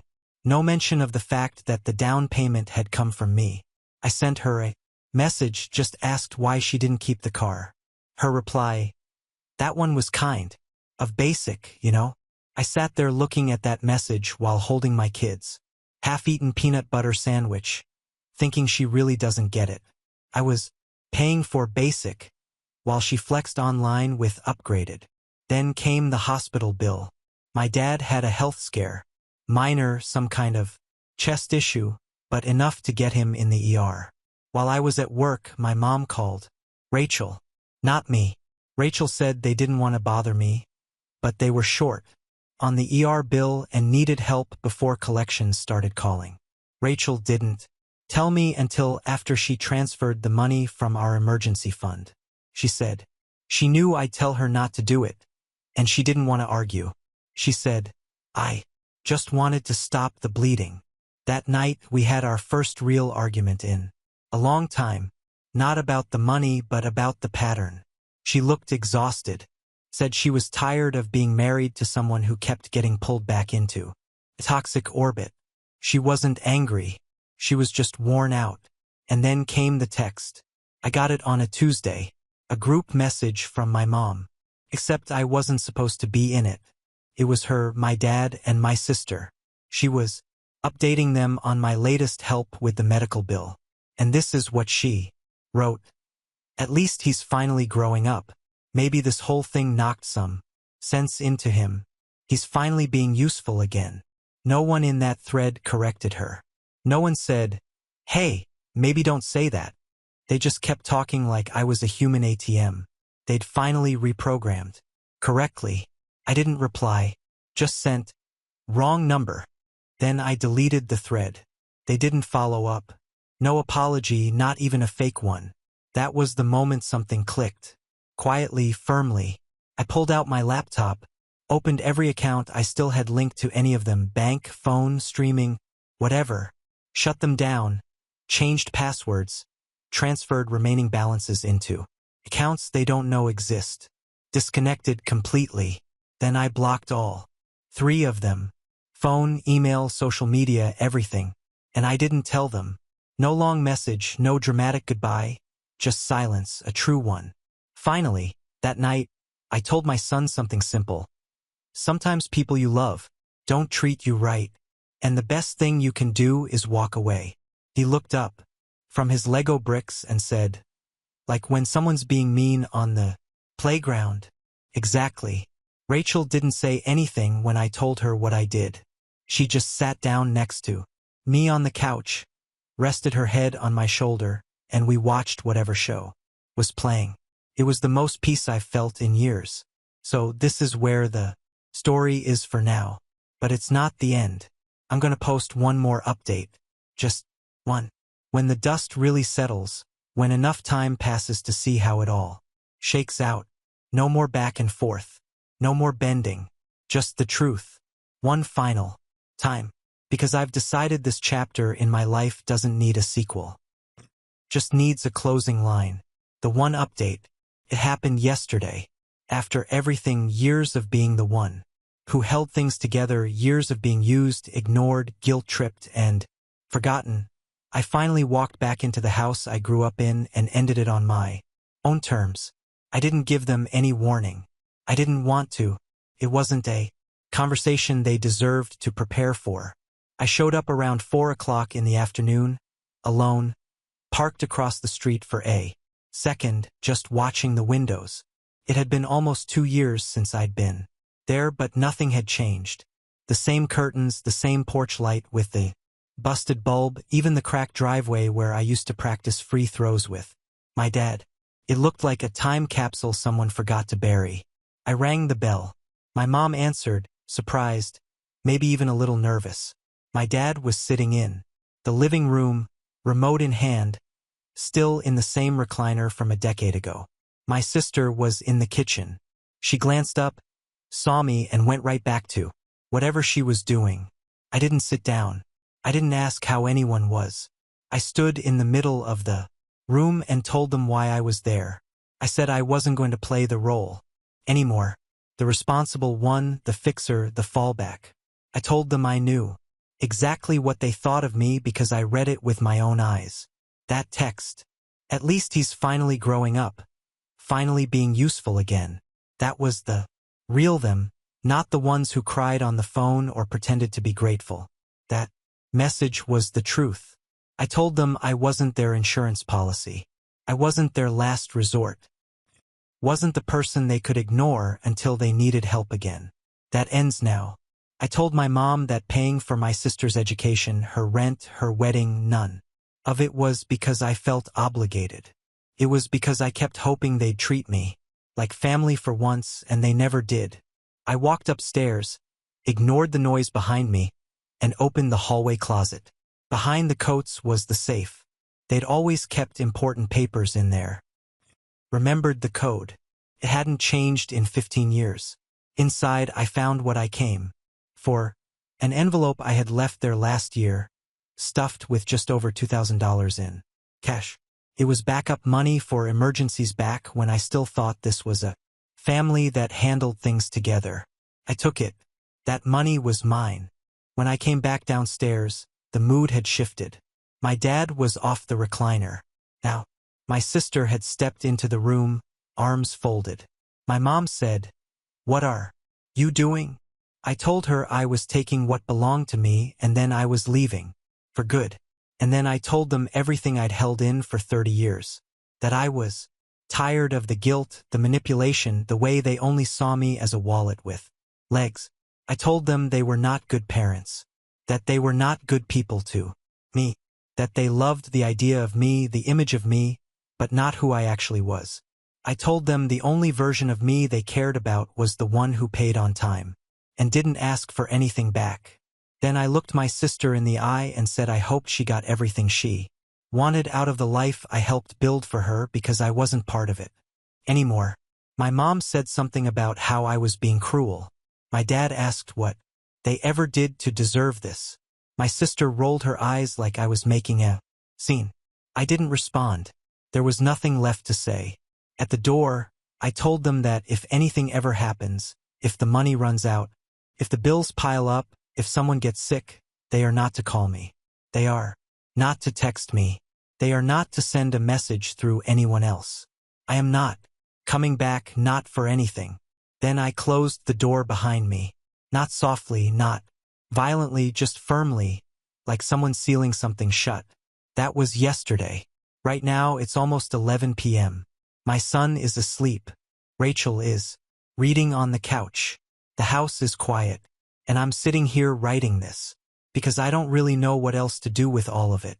I've read posts like this on Reddit for years. Stories from people who finally walked away from the chaos, from families that only gave pain and called it love. I used to read them and think, God, that's insane. Glad that's not me. And now here I am. I never thought I'd write something like this. Never thought I'd even have a story worth telling. But I needed to talk to someone, even if it's just you, whoever you are, reading this. So this is the last update. There's nothing left to explain. I'm not looking for advice. I'm not asking what to do next. I already did it. The door is closed and I'm not opening it again. Final unexpected update. After that day, I needed to breathe. Rachel and I had been talking about leaving for a while. Getting out of the same town where I spent my whole life watching history repeat itself. A few weeks after I walked out of my parents' house, we packed up the last of our things, loaded our car, and moved. We didn't go too far, but far enough to feel new. We're just outside Charlotte now. Small town, quieter, but close enough to the city if we ever need. Our place has a yard. My son has a room filled with sunlight. Rachel started working part-time at a local library, which she loves. I found a job doing something I don't dread waking up for. The air feels different here, lighter. We don't talk about my family much anymore. Not because we're pretending they didn't happen, but because they're no longer part of the day-to-day. There's peace in that, in silence that I chose. Sometimes on quiet mornings, I sit on the back porch with a cup of coffee and think about how crazy this past year has been. How I used to carry all of it. Every demand, every expectation, every guilt trip, and now I just don't. Like setting down a weight I didn't realize I was holding. We're okay now. We're really okay. And for the first time in a long time, I don't feel like I'm just surviving. I feel like I'm finally living. Now on to the next story. Story 8. It will be better when you leave, my dad said in all seriousness after I drove 8 hours to my mom's to wish her a happy birthday. Then my mom shouted from the kitchen, "What do you not understand? I want to see only real family members. Today, not you." I smiled. After 30 minutes, everything quickly changed and they begged me to listen to them, but 8 hours in the car gives you plenty of time to think. I had no music on, just the sound of the road and the occasional hum of my old Civic, reminding me that it wasn't made for long drives anymore. The whole way down, I was running through all the things I'd say when I walked through the door. It was Mom's birthday, after all. I imagined how surprised she'd be, how proud they'd feel seeing me show up like that. I didn't even tell them I was coming. Thought it would mean something. I was driving to Charleston, South Carolina. That's where they moved a few years ago after Dad retired early. Quiet neighborhood, big backyard. Emily always said it was the perfect family house, like she had something to prove. I hadn't been there in over a year, not since everything started getting weird between us. It had been a rough year with my parents. Ever since my sister Emily moved back in with them, things shifted. I could feel it in every call, every text they forgot to answer. I'd ask Dad something and get one-word replies. Ask Mom for a recipe and she'd say she was busy. Meanwhile, Emily was constantly on their Facebooks, posting photos of them with captions like, "Grateful to have real family around." I didn't think too much of it at first, but something was off. I parked a block away from the house because I didn't want them to hear me pull. I was nervous, excited, hopeful, and already a little tired from the trip. When I rang the bell, I heard footsteps and muffled voices. Then the door opened, and there was Dad. He looked like he didn't expect me at all, which made sense, since I hadn't told him, but he also didn't look happy. He looked me over and just said, "It will be better when you leave." I thought he was joking. I even laughed and said, "What?" Then, from inside, Mom's voice echoed out from the kitchen, loud and clear. "Don't you understand? I want to see only real family members today, not you." I stood there with a stupid smile frozen on my face. Not because I was okay, but because I genuinely couldn't believe they were serious. Before I could say anything, Dad stepped outside and shut the door behind him. He told me Emily had told them everything, that I'd stolen money from her, tried to turn them against her, and that I was toxic and needed help. I couldn't even process what I was hearing. I hadn't seen Emily in over a year. I hadn't touched her money. I didn't even know what he was talking about. Didn't argue. I just said, "If I'm not your family, then my money doesn't exist. To you either. Good luck figuring out how to cover next semester for Emily." Then I turned and walked back to my car. I was halfway down the street when I saw Dad in the rear view waving his arms. Then Mom. They were chasing the car. Pulled over, not because I was giving in, but because I was curious how fast they'd switch up. I rolled the window down, just a crack. They begged me to come back. Said I misunderstood. Said there was more to talk about. Said they'd made a mistake. And right in the middle of it all, while Dad was stammering about how it's complicated, Mom blurted something out about Emily that stopped everything. It didn't make sense right away, but it was enough to make me stay and listen. Didn't say anything for a while. Dad kept talking, throwing out all these half apologies, but my focus was locked on Mom. She looked like she regretted saying something, but not in a guilty way, more like she slipped up and now had to cover it. That look made me stay. I told them I'd come inside, but I wasn't there to make peace. I was done with pretending. I just wanted to hear exactly what they thought I'd done straight from their mouths. Maybe I was hoping for something that made sense, but I already had this sinking feeling they'd say anything to protect Emily. The kitchen looked the same, but the energy was different. Cold. Like I wasn't standing in the house I grew up in, just some stranger passing through. The last time I'd been there, I left a birthday card on the counter for Mom with a $100 bill inside. She never mentioned it. Dad sat down heavily, like he was bracing himself for something painful, but it was all just performance. He started talking about Emily, said she'd been going through a lot, that she lost her job last fall, got dumped, and moved back in because she had nowhere else to go. I asked what that had to do with me. That's when Mom said they were just trying to support her and that they might have misunderstood a few things. I asked what kind of things. Dad started fumbling his words. He said Emily told them I'd tried to turn the family against her last year, that I'd spread rumors, manipulated conversations, and even stolen money from her account. Couldn't believe what I was hearing. They were sitting there actually repeating this garbage back to me like it had any weight. I asked them if they saw proof. They didn't answer. Mom said, Emily's been through a lot. Why would she lie? Why would she lie? I laughed and asked them if they remembered that $10,000 I wired for house repairs. They both nodded slowly. I asked what those repairs were again. Silence. Then Dad finally said, she needed help with a car, Oliver. You know, how hard things were for her. I leaned back. So the money I gave them had gone to Emily. And not one word of thanks. Not even a call. Then it got weird. Mom mentioned something under her breath about Emily losing that job because of, you know what happened. I asked her what that meant. She said nothing. Then she said it was just something Emily mentioned. Then she said maybe it wasn't about me directly. Each answer just made it worse. I asked if they seriously believed I got her fired.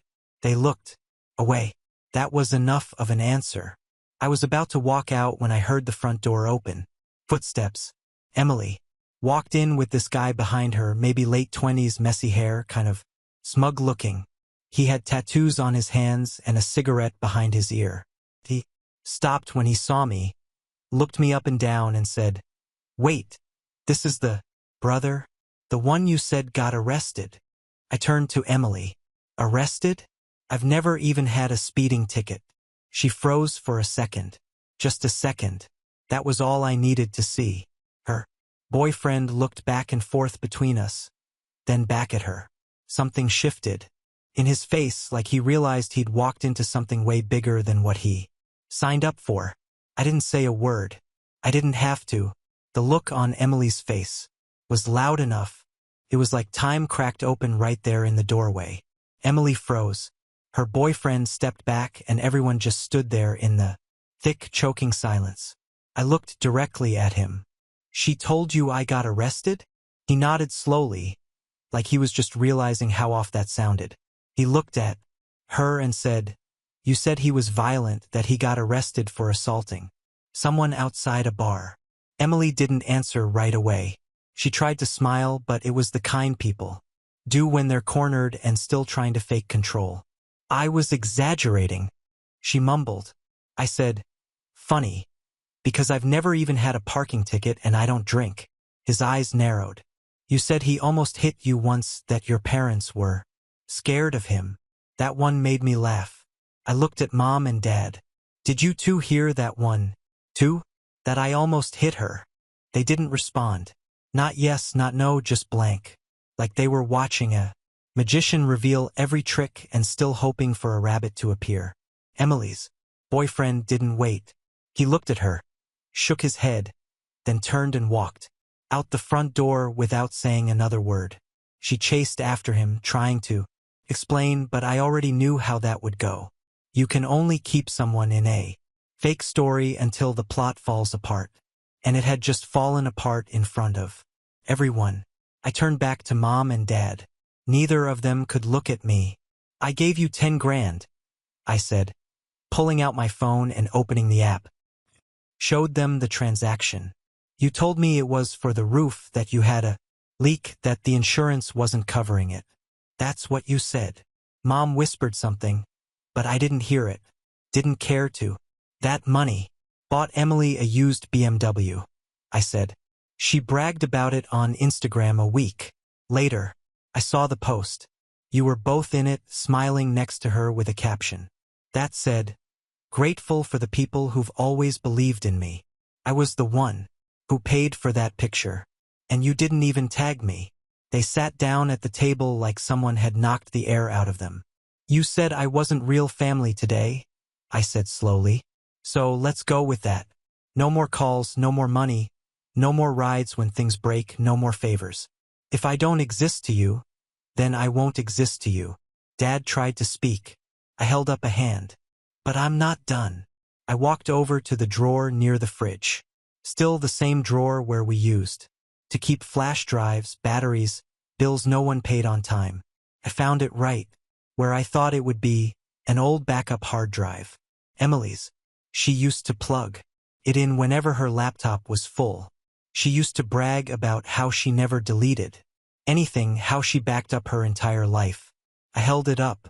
You remember when she said I broke into her room and stole her laptop? I asked them. I didn't. But you never asked me if it was true. You just believed it. I slipped the drive into my pocket. Let's see how much truth she kept on here. That was the exact moment things turned. I wasn't going to yell. I wasn't going to cry. I was going to let her destroy herself with her own words, her own saved files, her own careless messages. And this time they were going to watch it happen. I didn't go home.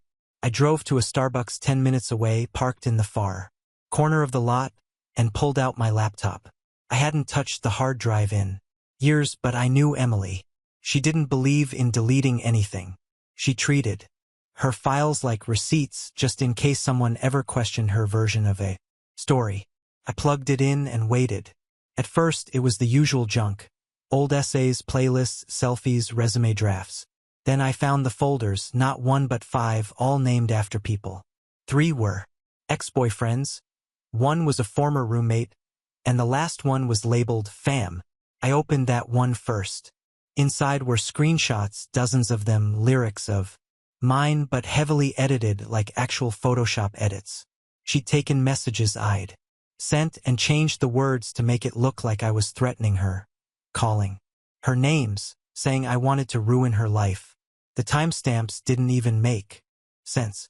Some of the messages were from dates when I wasn't even in the country. Then I found voice memos all spliced together from old voicemails and audio clips to make it sound like I was yelling at her. But if you listened closely, it was choppy, unnatural. In one clip, my voice said, "You're nothing." Then, immediately cut to, "I've always hated you." But the tone was completely different between the two, like they were taken from different conversations. Years apart. She created false evidence. I sat back in my seat. I wasn't angry. I was impressed. The lengths she'd gone to build her story were insane. And for what? Compassion? Tension? Control? Then I opened the folder labeled with her most recent ex. And that's when it got dark. Screenshots of his private messages, bank statements, a document in which she'd written out a breakup plan, including steps to ruin his reputation if he ever left her. She even had a folder of photos of him at parties with notes like, "Use this if he tries to lie about drinking. This wasn't just about me." She did this to people. It was a pattern. I closed my laptop and just stared at the parking lot for a while. The sun was starting to set and the shadows stretched long and thin. I felt something settle in my chest. Not anger, not vengeance, just clarity. If she wanted to play this game, fine. I play it better. First, I emailed some of the files to myself just in case. Then I sent a message to a guy I hadn't talked to in years, Jake. Emily's ex, the one she claimed had cheated on her and emotionally destroyed her. We'd never been close, but I remembered how quickly he'd disappeared after they broke up. Now I knew. I sent him 3 files. He called me within 20 minutes. Said he didn't know whether to thank me or throw. Said he still had a draft of a restraining order that his lawyer had written, just never filed. He said if this got out, Emily wouldn't just lose her precious trust with our parents. She'd lose a lot more. That's when the plan came together. It wasn't going to be loud.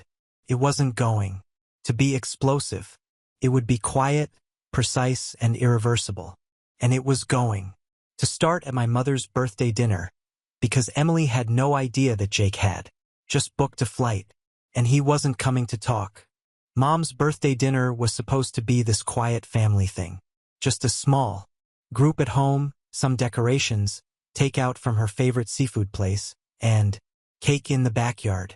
That was the plan, at least until I got involved. I called Dad and told him I'd be back for dinner. I said I didn't want to ruin Mom's day. He hesitated but agreed. I could hear the shame in his voice, the kind that comes when someone knows they're about to eat their words and have no idea how bitter they'll taste. What I didn't tell them was that I'd invited a few guests. Emily was already at the house when I arrived. She didn't say anything. She just gave me this tight, passive smile like we were two coworkers forced to share a table at a wedding. I smiled back. I hadn't slept much, but I didn't need sleep. I had momentum. We sat down to eat around 6 o'clock. I gave it 20 minutes. Let things feel normal. Everyone pretended. Then the doorbell rang. Jake walked in like he'd been invited 100 times before. No drama. Just calm, collected, and carrying a small black folder under one arm. Emily's fork clattered against her plate. She whispered his name, then said, louder, "Why are you here?" Jake ignored her. He looked directly at my parents and said, "Mr. and Mrs. Harris, thank you for having me. I know this is a little unexpected, but I thought it was time to clear some things up." Dad looked at me. I just nodded. Jake put the folder on the table and opened it. Inside were printout, screenshots, the fake messages she made about me, the notes she'd written about him, a transcript of one of the audio files I'd cleaned up and enhanced. And then he spoke. Calmly, clearly, brutally. He told them how Emily had manipulated him, how she made up threats to keep him from leaving, how she used things he told her in confidence to ruin his job when he broke it off, how she cried to my parents about being emotionally destroyed while planning to leak false stories to his boss. He laid it all out calmly. No shouting, just facts. Emily tried to interrupt, said it was all out of context, that Jake was lying, that I was jealous and that we'd ganged up on her. She said it with that desperation, trying to get sympathy, the way she always did. But this time it didn't work. Mom shook her head before Emily had even finished. Dad looked like he'd aged 10 years. Then I spoke. I told them about the hard drive, the audio splicing, the doctored screenshots, the fake arrest story. I showed them the email I sent myself, the timestamps, the original files, her folder named FAM. Emily's face fell. She stood up and started screaming about how hard her life had been, how no one understood the pressure she was under, how she just wanted attention because no one ever cared about her. It was wild watching someone try to explain away years of manipulation as if it were just a small mistake. Like, maybe if she said the right combination of words, she could turn back time. Mom told her to sit down. Dad told her to shut up. She didn't. She kept talking. Said we'd all turned against her. That Jake had abandoned her. That I was always the golden child, and that our parents only loved her when she played perfect. That's when Mom got up, told her to leave. Emily didn't move, said she had nowhere else to go. Jake said, "Figure it out like the rest of us had to." She looked at him one last time and something snapped. The show was over. She grabbed her bag and stormed out, slamming the door so hard that one of the picture frames fell off the wall. Nobody picked it up. We sat there for a long time. Nobody said much. The food was cold. The cake was never cut, but something about the silence felt better than all the fake conversations we'd been having for years. And that was just the beginning. 2 weeks passed. I didn't hear from Emily, and I didn't ask. Mom and Dad didn't mention her either. There was this unspoken agreement between us that whatever happened at that dinner was final. That everything before that belonged to a different timeline that we weren't going back to. Then a letter came. No return address. My name in that oddly familiar handwriting, rounded, neat, like it was trying to sound innocent, before I even opened the envelope. It was from Emily. A handwritten apology, though calling it an apology feels generous. She said she was leaving town for a while, said she needed space to think. She claimed to understand our reaction, but was hurt that we all turned on her so quickly. She ended the first page by saying, "I just wish someone had asked me how I was really doing."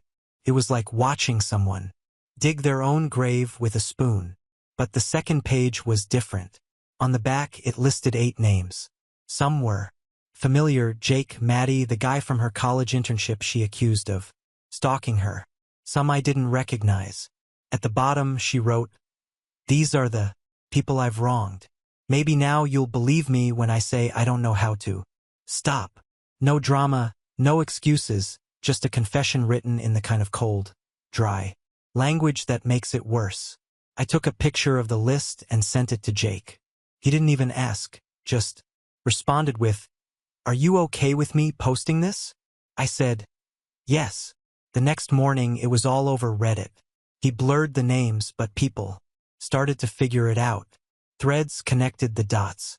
One of the names turned out to be a girl who had quietly dropped out of her university after Emily claimed she plagiarized an entire research paper. Another guy had been fired from his internship over a harassment report that suddenly didn't make sense. And the name at the bottom of the list, that one hit like a grenade: Mark. I hadn't thought about him in years. Our old neighbor, a few years older than me. Quiet kid, helped Dad with the yard work sometimes. Walked our dog when we went on vacation. Then one summer he just disappeared. Emily had told Mom and Dad that he was spying on her through the bathroom window. They believed her, without question. Mom cried. Dad called his parents. Things got ugly. No one ever saw him again after that. I didn't even know he had a life after that. But Dad found him. He was living in Atlanta, working at a small auto shop still, using a flip phone. He looked thinner, tired. Dad went to see him in person. When he came back, Dad didn't say much. He just said, "We ruined that boy's life." After that, everything changed. They updated their wills, cut Emily out of everything. I didn't ask them to do that. It was their decision. They sold their car that same week and donated the money anonymously to a local support center. The same one that helped Maddie after Emily lied about her and left her with back rent and a broken lease. Jake sent me a voicemail later that day. Just 4 words. "She's not coming back. But she tried one last time. She emailed me from a new address. Said she was in Nevada. Said she was starting over. Bet she'd found someone new who really saw her. Bet she hoped I could understand the pressure she was under. She asked if we could ever talk again, even just once. She said that no matter what happened, we were still family." I didn't respond, but I did send an email that week. Not to her, to everyone she'd hurt on her list.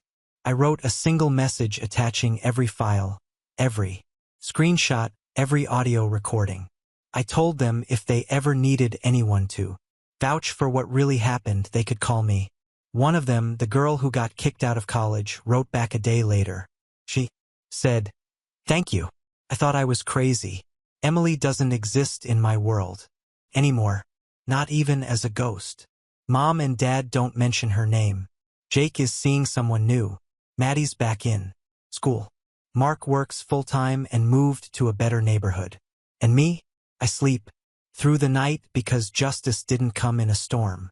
Came in whispers, in receipts, in the silent, undeniable weight of truth. And in the end, that was more than enough." Update 1. I thought it was over. I really did. After everything came out, the files, the dinner, the fallout, I assumed Emily was gone for good. But people like her don't go away quietly. They wait, they watch, and then they try one last thing when they think you've let down your guard. About a month after I last heard from her, I got a call from a blocked number. Let it go to voicemail. Later, I listened in. It was Emily. She didn't say much, just that she messed up, that she was in a bad place. And then she said something strange. "If things get worse, I'm sorry for what I might have to do." I repeated that last line 3 times. The next day, my bank flagged an unusual login attempt. Someone was trying to access my account from a device in Nevada. I used 2-factor authentication, so they didn't get in. I changed all my passwords and locked everything down. 2 days later, my boss called me into his office. He said he had received an anonymous email with screenshots of concerning behavior, allegations that I had stolen money, harassed a family member, and been fired from a previous job. Had never been fired. Fortunately, I had already told him the broad strokes of what had happened, so he didn't take it seriously. But the screenshots, they were the same ones she had forged about me last year. She still had them. She was still trying to use them. I contacted a lawyer. We traced the email to a burner account created in Reno. Same day as the login attempt. Same day as the voicemail. I didn't tell my parents. Not at first. I thought if they knew she was still pulling this crap, it would just reopen everything. But the lawyer said something that stuck with me. She's not going to stop until somebody makes her. So, I made a move she didn't see coming. I filed a police report. I included the attempted identity theft, the forged emails, and a digital trail linking the burner account to her previous devices. I submitted the hard drive as evidence. Even if nothing came of it legally, it was now documented, real, permanently. But here's where it backfired for her. Apparently, Emily's new boyfriend, the one she claimed really saw her, was using her laptop. He saw the police report through her email. Then he found the hard drive backups she never deleted. He dumped her, sent a statement to my lawyer, said he wanted no part of any of her psychotic lies, said she told him I was abusive, said she claimed she fled the family and that I was stalking her across state lines. She lost everything again. And I found out something else, the graduate student she falsely accused. She'd already filed a defamation suit before all this. After my update went viral, she amended the case with all the new evidence. Emily was now facing civil charges, real ones. So yes, she tried one last trick. She tried to destroy my name again. But this time I wasn't alone. And this time she failed publicly, legally, completely. After that, I won't post anymore. There's nothing left to say except this. If someone in your family lies so well that they start to believe it themselves, believe you first, because the truth is waiting. And when it comes, it'll be louder than all the lies put together. We have reached the end. If you enjoyed this video, please be sure to like and subscribe to the channel for more videos like this, and give us your thoughts about the stories in the comments section. Thank you and see you in the next video.